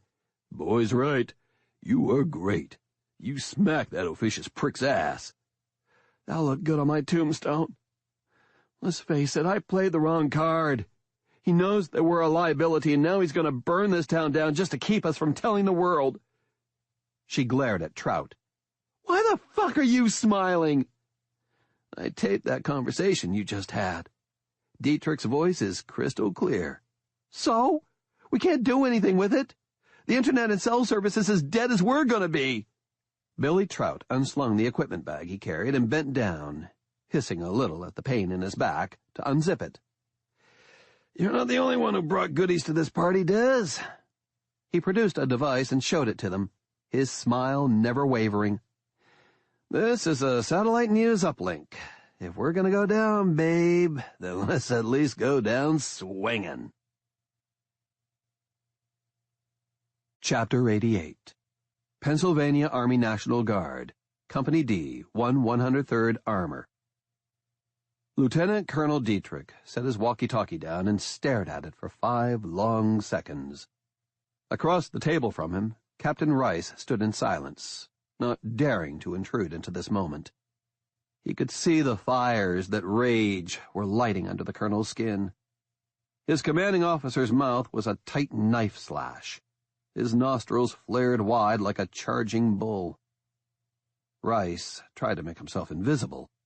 He expected Dietrich to suddenly dash everything off the table or hurl the walkie-talkie the length of the room. But the colonel said and did nothing as the seconds splintered off the clock and fell like debris on the floor. Dietrich walked over to the window and looked out at the storm. The wind's dropping, he said. His tone was quiet, calm, and that surprised Rice, who had heard the full exchange between Dietrich and that crazy female cop in Stebbins. Yes, sir, said Rice. Weather Service says that we've seen the worst of it. The storm front is turning north by east. Winds are down to... How soon can we get some birds in the air? Asked Dietrich. Instead of directly answering, Rice made a call, spoke to another captain, listened, and hung up. As soon as the wind drops another 15 miles per hour, sir. We're still at the outer range of unsafe. Dietrich nodded. He clasped his hands behind his back and continued to stare out the window. That cop is well-intentioned, he said quietly, but she does not understand what's at stake. Rice cleared his throat, very quietly. No, sir. She was totally out of line. Probably stress. Or the onset of the disease. Probably, agreed Dietrich coldly. Your orders, sir? Dietrich said nothing for almost 20 seconds. Rice waited him out. Then the colonel turned. Sound draws these things, correct? The infected, sir? Yes, that's what we've heard from our people on the ground. Dietrich nodded. Then here's what I want to do. Rice listened in silence. Dietrich's plan was as solid as it was brutal. As Rice hurried out of the office to set things in motion, he said a silent prayer for the people in Stebbins. Chapter 89. Stebbins Little School. Are you sure this will work? Asked J.T., as Trout set up the satellite equipment. Goat said it would, and he knows this stuff pretty well, said Trout. I'm no damn good at all in a fight. I do this or I go hide in a closet. He handed the unit to J.T. and showed him how to work it. Then he stepped away and ran his fingers through his wet hair and straightened his soaked shirt. How do I look? Like a drowned golden retriever, said Des. Thanks. But a good-looking drowned golden retriever, she said, giving him a small, crooked grin. Trout flashed her a brilliant smile. That's probably the nicest thing you've said to me in 2 years. He expected her to smile at that. Instead, he saw a flicker of pain dart through her eyes, and he felt like an ass for making a bad joke at a time like this. He busied himself with clipping the lavalier mic to his shirt collar. Ready, he said. J.T. held up crossed fingers. Des merely nodded, her expression on the doubtful side of neutral. Trout cleared his throat and gave J.T. the nod to start recording. My name is Billy Trout, Trout began. I'm a reporter for Regional Satellite News in Stebbins County. Please watch this video.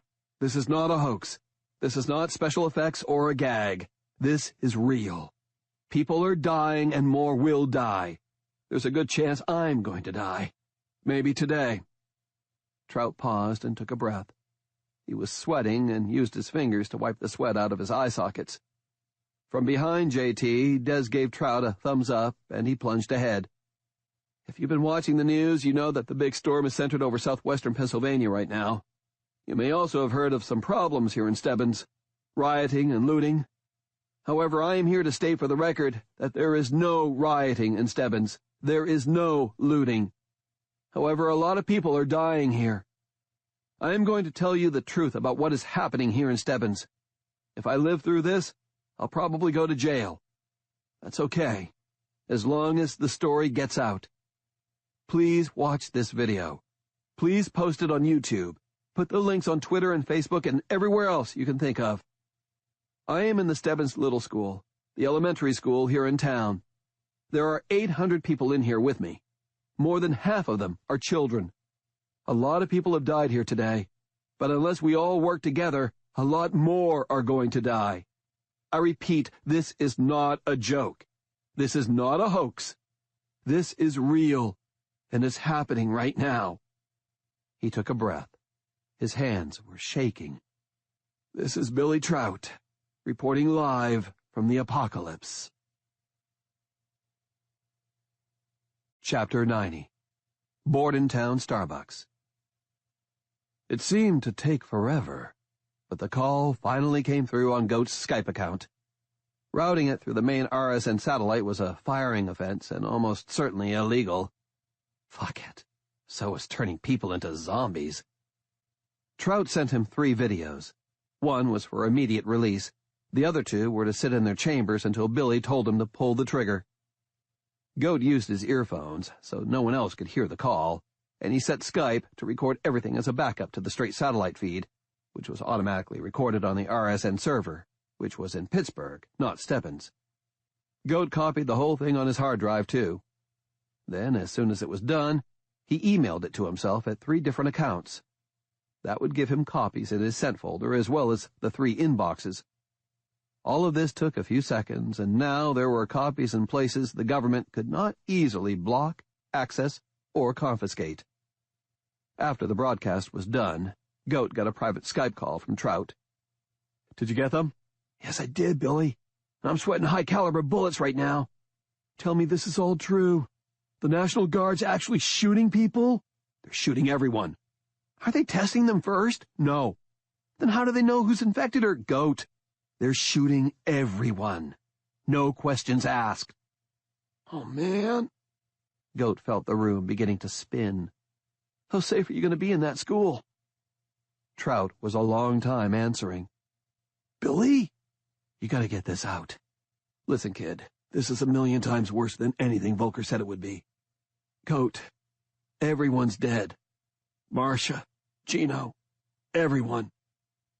"Marcia?" Goat asked hollowly. Trout told him what he had seen and done, and been forced to do. When he described the encounter with Marcia, Trout broke into tears. "Oh, shit, man," said Goat, in a voice choked with his own tears. He looked around the Starbucks, but the place was so deserted that there was no one near, no one to see or hear. "Those fuckers! Marcia? God damn it, Billy! We can't let them get away with this! I have no intention of letting them skate, kid. We're gonna ram this up their asses." Goat wiped his eyes and nose on his sleeve. "What do you want me to do?" Chapter 91.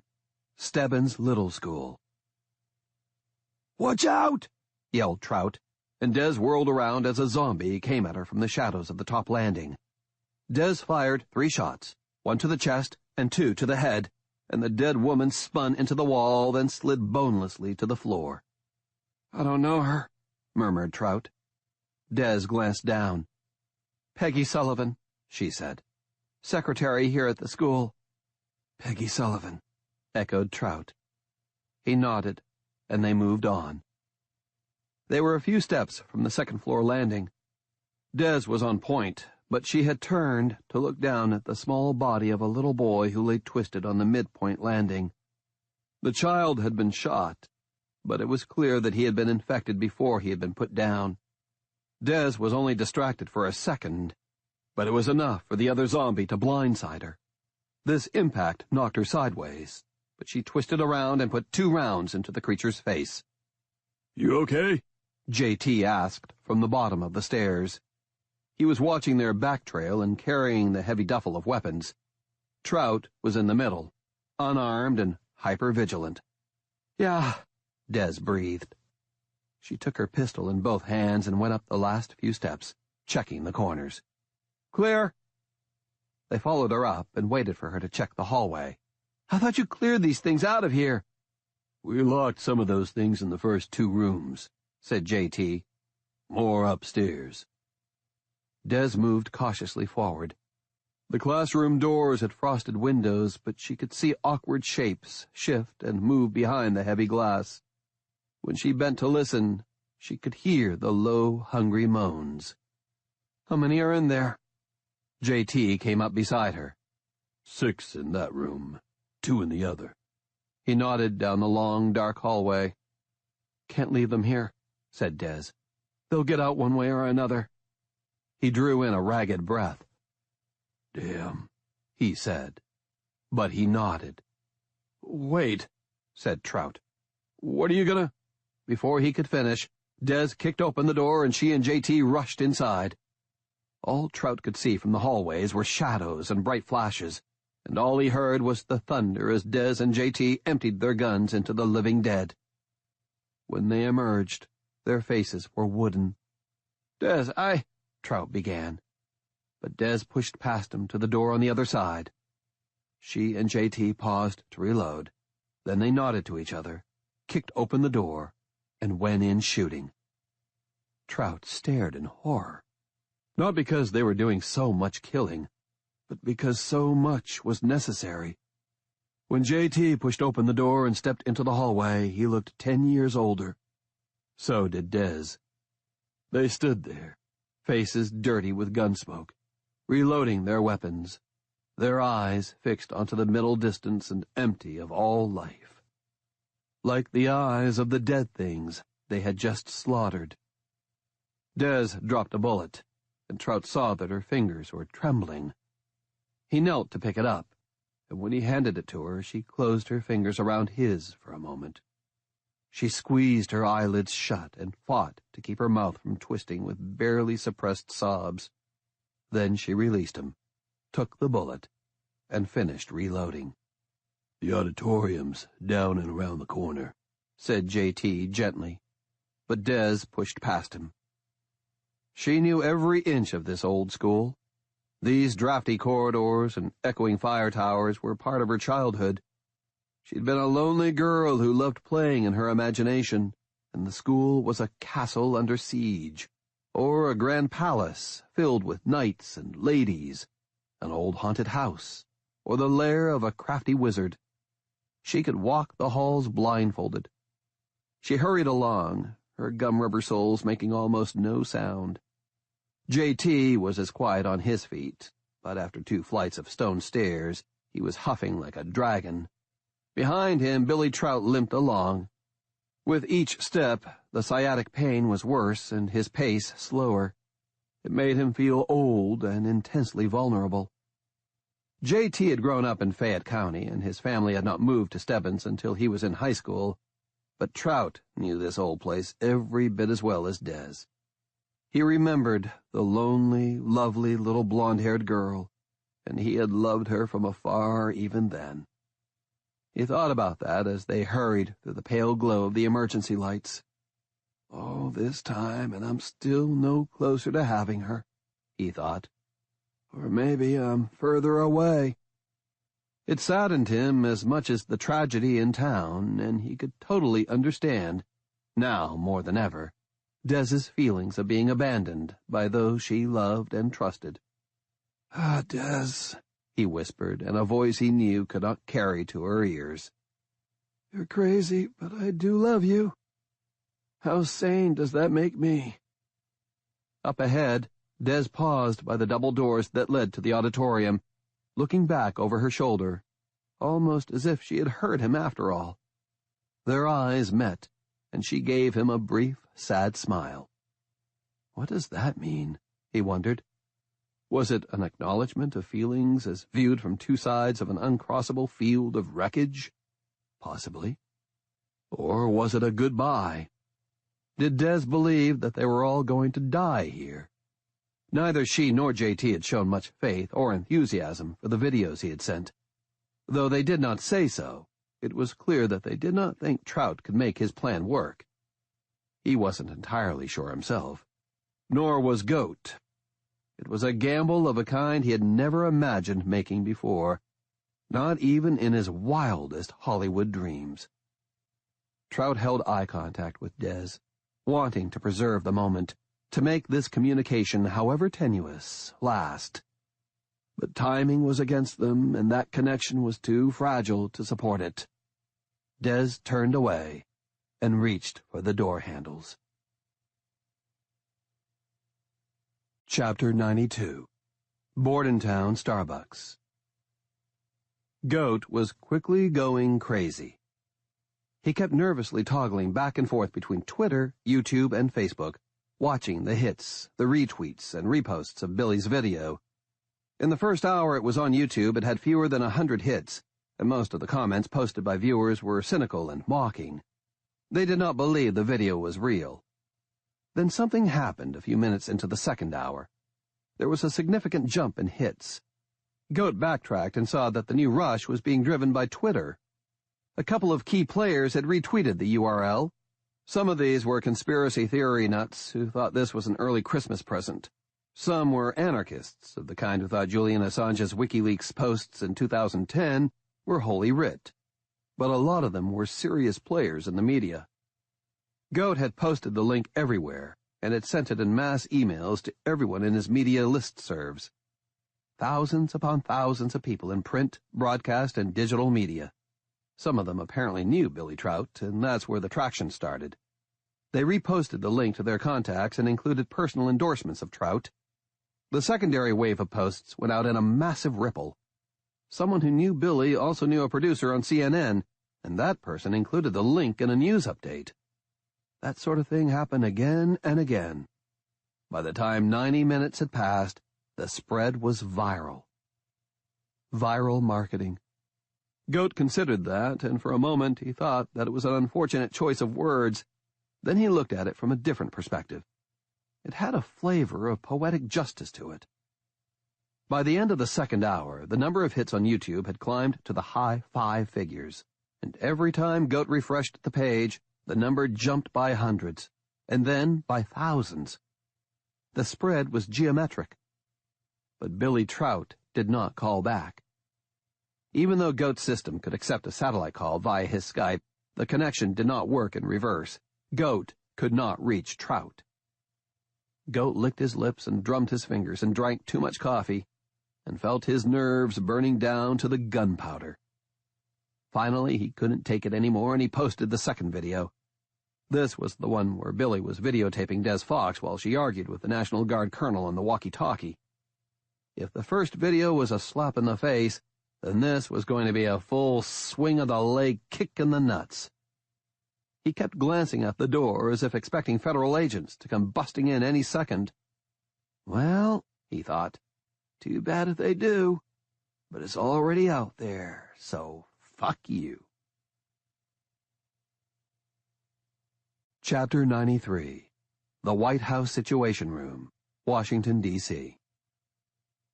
The President of the United States watched the monitors on the wall.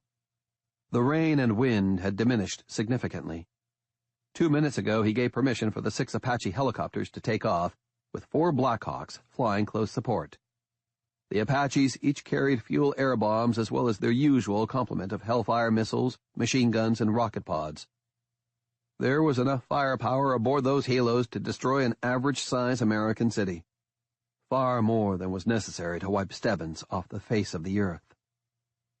The order he had given was to fly to Stebbins. Nothing more. Not yet. He couldn't imagine how he could shape his mouth to give the kill order for this. Scott Blair, the National Security Advisor, came hurrying into the Situation Room. He waved away the staff members, sitting closest to the President, and then bent to speak in a confidential tone. "Mr. President, we've just learned that someone in Stebbins is sending out messages." "What kind of messages, Blair? And to whom?"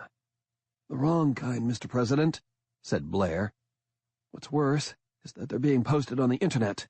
YouTube, mostly, fed by links on Twitter and other social media sites. We're working to control those sites, but the Internet is volatile. The National Guard units in Stebbins are attempting to locate the sender and shut him down." "What's he saying?" "I can play it for you, sir. Do you want me to clear the room?" "If it's already on the Internet, there's no point. Play it." Blair nodded and punched some buttons on a computer built into the table. The screen switched from the weather report to a page of the YouTube website. Blair pressed play, and a good-looking white man with blonde hair and a pinstripe shirt appeared. The man was soaked, and his face was lined with stress. His eyes, which were robin's egg blue, stared into the camera with laser-like intensity. "My name is Billy Trout." Everyone in the room stopped to watch, and within seconds there wasn't a sound. Not a murmur or side comment. The President felt his throat constrict as he watched the video. The video included footage of infected bodies, mangled and partially consumed, torn by bullets, splashed with black mucus. There were two other people in the video, both police officers, both showing signs of injury and stress, a white woman and a black man. Trout named them and gave their badge numbers. The last few lines of the video hit the hardest. "This is not a natural disaster, and this is not a terrorist attack. This is a man-made disaster, and I know who is responsible and how this occurred. Please post the link to this video. The only thing that can save the lives of all these people, all of these children, is the truth. Call your local papers. Call the news services. Contact your local congressperson. This is not a local problem. This is not Pennsylvania's problem. This is a threat to the entire country, if not the entire world. Please. We are alive in Stebbins, and the devil is at the door. Do not let them commit mass murder. Save the children of Stebbins County." The video ended, but the room remained absolutely silent. All eyes were on the President. "You're sure this isn't a hoax?" he asked. Blair shook his head. "Billy Trout is a reporter for Regional Satellite News. Small time, but well respected. Officers Desdemona Fox and J.T. Hammond are with the Stebbins police. She's former Army. DMV searches matched them to their photo IDs. This is real." "Several hundred people. Well, that's great news. I want the Guard to get to those children, protect them, and get them out of—" "Mr. President, I don't think you appreciate the complexity of this. Our wildfire containment protocols have 6 different response models for suburban outbreaks. All of them offer options for many aspects of the problem, but on one point they all agree. If hard containment is possible, then that is the only safe and reliable course of action." The President stared at him. "No way, Blair. I can't accept that. You're saying that a red wall response is our only response?" "Regrettably, sir, that is correct." "No, that is unacceptable." "Sir, you've seen the reports. You know that we can't let a single infected host out of the Q zone. Not one. This isn't cholera or typhus. We can't inoculate against this. No one has a natural immunity to these parasites. Each host is 100% infectious. 1 drop of blood contains enough larvae to— "I know, damn it!" Blair adjusted his glasses. "Then, sir, you have to understand the severity of this. We don't have diagnostic protocols for this. We don't have prophylactic measures beyond sterilization." "So, what would you have me do? Drop firebombs on that town while someone is broadcasting it to the world? There are 7,000 people in Stebbins County. I don't think I want to go down in history as the president who slaughtered more people than were killed in the entire war in Afghanistan, twice as many as died on 9/11. Blair sighed and shook his head. "Given the field reports we've received, Mr. President, I doubt as many as 10% of those people are still alive. Those are estimates, Blair, not hard numbers, and you damn well know it. There could be 4,000 or 5,000 people still alive. I won't authorize a strike unless we have exhausted all other possible options. Well, sir, whether we drop bombs or not, sir, we have to stop the sender. So far, nothing he said is damaging to your administration, Mr. President, but we can't take any chances. How would you suggest we stop him? Blair did not have to spell it out. His look was eloquent enough. Christ, growled the President. Is that the best we can do? React like thugs? This is a commanding response to a very real threat to this country, Mr. President. This isn't a hurricane or broken levees. If we drop the ball on this, or if we're too cautious in our response, then we could be looking at a pandemic that would make the Black Death look like Skip the Dramatics, snapped the President.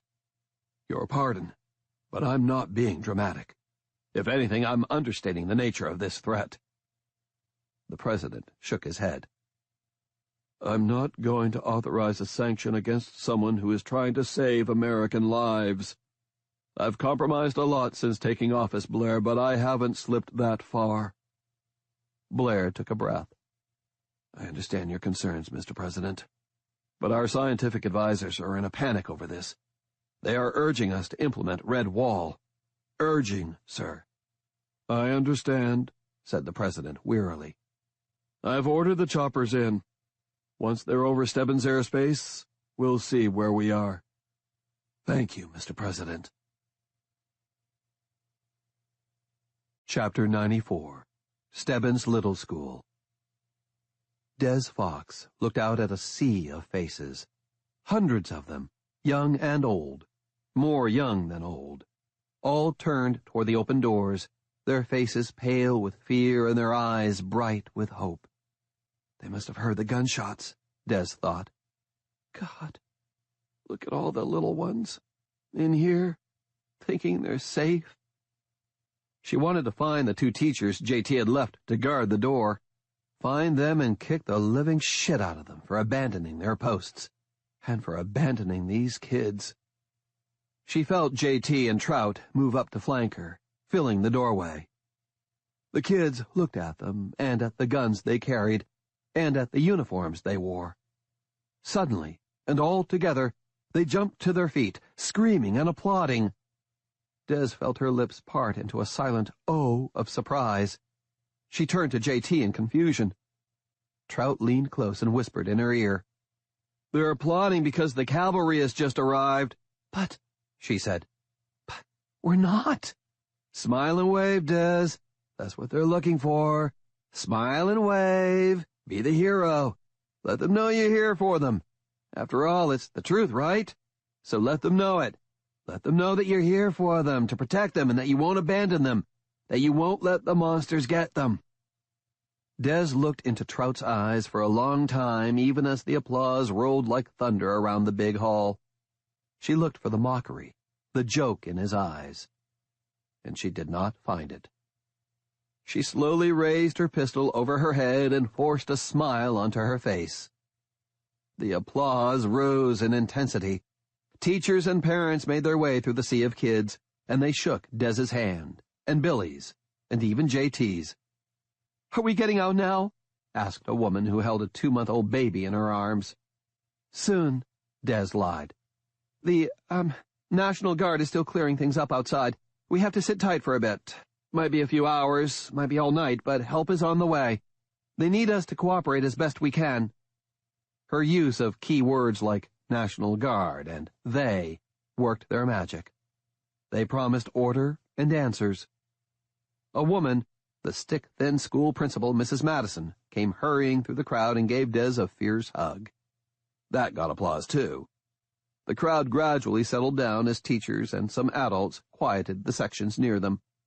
It looked orderly, and Des guessed that Mrs. Madison had appointed these adults as section leaders. Good call. Thank you, said Mrs. Madison. God, thank you. Do we know what's happening? Des held up her hands to stop the flow of questions.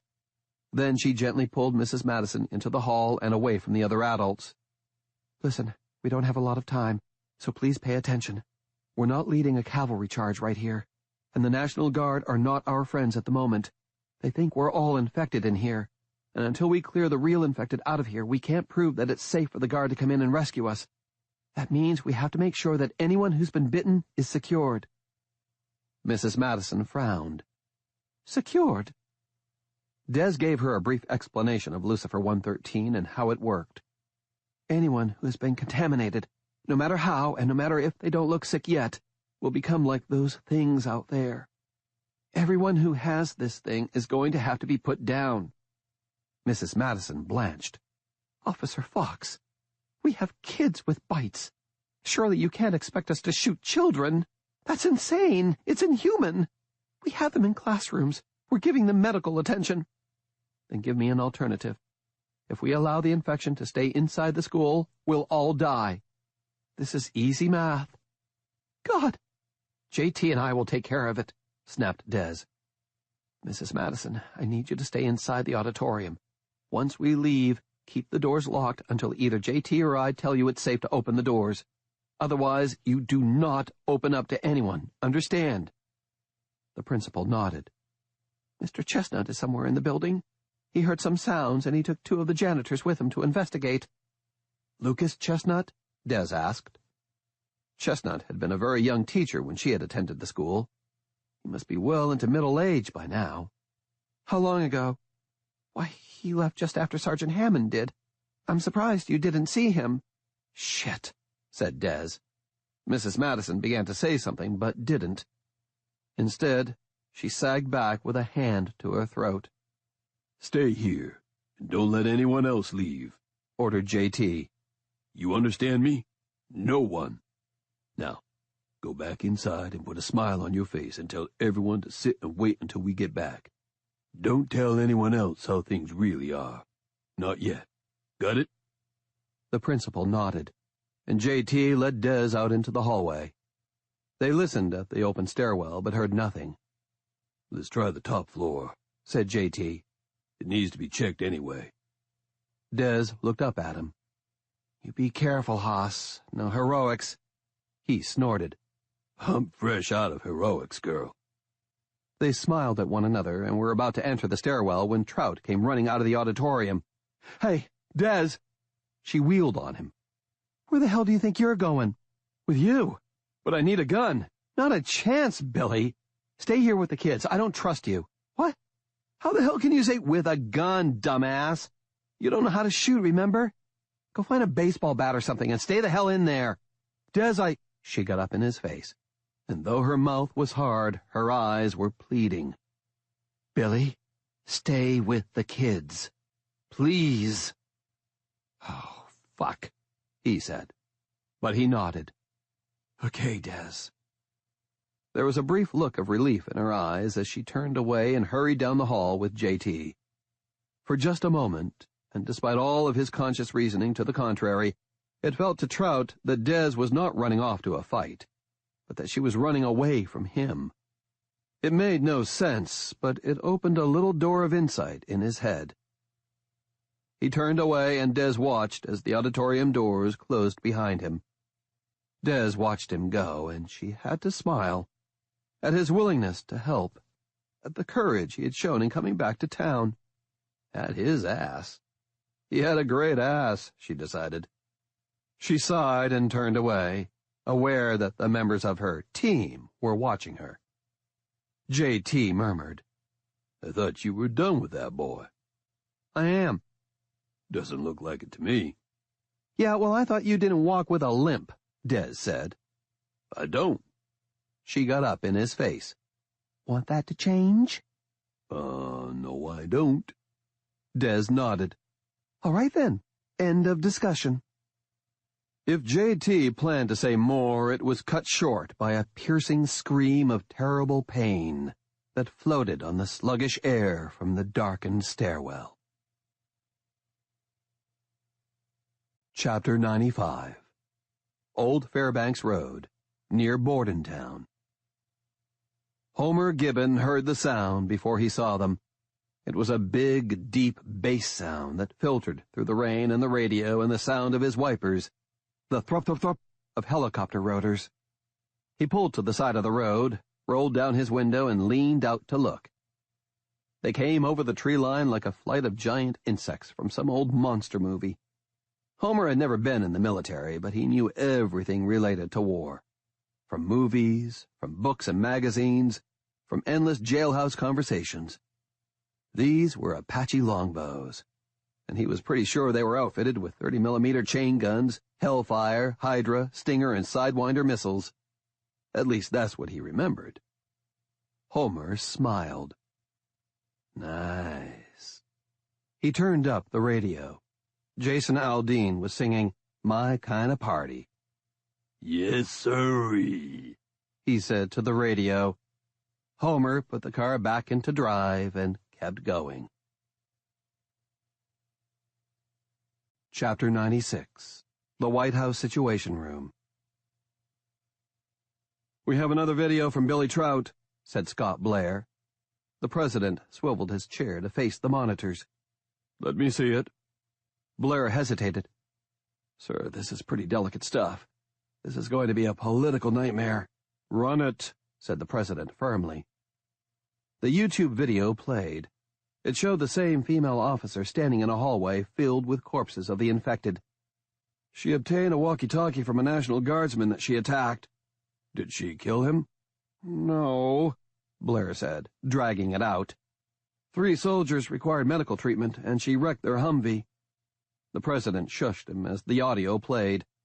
They sat and watched the one-sided conversation Des Fox had with Lieutenant Colonel Macklin Dietrich. Colonel Dietrich, you are incorrect, sir, when you say that we are unaware of the nature of this event. We are very goddamn aware, and we are asking how you intend to help. There's nothing we can do. If you're in the thick of this, then you should be able to comprehend that. I comprehend some of it, Colonel. What I don't comprehend is why you're not even trying to rescue or protect the uninfected. This isn't an airborne disease. It's spread through spit or a bite or some other fluid contact. Blair leaned closer. This is the crucial bit. I'm asking you, telling you, to get in touch with your boss and tell him to get in touch with his, as far up the line as you have to go. Tell them that we know who let this monster off the chain and who's responsible for killing an entire town, and who now wants to try and cover it all up by pretending that the surviving witnesses are infected just so you can slaughter us all. You tell them that. There was a few seconds more silence, as Fox waited for a reply that was not going to come. Then she looked straight into the camera and said, They're going to let us die here. God, they're going to murder all these kids. Tears broke and rolled down her cheeks, and the tape ended. Blair flapped his arms. This was just posted, and it's already burning up the internet. It's everywhere. It's on CNN and Fox and everywhere. God. And I take it you heard that one line. About her knowing who let the monster off the chain? Yes. Do you think they know about Lucifer 113? I don't know, sir. I can't see how they could know.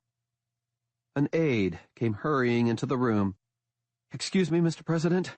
The helos have crossed into Stebbins airspace. Chapter 97. Stebbins Little School.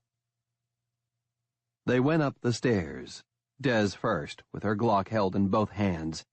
J.T. was right behind her with a Mossberg 500 bullpup with dual pistol grips, including one on the pump. 8 steps from the top, they paused to listen. God, help! Oh, Christ! That's Lucas, said J.T.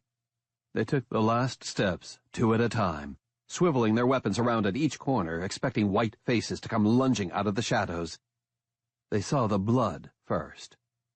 A footprint, perfectly outlined in red.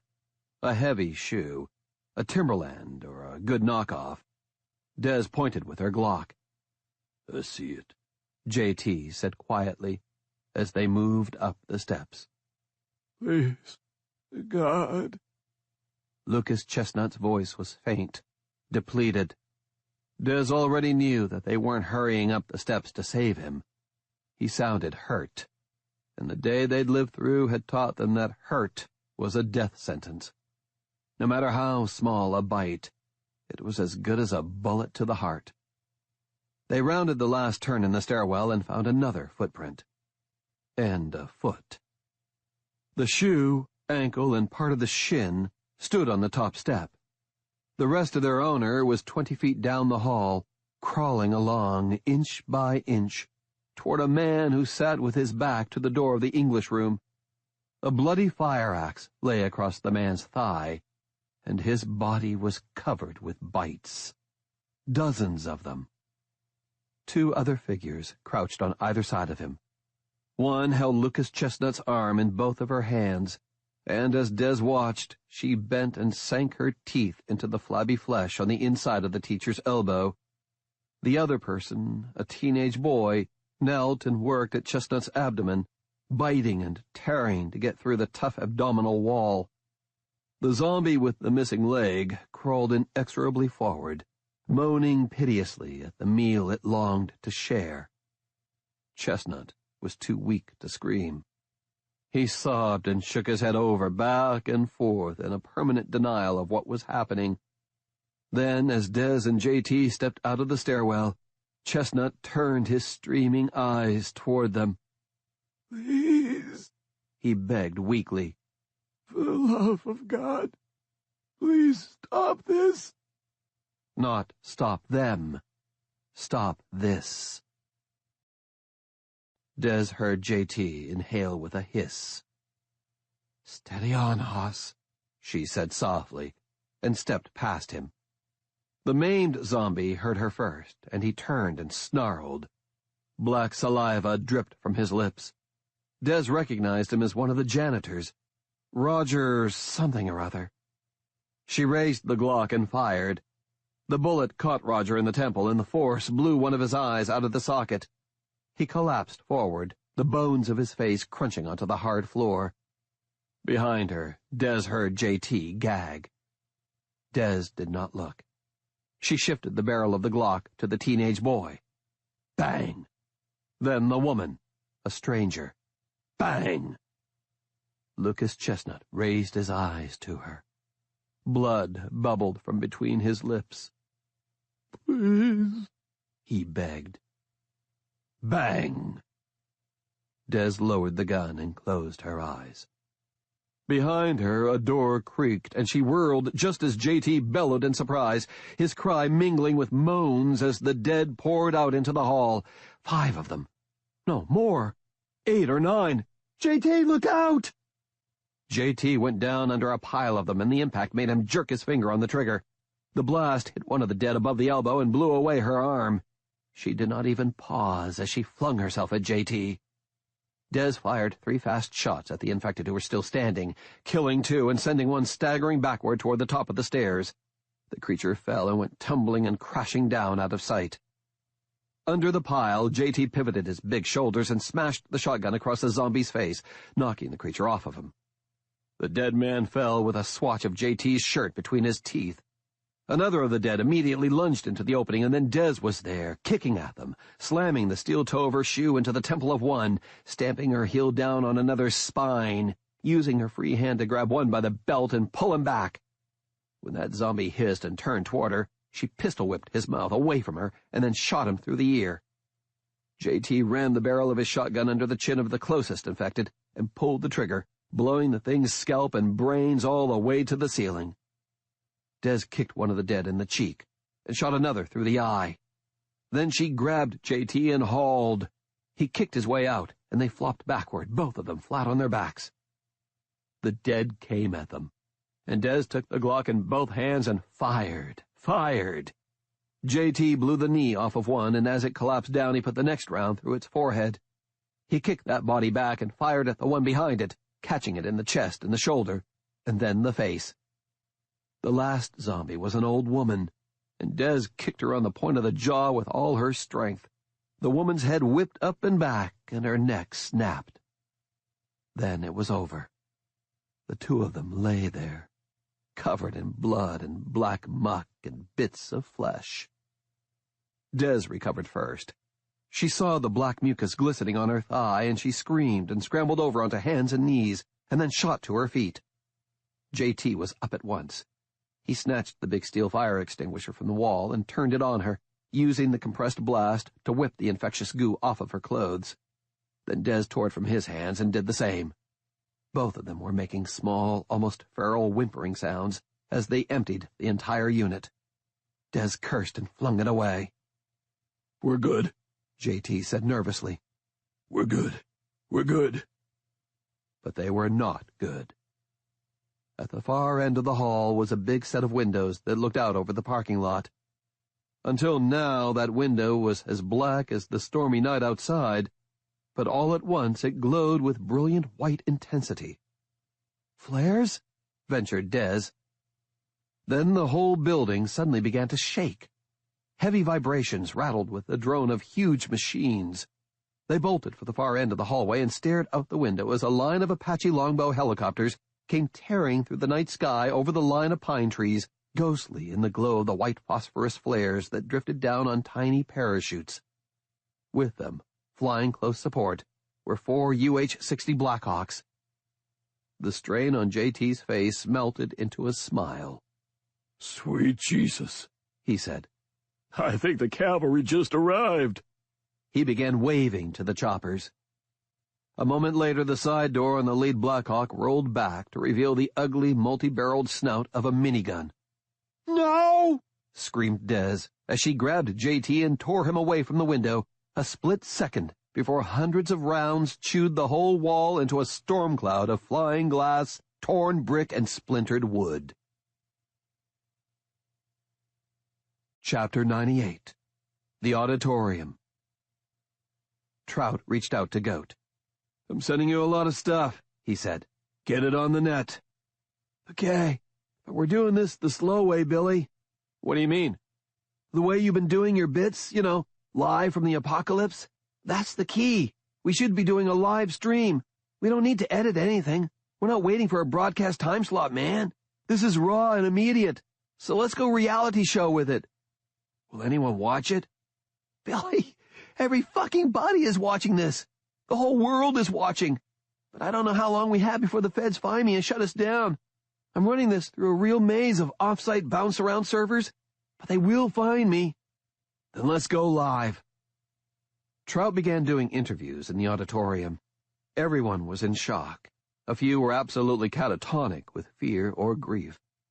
Trout could only imagine what some of them had seen.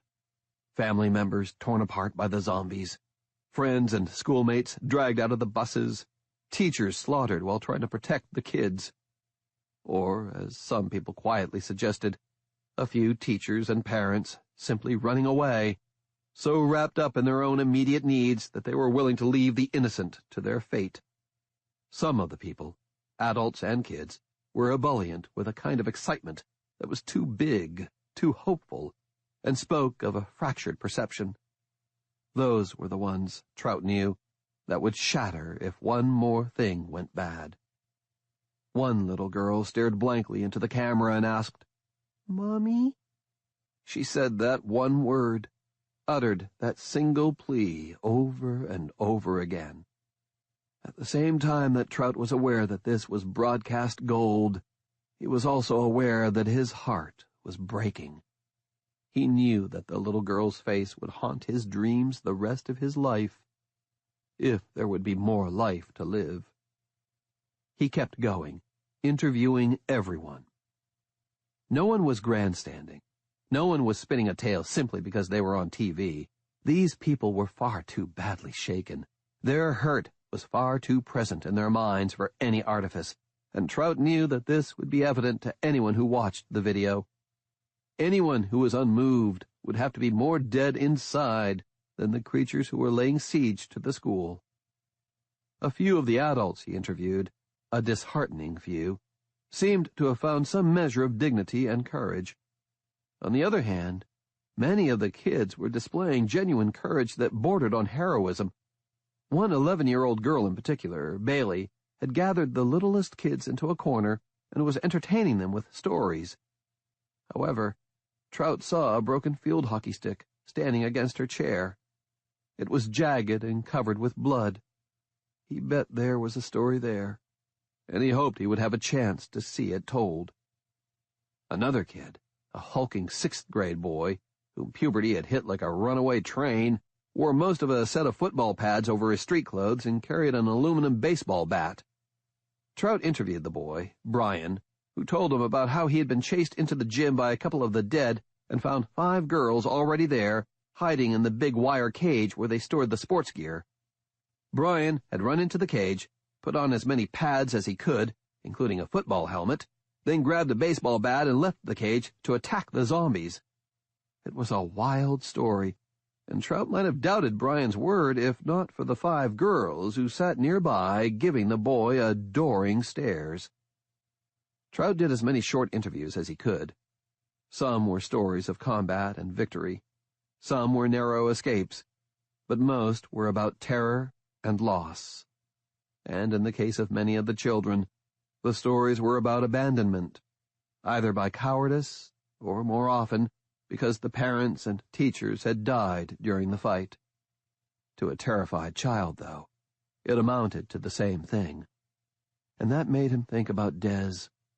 She was the same age as most of these kids when her parents died, and even though she knew, with all of her considerable adult intelligence, that those deaths had been beyond the control of her parents, Des was still caught up in abandonment issues to this day. As he set up to interview a librarian who had been rescued by a cheerleader, the whole auditorium suddenly froze into a listening silence. Trout spoke quietly into the mic. "We're hearing gunshots. It sounds like... Yes, they're coming from upstairs. That's the Stebbins police officers, Desdemona Fox and J.T. Hammond. They're hunting the last of the infected in order to ensure that this building is safe and secure." He paused and aimed the mic at the ceiling. The shots continued, and Trout wished that he felt as confident about what was happening up there as he sounded. But he needed to convey the message that the school was under control. "The shooting has stopped," he said, and panned the camera to show that every one of the 800 faces in the auditorium was tilted upward, eyes wide, expressions showing mingled hope and dread. The silence in the big room held and held. And then the whole building began to vibrate. "Helicopters!" said one of the men in the back. "The Army's here!" Wild cheers erupted throughout the hall. Trout goggled at this, but then considered that these people were here in the school long before he got here, so they may not have seen the ruthlessness of the National Guard. "Listen to this," he said in the mic. "People are cheering because they hear helicopters. They're hoping that the military is coming to rescue them. I had that same hope when I crossed the quarantine zone. And call me crazy, folks. I still hope that the guys in the white hats do come along and save our butts, because I'd love a happy ending here." He tilted the mic up again and waited with the others, muttering, "Come on, come on," under his breath, as the heavy throp, throp, throp of the rotors beat closer and closer. And then the miniguns opened up. The cheers instantly turned into a shrill chorus of screams as the windows exploded inward in storm clouds of glittering glass. The shards swept across the packed crowd, slashing and tearing. Children dove under the seats. Adults tried to shield them with their own bodies. Bullets buzzed above the massed people like a swarm of furious hornets. Billy Trout dove behind an upright piano used for school shows, and the bullets coaxed a mad, disjointed tune as they ripped the instrument into kindling. Despite the madness raining down around him, Trout punched the record and send buttons and aimed the camera at the windows. Chapter 99. Stebbins Little School. The Black Hawk hovered in the air like a nightmare, the minigun growling like a dragon, spitting hundreds of rounds at the top floor of the school. A second helicopter coasted with monstrous slowness past the far side of the school, firing at the row of lighted windows. Below them, the living dead moaned and reached with aching fingers toward the sky, trying to tear the machines down, to tear them open for the meat inside. But the choppers were too high, and the dead could not reach them, and the intensity of need within those moans rose to a horrible shriek. "This is Billy Trout reporting live from the apocalypse," he yelled. "I don't know if you can hear me, but we are under attack. Please, if anyone can hear me, we need help." He turned up the gain on the lavalier mic, clipped to his lapel so that his words could be heard over the din of screams and automatic gunfire. "We've been begging for help from the government, and this is how they respond." Des was curled in a fetal crouch, her arms wrapped around her head, her body bleeding from dozens of cuts. Her eyes were squeezed shut, but her mouth was open as a continual red raw scream tore itself from the deepest part of her. A dozen feet away, J.T. Hammond was curled into a similar knot, trying to shrink into himself. He, too, screamed. "This is not an attack by a terrorist organization. These are not the infected that I've been telling you about." Billy panned the camera to show the helicopter hovering outside, its cannons filling the air with fire and death. "That is a UH-60 Blackhawk helicopter. It is part of the Army National Guard detachment sent to contain the plague outbreak in Stebbins. It is not firing on the infected. There are no infected where I am. I am in the auditorium of the Stebbins Little School, a regional elementary school. Most of the people in this room are children. There are also teachers and some citizens of Stebbins who were told by authorities to come to this place because it is the county emergency shelter. I repeat, the people here are not infected. There are mostly children and people directed here as an official shelter." Mrs. Madison crawled off the stage and into the sound room. The bullets couldn't reach her in there, and she began waving to people, adults and children, to follow her. It was a risk, though. It meant running across the no-man's land of the stage. A few tried. Not everyone succeeded. From the booth, Mrs. Madison could see Billy Trout huddled under the piano. She knew what he was doing and could hear snatches of it. Then she saw the big microphone on its silver stand, the one that was provided for the pianist when she sang along with the children. The wires snaked across the stage and the leads were still socketed into place on the soundboard. The auditorium, she knew, was part of the emergency services set up in the school. The backup generator that powered the lights also provided power to essential emergency equipment, including the public address system.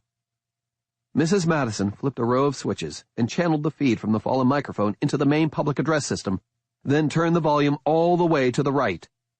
Suddenly, Billy Trout's voice boomed like thunder from every speaker mounted inside and outside the school. When Trout heard this, he grinned, reached out and pulled the mic closer. "This cult of secrecy and the military's obsession with owning the worst weapons of destruction has brought us all to this moment. More than 6,000 people have died today. They were murdered. Nearly the entire population of Stebbins County. These people are no less victims of terrorism than were the nearly 3,000 people who died when the Twin Towers fell, or the 266 people in the 4 hijacked planes used on 9/11, or the 125 people killed at the Pentagon that day, or the thousands killed in Iraq and Afghanistan. But what makes it more tragic, more unforgivable, is that the people of Stebbins were not killed by Al-Qaeda or the Taliban.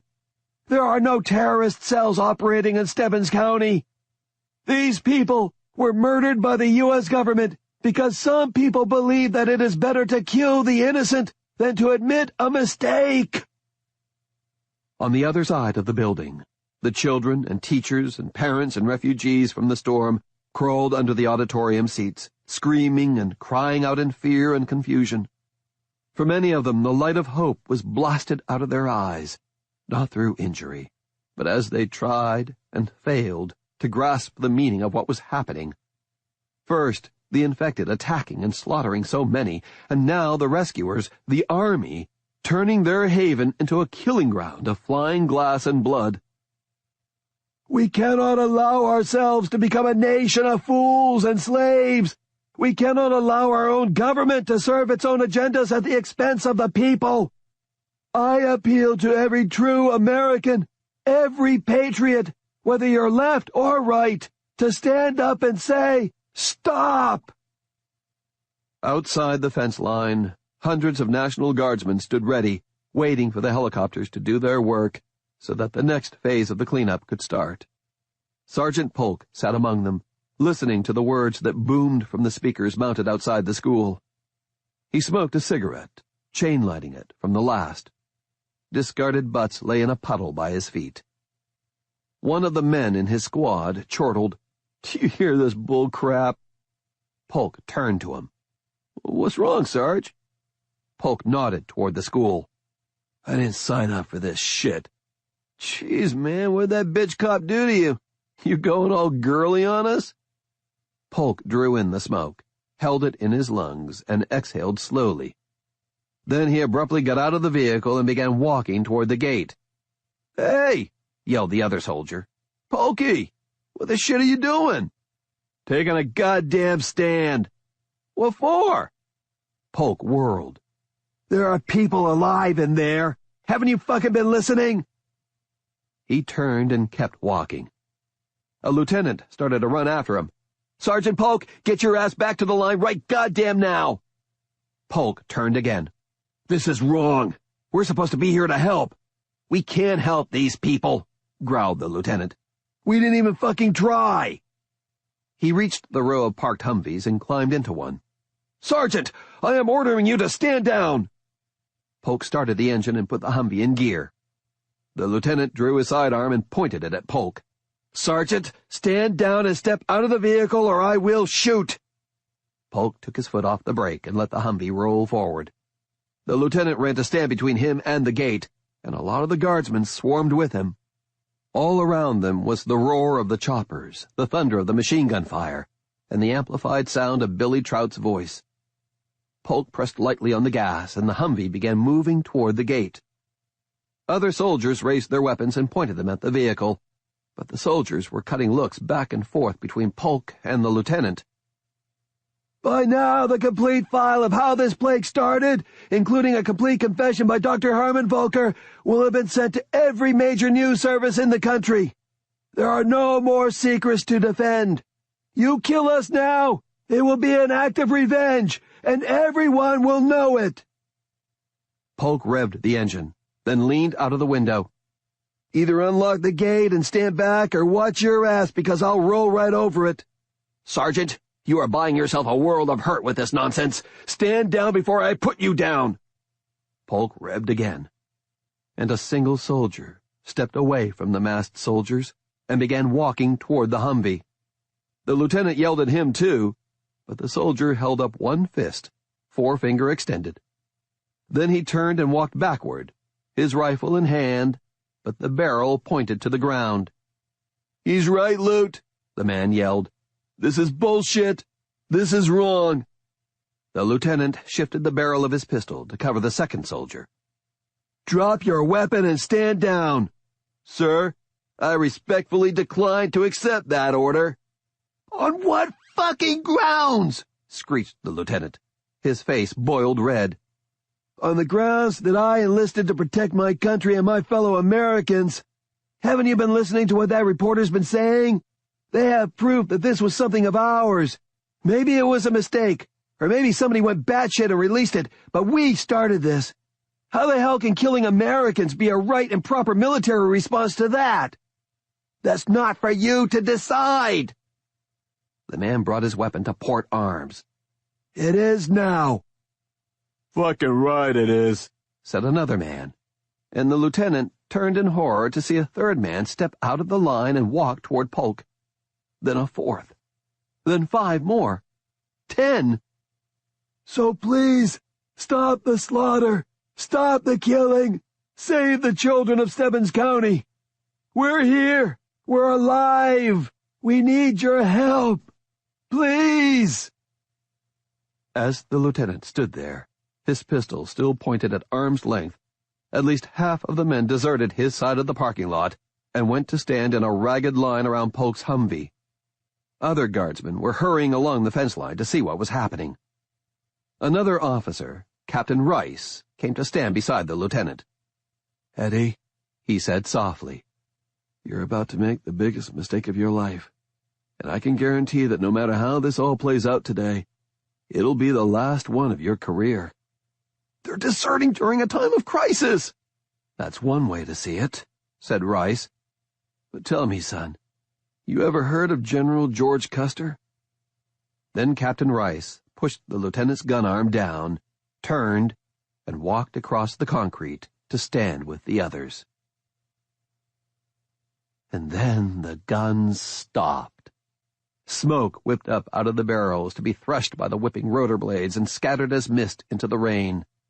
The choppers, those two and the others that hovered above the parking lot, still filled the air with thunder, but the madness of the gunfire had abruptly stopped. Glass tinkled as pieces fell from the shattered window frames. In the parking lot, the dead moaned. In the auditorium, the wounded cried out. Billy Trout crept cautiously out from under the sagging ruin of the piano, brushing glass from his hair and lacerating his hand without realizing it. He stared around at the damage. Everyone seemed hurt, but no one looked dead. He frowned, trying to understand it. He could see the Black Hawk holding station outside, the gun still pointed into the school. Why have they stopped? He wondered. Chapter 100. Stebbins Little School. Is it over? Dez's voice was tiny, a whisper from a raw throat. The air thrummed with the sound of the rotors. Inside her head, there was a more terrible thunder as her pulse hammered her brain. As she rolled onto her hands and knees, glass fell from her hair and clothes.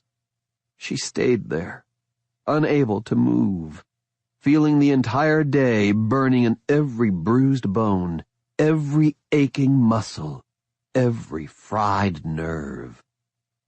J.T. Hammond crawled slowly to the wall, shedding debris and leaving a trail of bloody hand and knee prints. He grabbed the shattered sill and pulled himself up. The two Blackhawks pulled back from the building. Beneath them, the dead were massing into a huge crowd. The sound of the gunfire and the voice from the speakers drew them from every part of the parking lot. Thousands of bone-white hands reached for the birds. Thousands of mouths moaned and bit the air. As the first two Blackhawks moved away, their machine gun barrels trailing smoke, the other two flew out over the crowds of the living dead. The cries of the dead rose into the cold drizzle of midnight. Is it over? Dez asked again. No, he said. The guns swiveled up toward the window. Then there was a mechanical squawk behind them. Dez and J.T. turned and looked down. The walkie-talkie lay there. Officer Desdemona Fox, please respond. Officer Desdemona Fox, please respond. The call repeated and repeated. Dez did not recognize the voice. Ah, said Dez. Ain't that interesting as shit. J.T. laughed. He turned around and slid down to sit with his back to the wall. Dez climbed painfully to her feet and tottered over to where the communicator lay amid the rubble. She bent over with a groan and picked it up, keyed the send button, and spoke. This is Fox. Desdemona Fox? No, it's Michael J., asshole. Please verify your badge number and the last 4 digits of your Social Security number. After a moment's hesitation, Dez complied. The voice said, Confirmed. Thank you, Officer Fox. Please hold the line. Is this some kind of trick? Asked J.T., but Dez didn't reply. Another voice spoke, one she hadn't heard before. Officer Fox? This is Fox. Who's this? This is Major General Simeon Zetter, commander of the Pennsylvania Army National Guard. A day ago she would have been impressed to the point of speechlessness. A lot had changed since then. What can I do for you, General? Is Mr. Trout with you? He's in the building. Why? His videos have gotten quite a bit of attention. Kind of the point, General. We've got more ready to roll. No doubt. However, before you broadcast them, I want you both to listen to me, said Zetter. I'm speaking frankly to you, and I want to appeal to your integrity and your patriotism. Save the recruiting speech, barked Dez. We've been playing fair. You fuckers haven't. Dez, J.T. said softly. Zetter said, I understand your feelings, Officer Fox. I doubt apologies would carry much weight right now. Not much, no. I've just taken tactical command of this situation. What happened to Dietrich? He's been relieved of his duties, Officer Fox. I am speaking to you now on the direct orders on behalf of the President of the United States." "I didn't vote for him," she said, just to be pissy. "That doesn't make him any less your president or any less my boss," said Zetter. "I give you my personal word, for whatever you think that's worth, that we are willing to listen to what you have to say." "That's not enough, General," she fired back. "I'm looking out the window at a bunch of gunships. If we hadn't posted those videos, we'd be dead right about now." "Yes," agreed the General, "you would. And I make no apology for that. We are facing a terrible crisis, and the nature of it has forced us to make some very hard choices." "Like slaughtering an entire town?" The General paused only a moment. Des had to give him that. "Yes," he said. "As horrible, tragic, and regrettable as that is, the disease pathogen at large in Stebbins has no equal on Earth.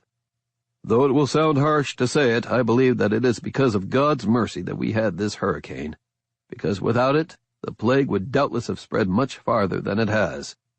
That is not a fatuous comment, Officer Fox, and it is not as heartless as it sounds." "I'm sure we're all touched by your concern." "The President wants me to assure you that everything that should and must be done will be done to bring those responsible for this disaster to justice." "That doesn't do much for the people of Stebbins, General. And it doesn't do much for the kids here in the school. I want to know what you're going to do to resolve this situation." "The simple truth is that the best and safest way to protect the entire country would be to carpet bomb Stebbins with thermobaric weapons. That plan was approved prior to posting of your second video." "That's what you have in the Apaches?" "Yes." "And now?" "Now this has become a different matter. Even as we speak, the entire country is raising its voice in protest. Stebbins is on everyone's tongue. The White House switchboard has been totally jammed for 2 hours. No one is talking about anything else." "So, does that mean you're going to get us the hell out of here?"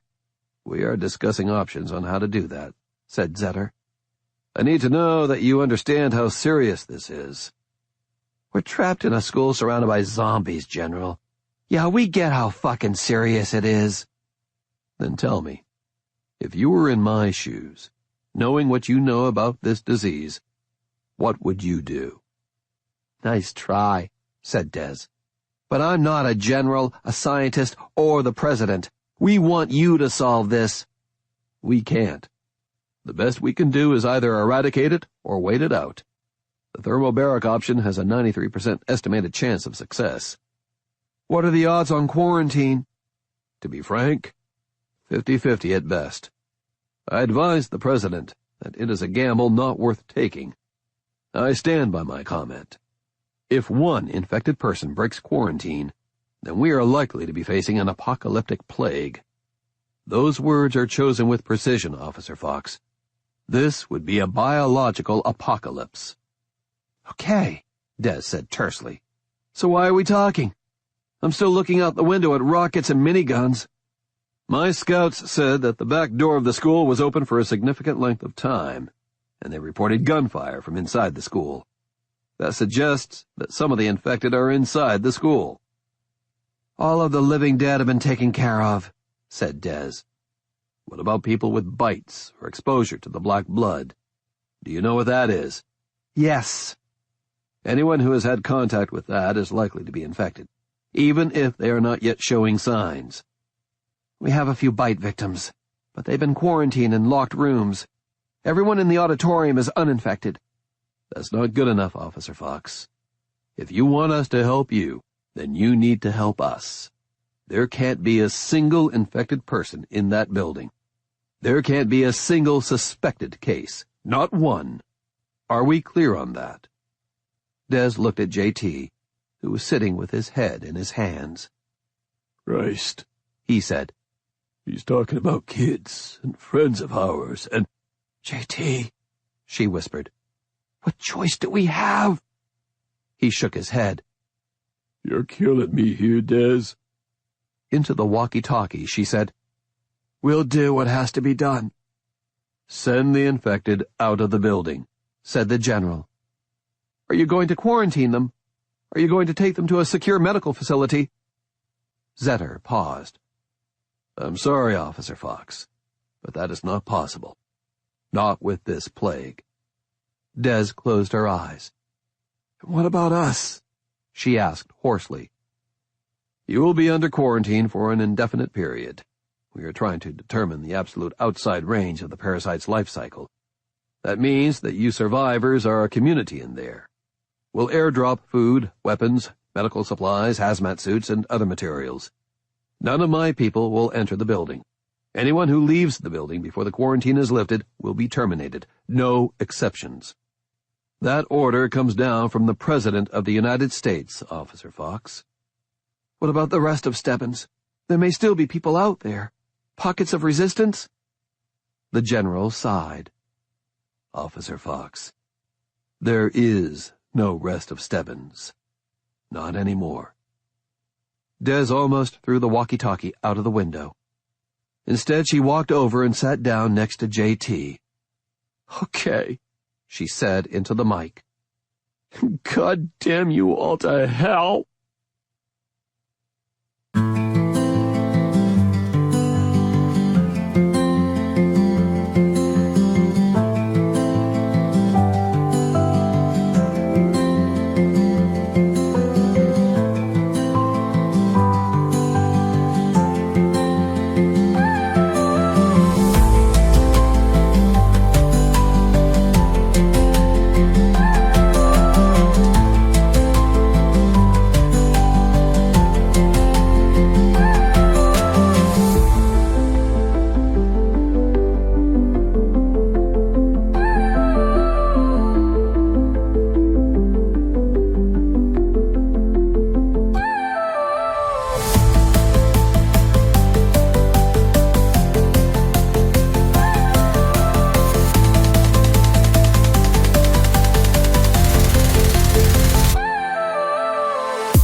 Chapter 101. Stebbins Little School. Billy Trout was covered in blood. Some of it was his. A lot of it belonged to the children in the hall.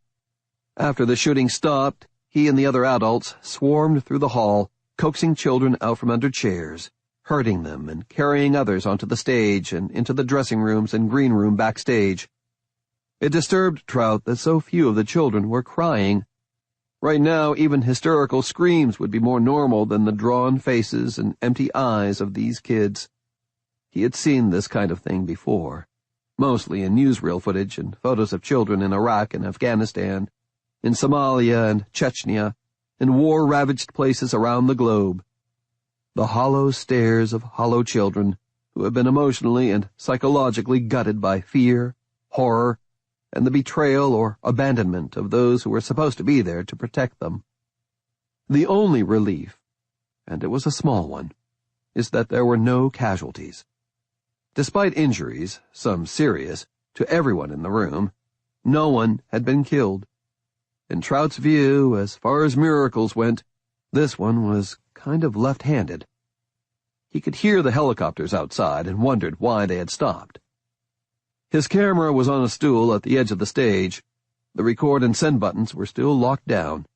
The images of bloody children crawling out from their marginal niches of safety did not need a narrator, and Trout was too busy anyway.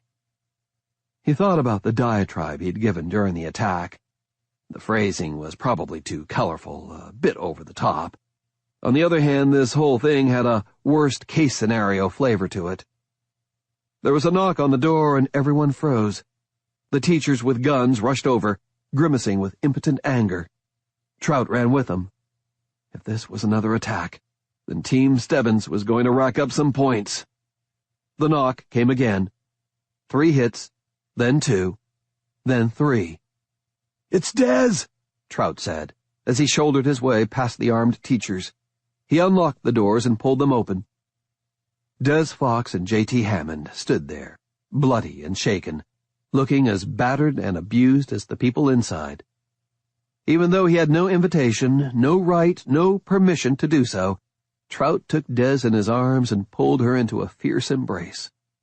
For a moment, she tensed to push him back, but then wrapped her arms around him, and they held each other, feeling unuttered sobs tremble beneath each other's skin.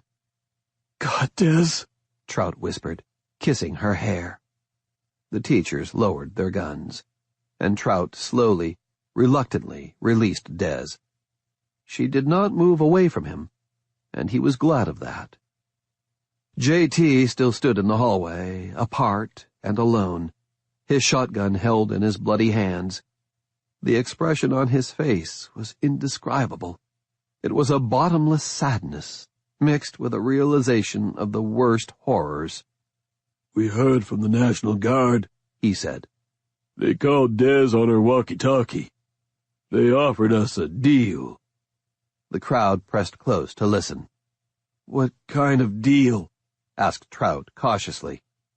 "A bad one," said Des softly. "But it's all we're going to get." Trout watched her eyes as she looked out at the sea of faces. Most of the little children were backstage now, but there were teenagers here and babies in the arms of people who had probably rescued them from the things that had been their parents. "Tell us," said Mrs. Madison. She told them. That's when the weeping began. Shock from the helicopter attack crumbled in the face of this new grief. "How many bite victims do we have here?" asked Des. Mrs. Madison shook her head, refusing to say. One of the other teachers put her hand on the principal's shoulder, but looked at Des. 15 adults, 3 children. Des sagged back against Trout, and he caught her. "You can't send the children out there," insisted Mrs. Madison. "It's inhuman." "It's a plague," snapped J.T. so harshly that it silenced everyone. "If the infected stay in here, they will get sick and die, and then they will reanimate. Even if you keep them locked up, you can't save them. All you can decide is whether they die a slow, agonizing death, or go more quickly." His voice broke at the end, but his words hung in the air. Mrs. Madison turned to the other teacher and buried her face in her shoulder and wept. Everyone stood there and watched her thin back hitch and buck with each terrible sob. J.T., Des, and Trout went to do what had to be done. They asked for volunteers and got none. Not one. The 3 of them closed the auditorium doors and walked down the hallway to the classrooms where the infected were being kept in isolation. Trout thought that it felt like walking that last mile from a jail cell to the execution chamber. It had the same sense of finality at the end of it, the same enormous dread of the unknown. But what he said aloud was, "With everything that's happened, we've kind of lost sight of how this started." "Volker?" asked J.T. "No, Homer Gibbon.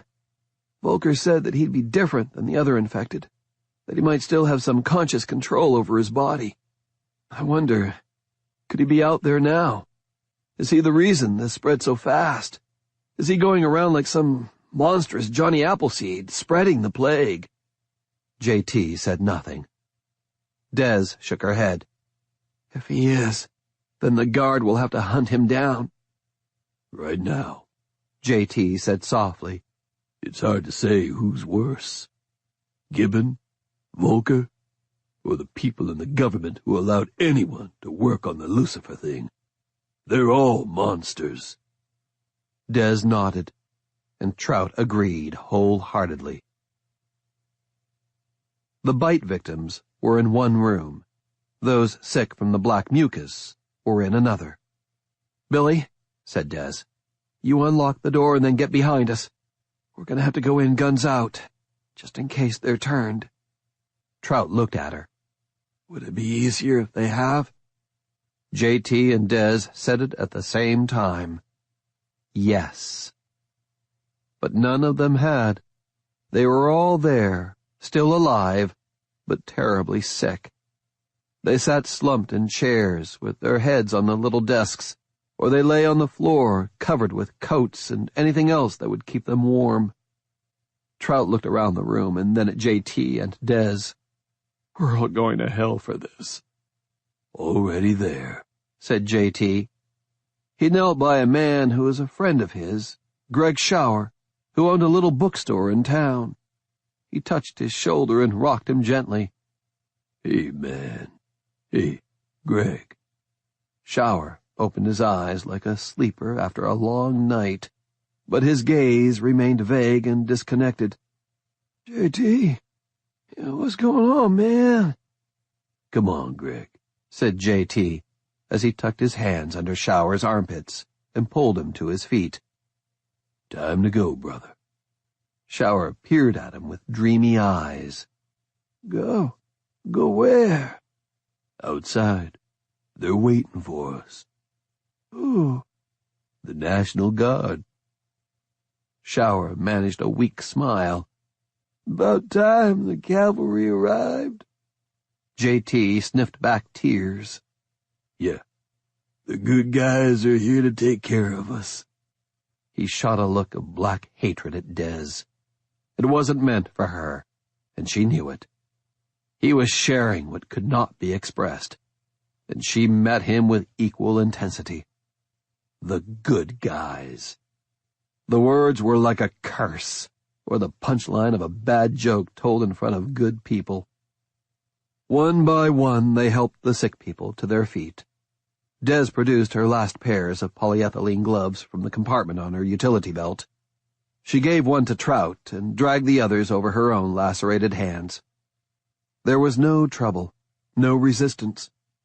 The people were too sick and frightened, and those who had the energy to be involved in what was happening were guided along by the thought that they were walking toward rescue and medical treatment and safety, even though none of them had been told that beyond J.T.'s cynical comment, "The good guys are here to take care of us."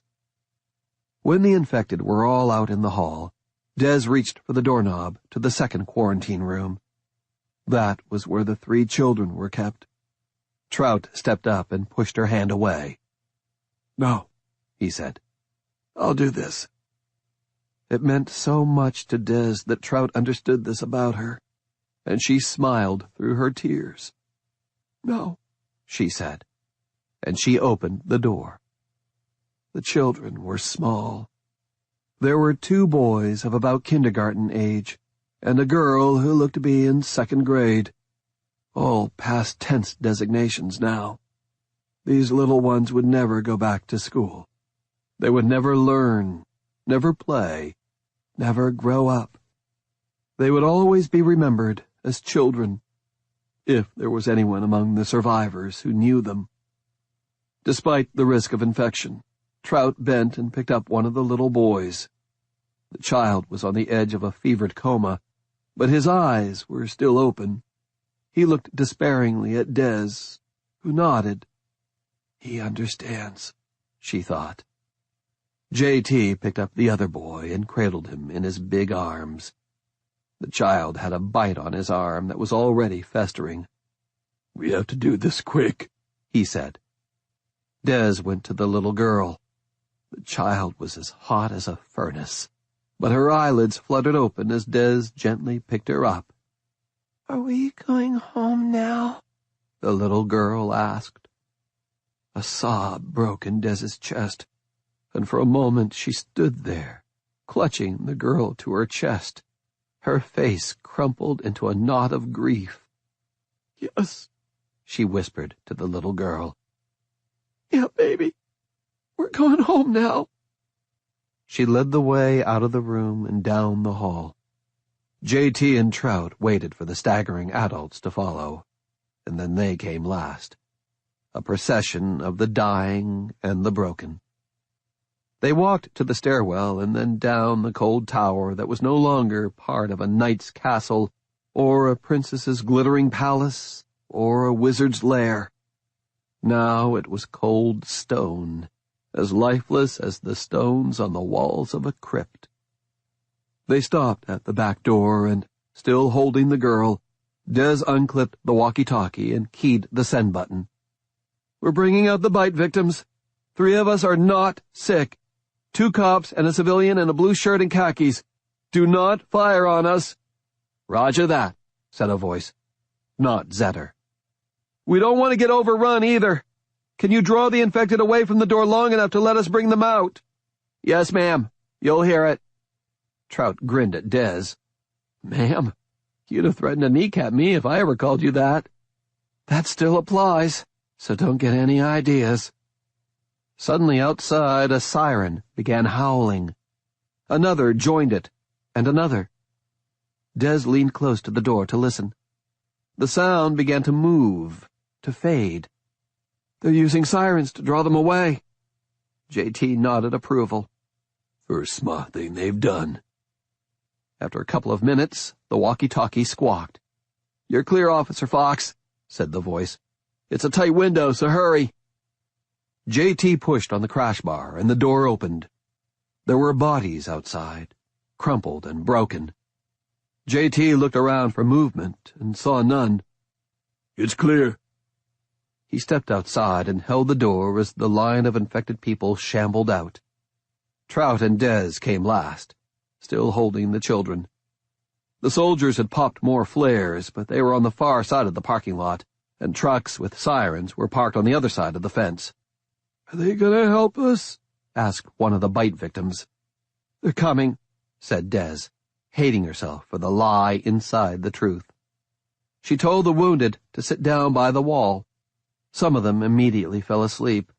Others stared with empty eyes at the glowing flares high in the sky.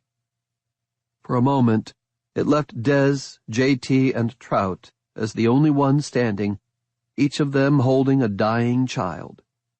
The tableau was horrific and surreal.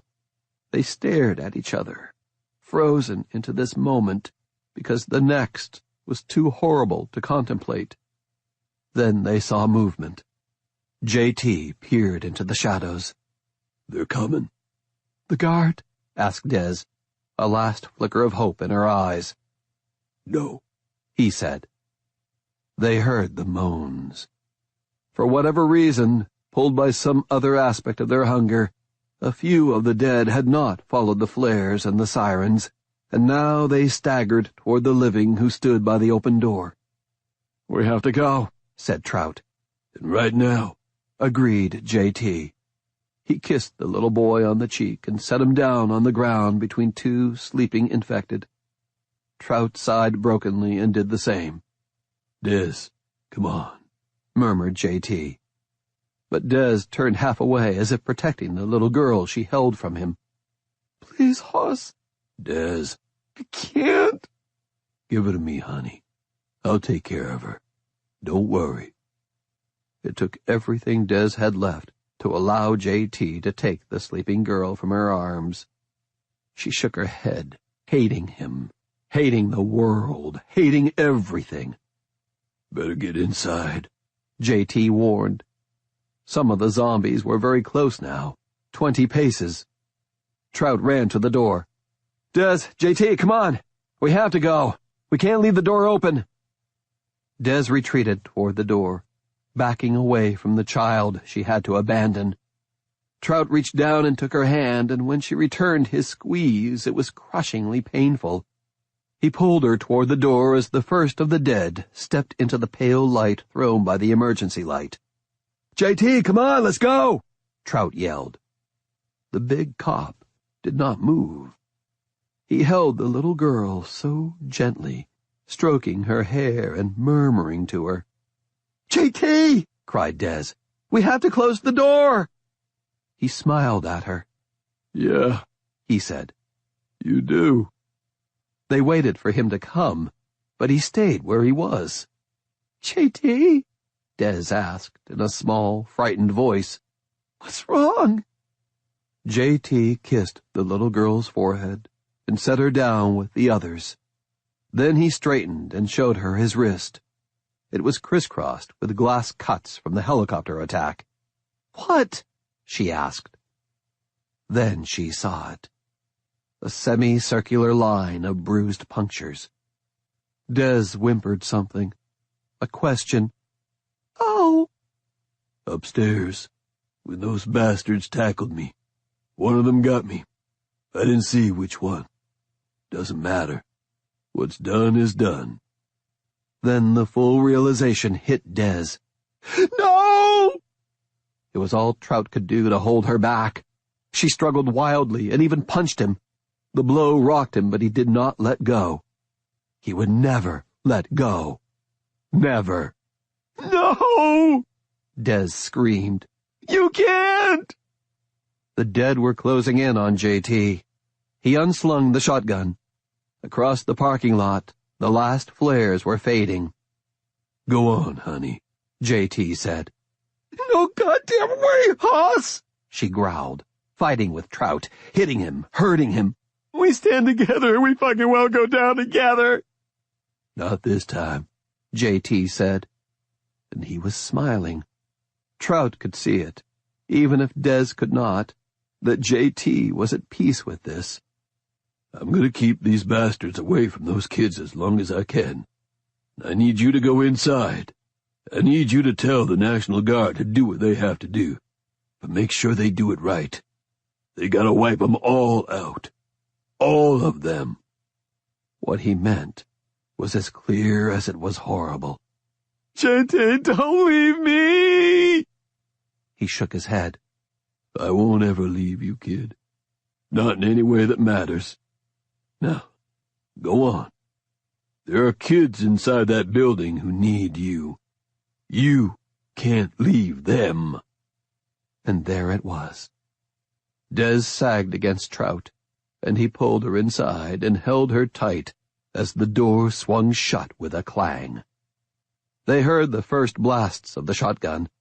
Trout didn't hear the next one, because Des was screaming. Chapter 102. Stebbins Little School. J.T. Hammond stood with his back to the line of bite victims, holding the shotgun by its double pistol grips, firing, pumping, firing. There was almost no need to aim. There were so many, and they were so close.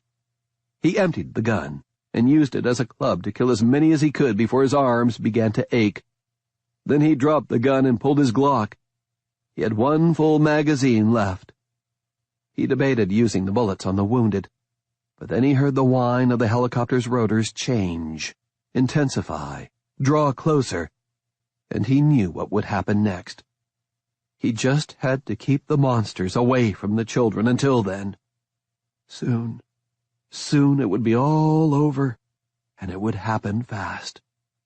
He took the gun in both hands and fired, and fired, and fired. Then one of the dead came at him from his left, and J.T. turned to see that it was Doc Hartnett. He almost smiled. "Sorry, Doc," he said, and fired. Doc Hartnett saw J.T. Hammond fighting for his life. He would have given everything to help this man, to save a single life. It would not repay all of the lives he had taken, but it would give him at least a moment's grace. However, he had no control over the body. It staggered toward the officer, legs moving quickly as the hunger built to insane levels. His white hands reached for JT, ready to grab, to rend and tear and expose all of that fresh meat. Then JT turned toward him and raised the pistol. Hartnett looked into the barrel of the black automatic. It was bottomless and as dark as forever. "Sorry, Doc," said J.T. Hammond. There was a moment of intense white, brighter than the sun. Then everything went black. Hartnett felt his body falling. Then he felt something else. Inside the hollow body, he felt himself fall, moving, being pulled down into a well of darkness. He panicked and tried to fight it, but it was like being pulled into the gravity well of a black hole. Hartnett fell, and as he fell, he could feel the connections to his stolen body snap and fall away, as if the scaffolding that kept him in position within the empty shell was collapsing. He could not feel the body of the hollow man. He could not feel anything. Not the hunger, not the pain, nothing. And soon he could not think anything. As his body fell to the bloody ground, Doc Hartnett fell into the black well of death and was truly and completely gone. J.T. Hammond stood above the children, his smoking gun in his hand, the slide locked back, the gun empty. Searchlights swept across the sea of zombies and focused a burning ring around him. J.T. raised his arms out the side, letting the pistol fall. The living dead swarmed him. The Blackhawks opened fire.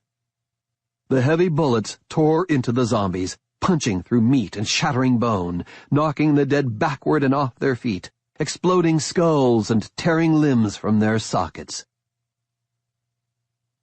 In the White House Situation Room, the President of the United States sat with his aides and Scott Blair, National Security Advisor, and watched the slaughter of the infected. "What have we done?" whispered the President. Blair took off his glasses and rubbed his face. "We did the right thing, Mr. President." The President shook his head. "No," he said.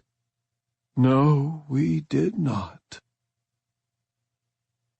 Inside the school, huddled together on the floor, Des and Trout held each other as the bullets hammered like cold rain on the walls. It seemed to go on forever. Pain and noise and death seemed to be the only things that mattered anymore. The barrage began chewing through the walls, showering them with debris. And then, silence. Plaster dust drifted down on them as the rotors of the helicopters dwindled to faintness, and then were gone. "It's over," Trout whispered. He stroked Des's hair and kissed her head and wept with her. "I won't ever leave you, Des. Never." Des slowly raised her head. Her face was dirty and streaked with tears, and her eyes were filled with grief and hurt. She raised trembling fingers to his face. She touched his cheeks, his ear, his mouth. "I know," she said. Des wrapped her arms around Trout with crushing force. He allowed it, gathering her even closer. They clung to one another and sobbed hard enough to shatter the whole ugly world. Chapter 103. Bordentown Starbucks. Goat looked out at the storm. The night sky was still black, but the rain had slowed to a gentle drizzle. From where he sat, he could see the lines of red taillights and white headlights on the highway. He wondered how many of those travelers knew what was happening. Probably all of them by now. The story was everywhere. It was the only story on the news right now, and Goat suspected that half of those oncoming headlights were reporters trying to get to Stebbins while the story was still breaking. He had already seen ABC, CBS, and CNN vans come through. He trolled the online news. Fox was the first to pull the word zombie out of the info dump of the Volker interview. Zombie plague in Pennsylvania. Goat snorted. It sounded like an SNL skit. Wasn't funny at all. He looked down at the clock on his laptop. 10 minutes to 1. It wasn't even 24 hours since this thing started. Felt like a year. The news feeds broke into the story to announce that the president was going to address the nation at 3 a.m. Goat wondered if he would pass the buck onto the previous administration or to spooks within the intelligence community who still clung to the glory days of the Cold War. Or would the president take the hit, be the captain of the ship? Either way, a lot of things were going to change. Goat sipped his coffee and wondered when Billy would call. The last message from him said that they were going to take the infected outside. Since then, nothing. Headlights flashed as a car pulled into the lot. Goat flicked a glance. A metallic green cube. Ugly. Same make and color as the one in Aunt Selma's front yard. It made him think of that, and how it all started. Then his mind ground to a halt as the driver's door opened up and a man got out. A tall man, bare-chested, despite the cold. A grinning man, with a tattoo of a black eye on each flat pectoral. Goat wanted to scream, but he had no voice at all. He wanted to run, but he was frozen in place. The man walked the few steps between the car and door in an awkward fashion, as if his knees and hip joints were unusually stiff. Goat's fingers were on the keyboard. Almost without thinking, his fingers moved, tapping keys as the bare-chested man pulled open the door and stepped into the Starbucks. The few remaining customers turned to look at him. The barista glanced up from the caramel macchiato she was making. She saw the bare chest and the tattoos. She saw the caked blood and the wicked smile. The man stood, blocking the door, grinning with bloody teeth. Goat's fingers typed 8 words. The barista screamed. Goat loaded the address of the press and media listserv into the address bar. The customers screamed. Goat hit send. Then he, too, screamed. In Bordentown, Homer Gibbons, quarantine failed. It's here. Chapter 104. This is how the world ends. This is how the world ends. This is how the world ends. Not with a bang, but a bite.